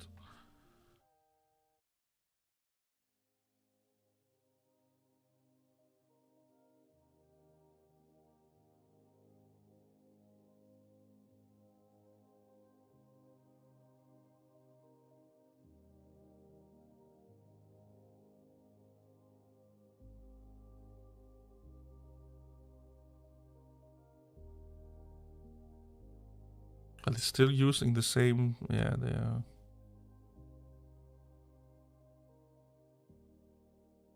Hardware. Wait, did I just see that, or did I fucking hell?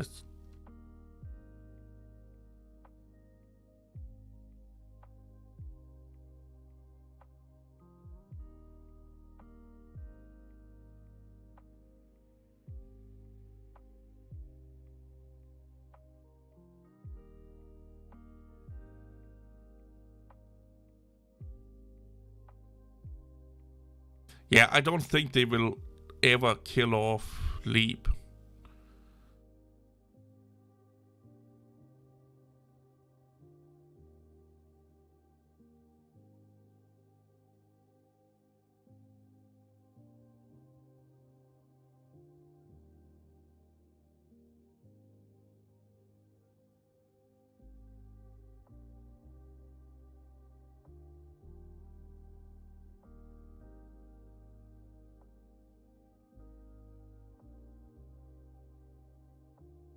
Like, if you really want stability and you don't want Debian, Leap is definitely the way to go.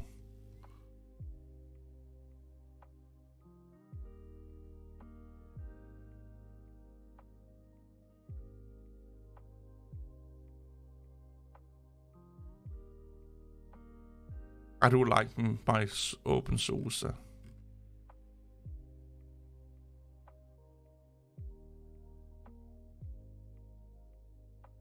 Oh, they're using Podman.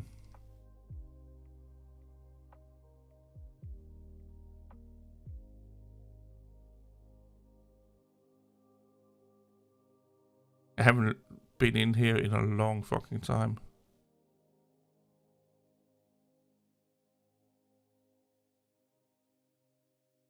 Like, funny enough, my Tumbleweed install has been one of the most stable Linux install I ever had.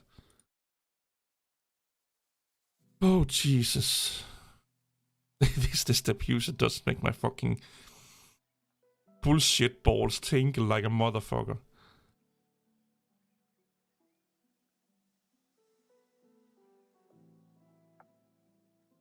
Like, why? Why would you want to do this? Oh, you're miss a fucking lot. I'm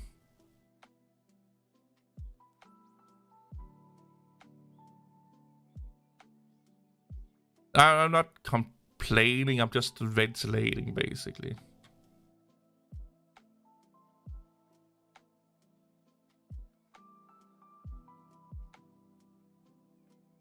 Just been demotivated, so to speak.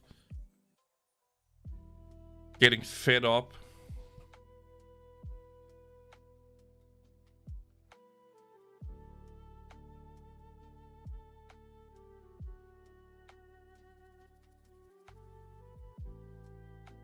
And of course, using a little bit clickbait. As I do on my live streams. It seems to work.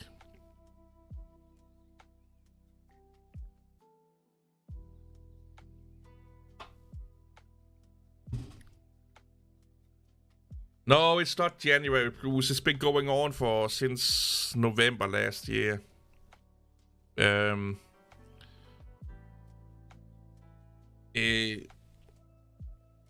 It's just demotivating to get yelled at for so long for just wanted to not want, but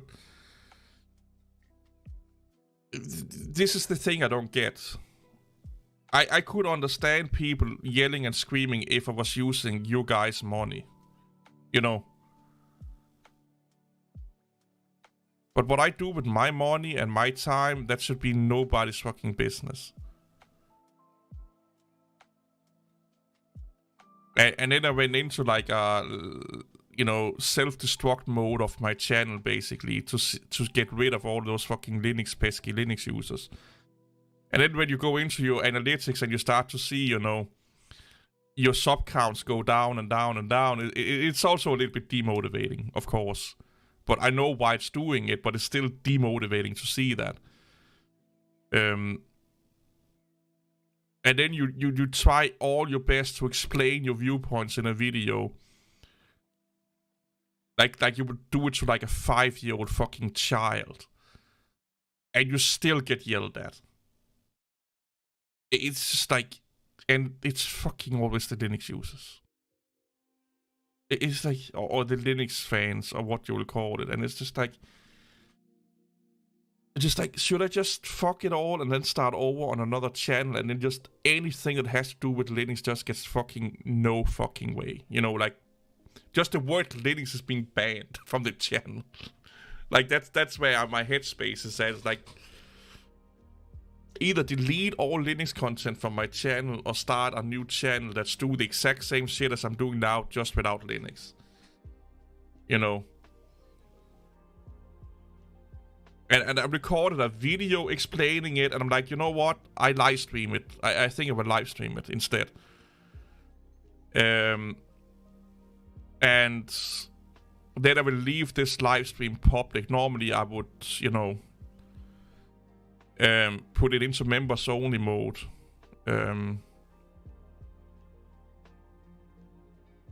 Theo also make Linux videos once in a while, but not that much. Hey, welcome back.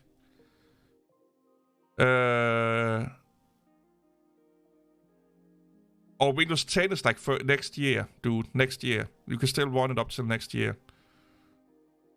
I think it's 2025, if I'm not mistaken, right?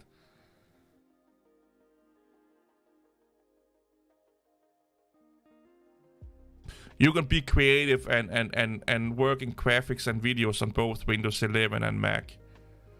It's all about what money you have to... Like, if you have a lot of disposable income and you want to try something new, or you can save up, yeah, you know, Mac is a good way to go. But if you don't like saving up or can't save up and don't have that much disposable income, then just, you know, upgrade to Windows 11 anyway, because you can hack, like, you can bypass the TPM requirement. A lot of people do that. Just Google it. But when is like, when is Windows 10's end of life?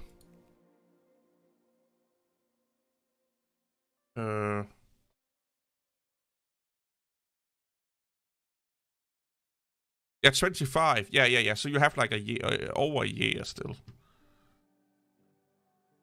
You know. Yeah. Your feelings. Yeah, I'm sorry, Lama. But yeah, I'm definitely going to make more Mac and Windows videos for sure. Yeah. Susa's great, yeah. Well, yeah, need, yeah. I don't know if I would call it need Windows and Mac, but there's still a massive use case for it out there, yeah. Definitely. Yeah, people are weird, man. Especially people online.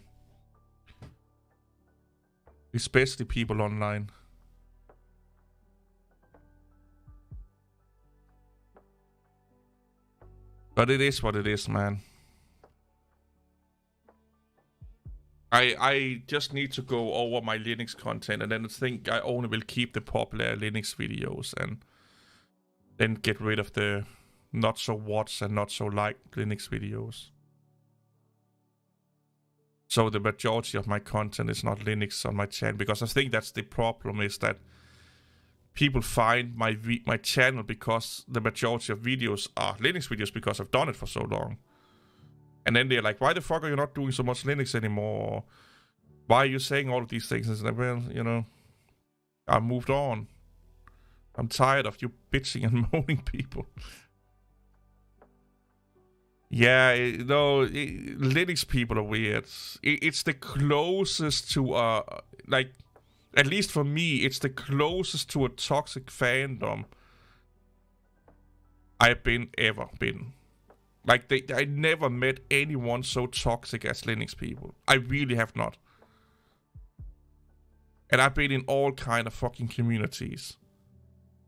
Anything from working out, you know, and the fitness community can be harsh, and gaming, and we all know how fucking weird gamers are, and, you know, EDC communities. Like, I've been in a lot of fucking communities, and I've never experienced anything like this before. Like, not even close. Not even in real life. I used to play a lot of Call of Duty, and they're not even that fucking bad. Like, they're bad, but not this bad. I used to make Linux Call of Duty videos back in the day, funny enough, and they were not that bad, this bad.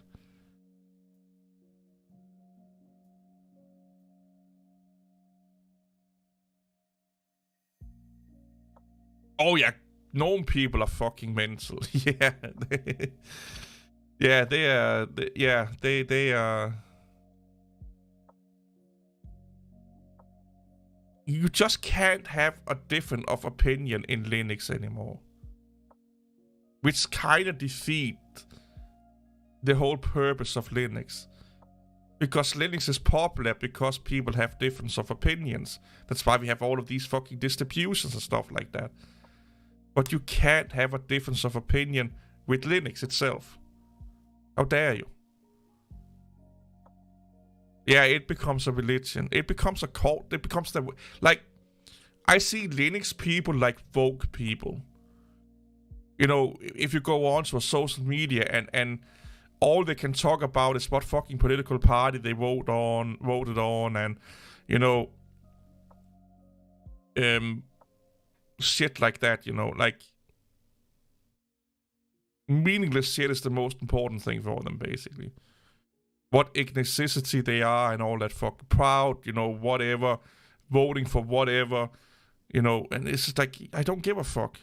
I don't give a fuck about who you are, of course I do, but I don't give a fuck about who fucking poop you out of whose vagina in where in the world. I don't give a fuck about that. I don't give a fuck about what political party you align with or vote for. I don't give a fuck. You know, like, it's the least interesting thing about any human being.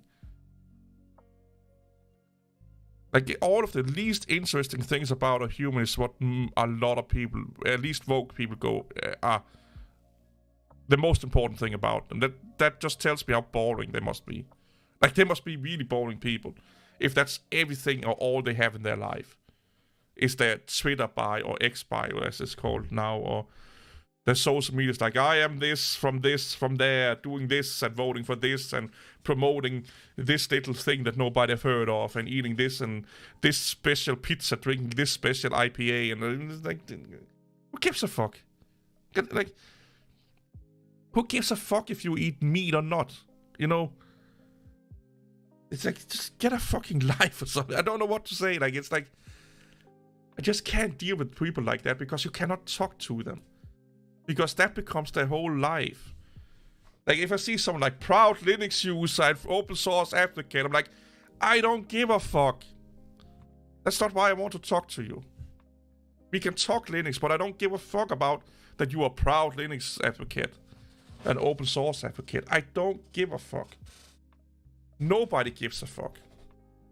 The few little fucking inbred neckbeards in their mom's basement may give a fuck. You know, with their sister, mother, wives, and what have you not. Like, it's... Oh, hey, thanks, man. I will always complain about idiots. I don't think that will ever stop, but I will probably tone it down a little bit. Yeah, like... But here's the thing, you can't when you're on YouTube.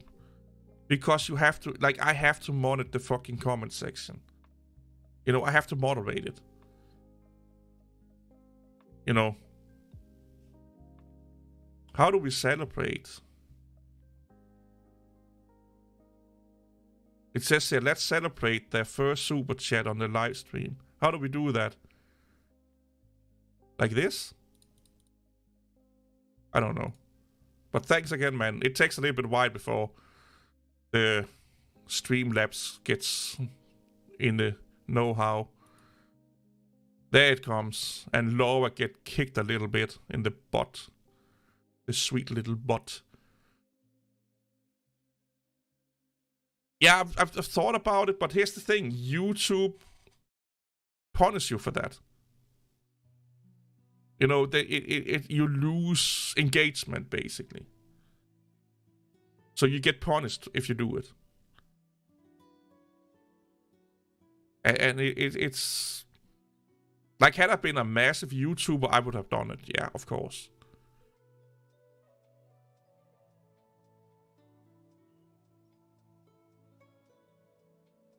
Of course. Yeah, they do. They really, really like engagement. And engagement is anything from like and comments. Even dislikes is pop.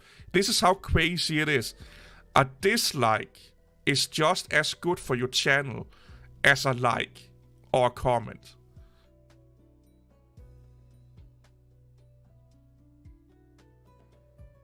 We can look into it, but I normally don't do collabs. But we could look into it, like, show me what your channel is about and we can look into it. But I am busy. Like, I just went up in time at work and stuff like that, so I don't have much free time. But I am thinking about reviving my podcast. So maybe we could do some form of an interview or something like that, where I could interview you or something like that. You know, but yeah, throw me an email, we can look at it. I just don't want to promise anything, basically, you know. I have so many things I need to have done also, but I'm not against it, basically.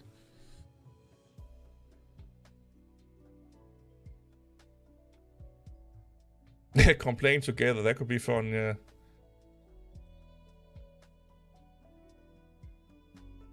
It's funny because when I started this channel, there was like 5 or 10 like somewhat noticeable Linux YouTubers that stopped doing Linux content for these reasons I'm talking about now. And almost every year I see, you know, people stopping because of the toxicity of the Linux users. I don't really like complaining, to be honest, because it just puts me in a bad mood. But sometimes I just can't fucking keep my mouth shut. You know, it's just like I just have to speak up sometimes because nobody does.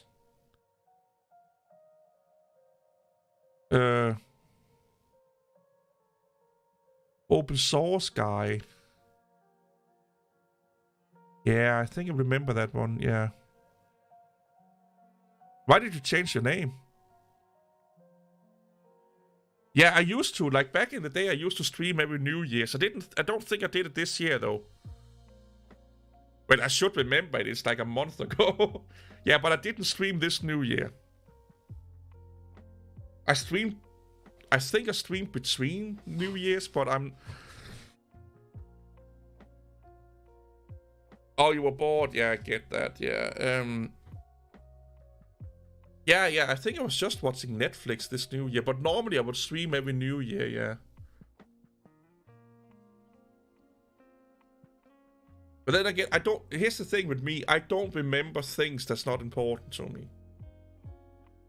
That's why I'm really bad with names. So if I meet someone and I know that it's just some random fucking person that I'm meeting, I don't do any effort to remember their name. Even if I'm working with them, it takes me months before I know their name. Because, you know, the first 1 or 2 or 3 months, you don't know if you're still there, you know. So I'm like, I try my best, but I really don't remember name that much because they're just not important to me at that time. Or important enough for me to remember names and stuff like that. And I just do that with everything that I feel is not important. I just barely obtain it whatsoever.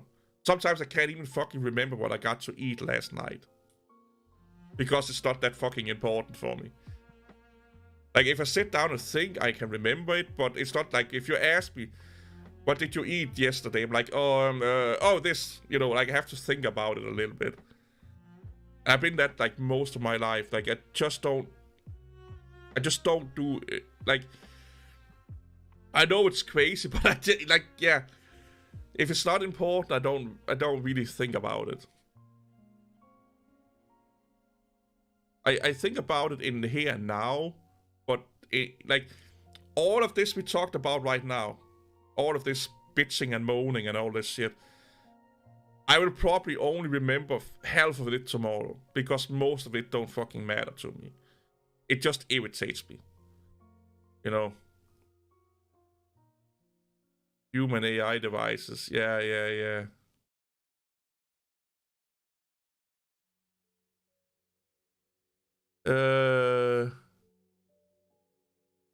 Oh, what admin certification are you getting? I think you told me before.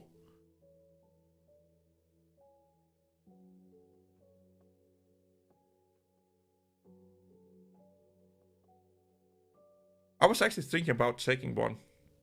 You know, the one everyone takes, the easy one. What the fuck is it called?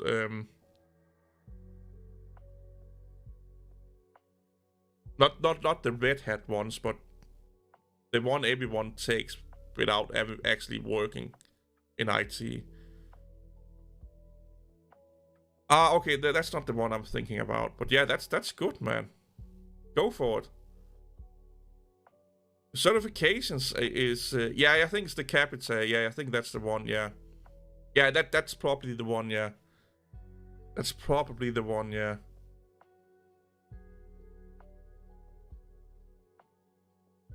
Yeah, like,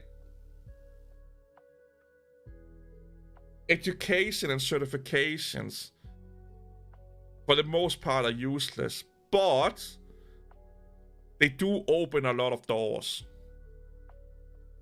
Way more doors than if you don't have them. And they get you in the door way more times than if you don't have them. And people take you seriously faster versus if you don't have them. So they are somewhat important, not what you learn so much, but that you have them. If that makes any fucking sense whatsoever. Like, of course you are learning something. I'm not saying you don't learn anything, but it's not something you couldn't learn on your own without taking the test. But just the fact that you took the test will open more doors and get you in the door easier than had you not have them. So I do like what they stand for. I'm just not good at tests. I hate tests. I on purposely do, like, I purposely try to fail tests. Like, that's how stupid I think they are. But society look at them, you know. Yeah, I do have Pro on my Mac. Yeah, Home Pro, yeah. I sadly haven't, well, this is what I did. I installed it for the video, and then I installed HTOP, and never touched it again. That's to the extent I needed it. I did it for a video, installed HTOP, and never touched it again. I have, however, installed what is it called? Oh my ZSH or something like that. Themed it, the terminal. Maybe I should make a video about that. But I do want to make more videos about, like, I need to make more videos about Mac applications. I have some in the works for that. I also need to make more, like, nerdy videos about Mac OS. Like, I was doing nerdy shit with, like, Windows today. Like, things you thought you could only do under Linux. Windows is, like, PowerShell is fucking amazing. Oh, how did you, what? How? What the fuck? What did you do? Now I'm really curious. I never heard anyone break their fucking machine like that, unless you maybe overheat. I don't even know how the fuck you can do that. Unless you, like, ran some really crazy code. Let's look at the Apple's website. Just to piss people off. I want to do the Danish one.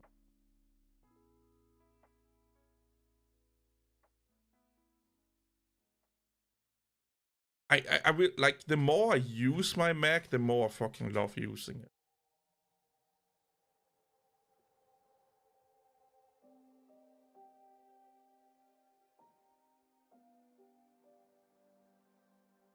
But I am not that well versed in the whole Mac, like, Mac OS thing. I haven't really used Mac for like 10 years now, like, until I got this one here. So a lot have happened that you know, like, I know the basics, but there's a lot I need to, like, get my head around still.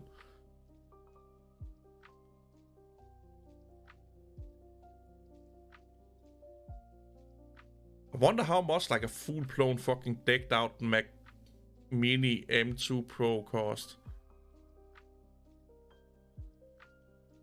Like, if you go fucking nuts, just get everything. Like a 8 terabyte, 10 gigabit. We don't need the software. 4,500. Holy shit.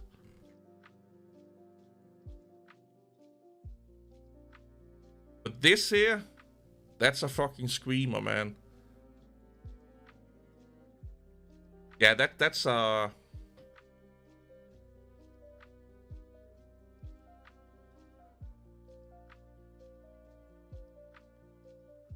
8 terabytes of storage, man. I don't even have that much storage on my Windows machine, but the drives together. Departed, then keep tweaking and turning. Oh, you try to install KDE and apt-get.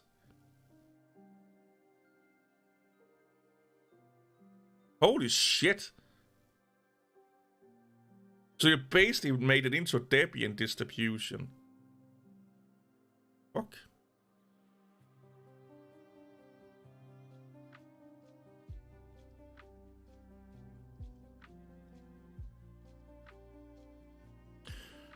I will not say that the Mac Mini, like, my Mac Mini is on par. It's actually faster than my Ryzen CPU for a lot of workloads. It renders videos faster, it scrubs video faster, It does a lot of graphical work faster than my... The only time I notice mine... I can't speak right now. Mine being slower is in gaming. Like if I want to game, that's the only, like... Yeah, that's the only time I see it not being, you know, as good.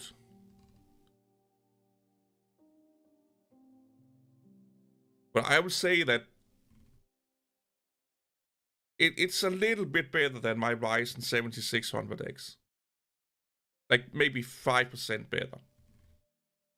But yeah, if you throw in a Threadripper or something like that, then yeah.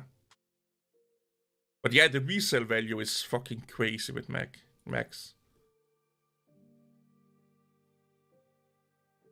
What is the entry level of this one here?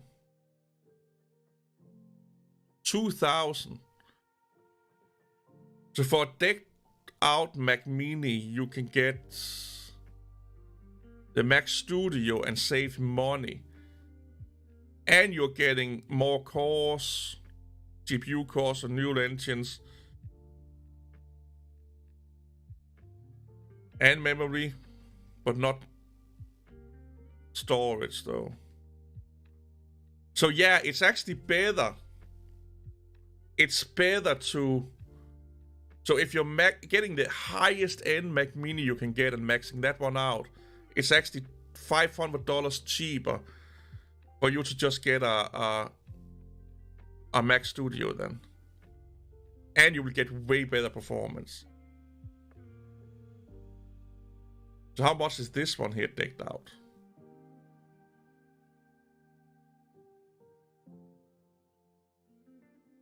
Holy shit.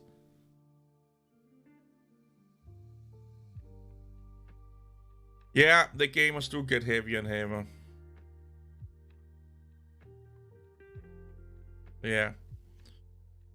But I mostly play, right now at the moment, I mostly play strategy and management games. And then World of Warcraft ones. And World of Warcraft one's amazing on it.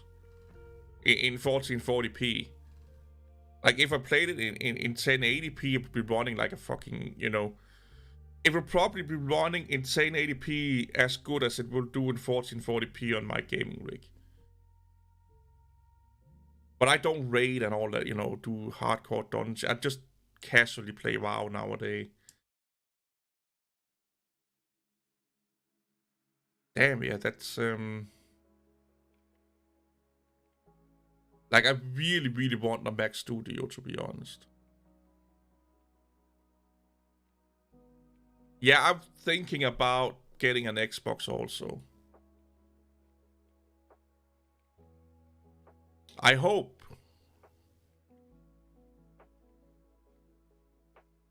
Well, here's the thing. Mac already have them. That's the neural engine. That's the AI cores. Right now, Macs are actually better at AI than Intel and AMD is. Because of the neural cores. A lot of AI people are actually using the Mac M series for AI and neural networking and whatnot. Because of the neural engine.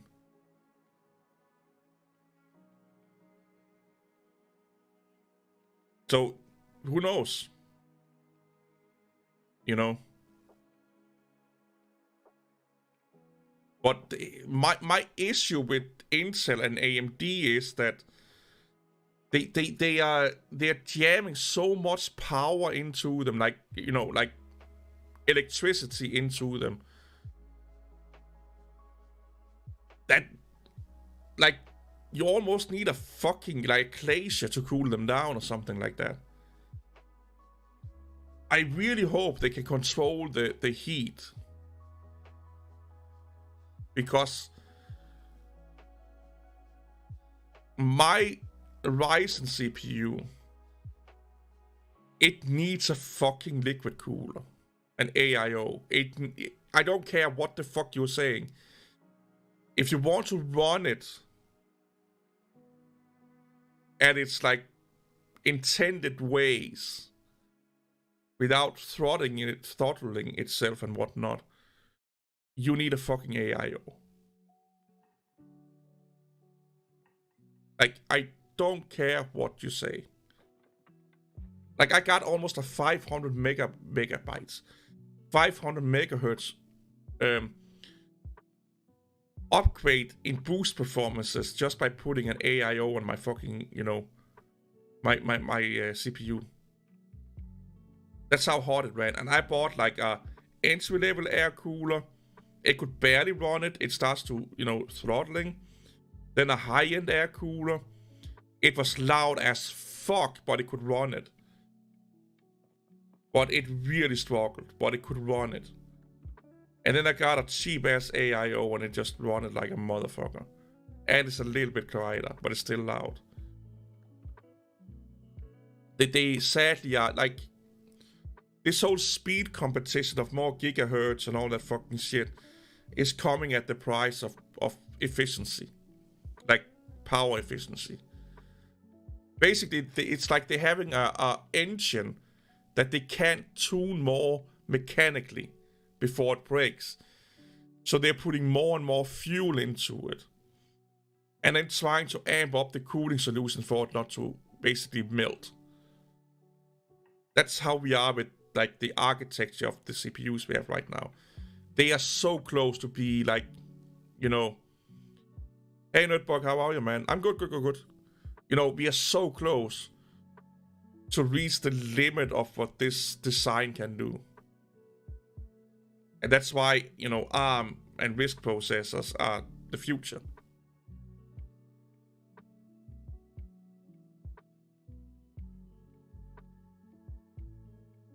Now, iMacs, I would say iMacs is only good if you don't have a monitor. iMacs are only good if you don't have a monitor or you don't want a laptop. I actually think that the iMacs nowadays are obsolete. Unless you don't have your own monitor and keyboard or want a laptop. So yeah, for like a family computer could probably be okay.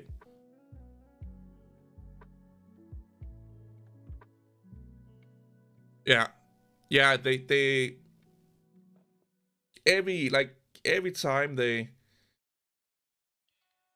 last 3 years ish, no, I know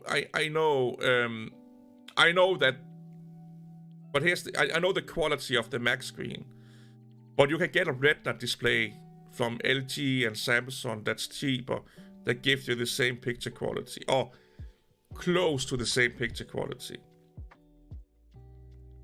No, this is not my last stream. No.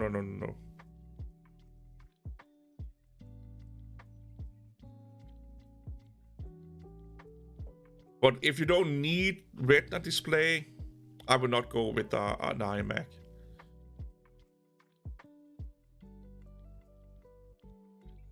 And if you need a bigger screen resolution or screen size, sorry, just buy a Mac Mini anyway. Again, it all depends on what your needs are.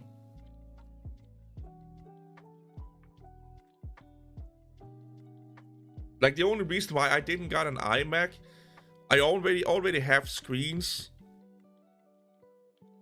And I have my main screen is like a really decent Dell screen. And I don't need like like my old Mac was an iMac. Like the first ever Mac I ever owned was an iMac. And I think if it's your first ever Macintosh you're buying and you're not getting a laptop, yes, get an iMac. Because you don't have any other equipment near you, or, you know, stuff like that. Or if you like have thrown everything out and you're moving and what have you not. But Retina displays are a little bit overhyped, if you ask me. Like a little bit. You can get really, really good monitors that is almost as good for way less. So you can buy a Mac Mini and a monitor and save money. But then again, if you want the streamlinedness of an iMac, you know, where everything is in one place, well, you lose that, of course. You need to deal with cables and plugging in, you know, stuff, or, you know, you have, instead of having just a screen, you have a screen and a box, and like there's a lot of arguments for a Mac Mini, or not Mac Mini, iMac, but the sales numbers is saying it. Less and less people are buying iMacs. They're going the tablet route, laptop route, and even Mac Mini Studio before they go iMac.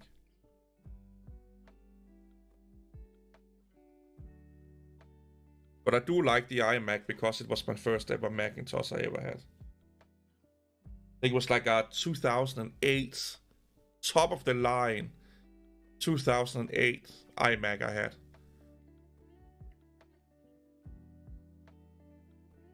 And I loved that fucking machine. Like, I loved it. It was amazing. But I just moved to an apartment, and my old computer was just a laptop. I didn't have, you know, a desktop or anything like that. So I had to buy monitors and all that fucking shit. So for me at that time, the iMac was the perfect fit. But I ended up buying a second screen anyway. And then it started to become, you know... Yeah, it would be a good Linux machine now, yeah. I actually, I installed Arch Linux on it. Like, I was tired one day and bored. And then at like 2 a.m. in the fucking night, I installed Arch Linux on it. Just for fun.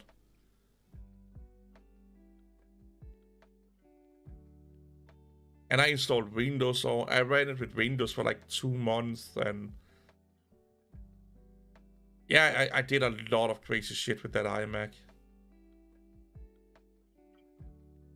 I do regret that I took it apart because I stopped using it so much because I built a gaming computer.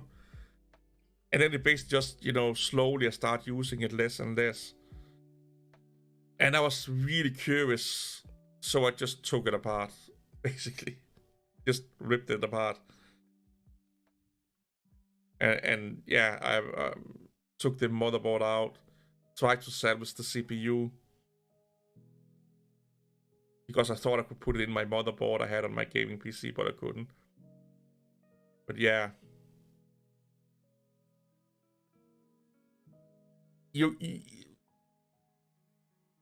You're not missing out on anything. Like, if you like following technical instructions, you like Arch Linux. That's all I can say. That's the only reason you should install Arch the Arch way. It's like baking a cake. Do you like baking and stuff like that? Well, then you may like to install Arch Linux. But running Arch Linux, I don't see any reason to run Arch Linux.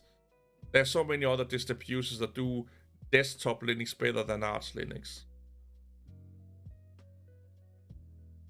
Other than for the fact that you just prefer the Arch Linux toolchain, you know, Pac-Man and stuff like that. Like, if that's your preferred way of doing Linux, then yeah, do it, of course. But if you're looking for like the most stable, the most intuitive, the most convenient, etc., desktop, Arch is not even close to being there.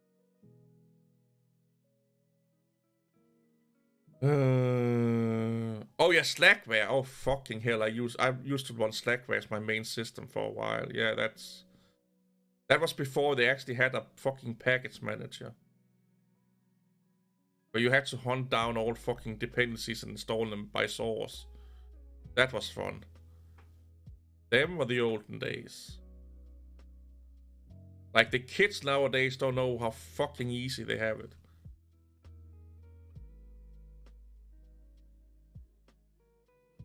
Fuck it, Linux in some cases are easier than fucking Windows. Like,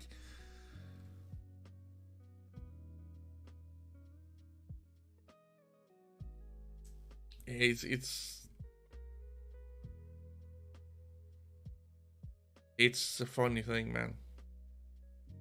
So we don't have that here in Denmark. So we can't finance Mac products on the Mac side, and we don't have the refurbished program. You can only buy in full amount and new.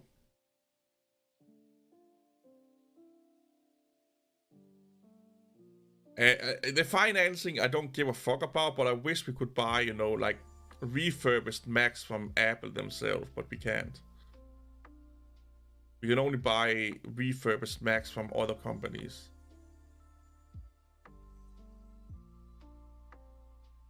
I do think we have the trade-in thingy.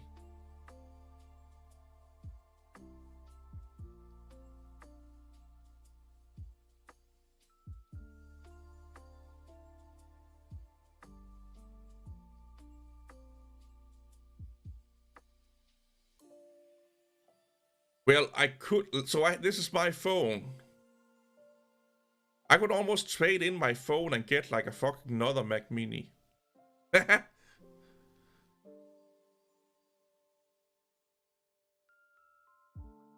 But then I have to, you know, go back to my Android phone.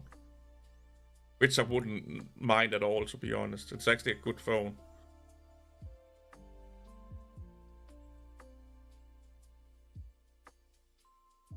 How much is the entry level Mac?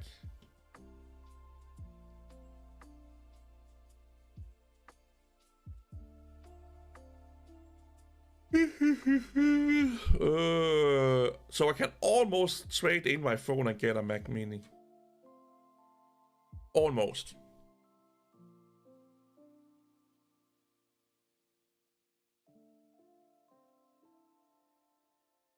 Yeah, Sony makes good phones, yeah. I'm eyeballing the Nothing phone a little bit. It's quite cool.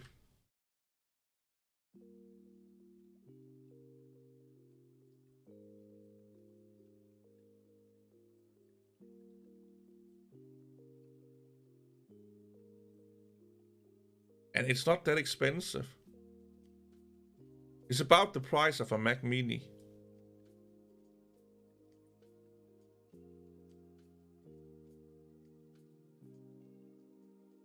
If I'm going back to Android at some point, I'm actually thinking about getting this one here over a Samsung phone, to be honest. But I do like my Samsung phones.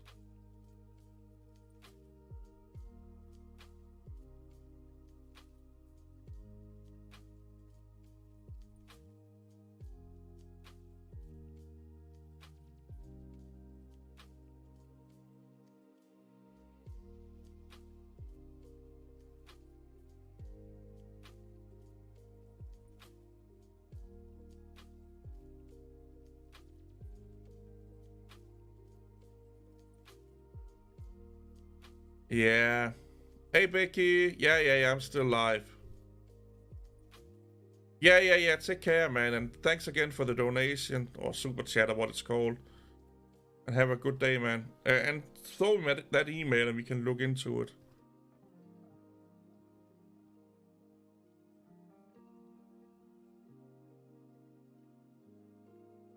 But I do like my iPhone, though.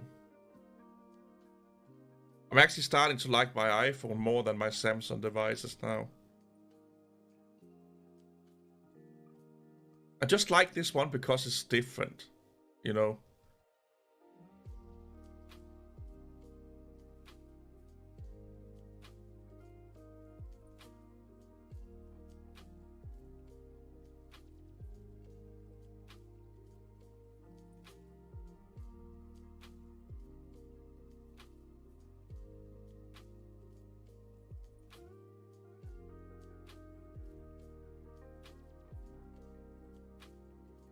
Yeah, I don't know. I just think it's an interesting phone.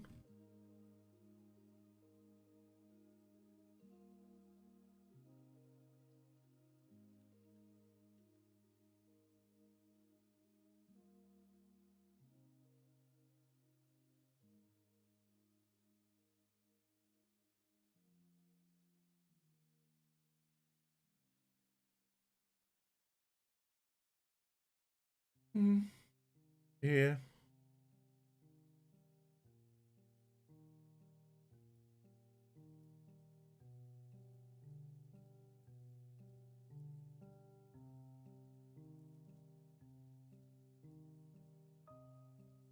But I think I will get like an Apple tablet before I get a new phone, though.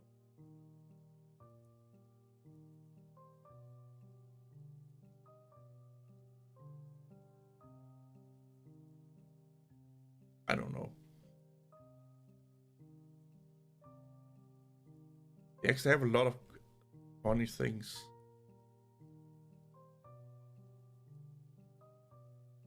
So the guy that invented this one is the same guy that did the OnePlus phones.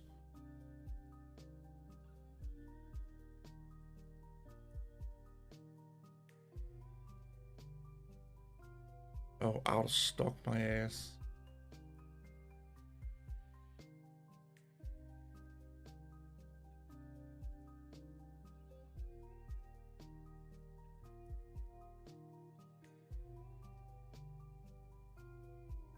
Wait, you can trade in your Mac?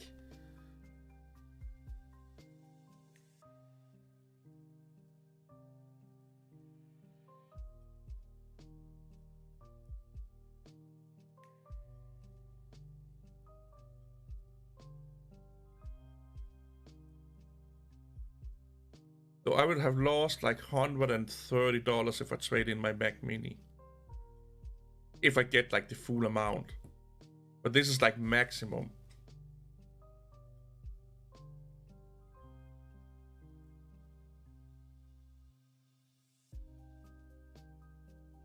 You only get, oh well. But still, like you only get 900 from a Mac Pro. Yeah, take care. Yeah, I will go soon also. I'm getting really tired. And I need to piss. What if I... What do I get for my, like, S21?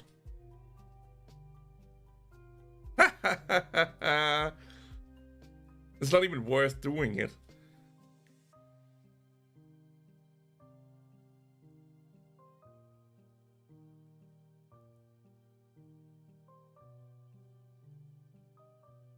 Yeah, I've been up since 6 o'clock.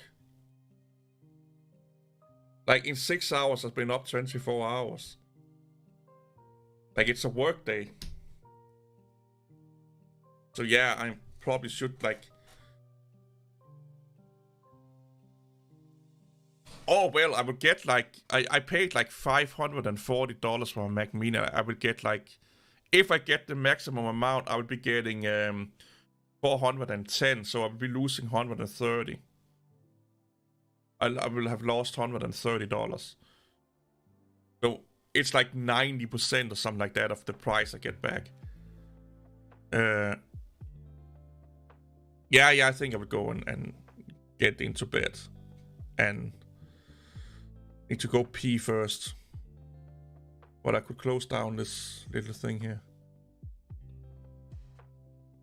Yoink, yoink.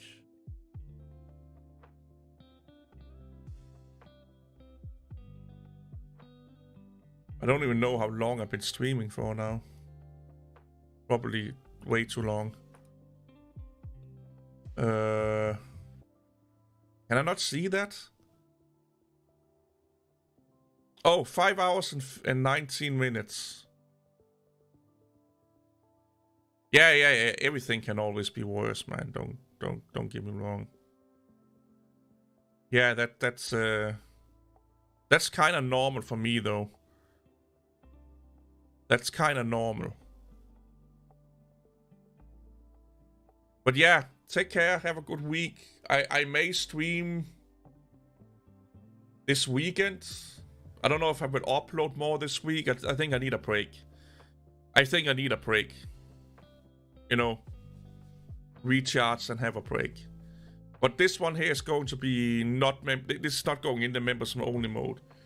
Because people will probably want to see this, or at least the first part of this, where I bitch and moan like a baby. So take care, have fun everyone. Enjoy the week. Bye bye.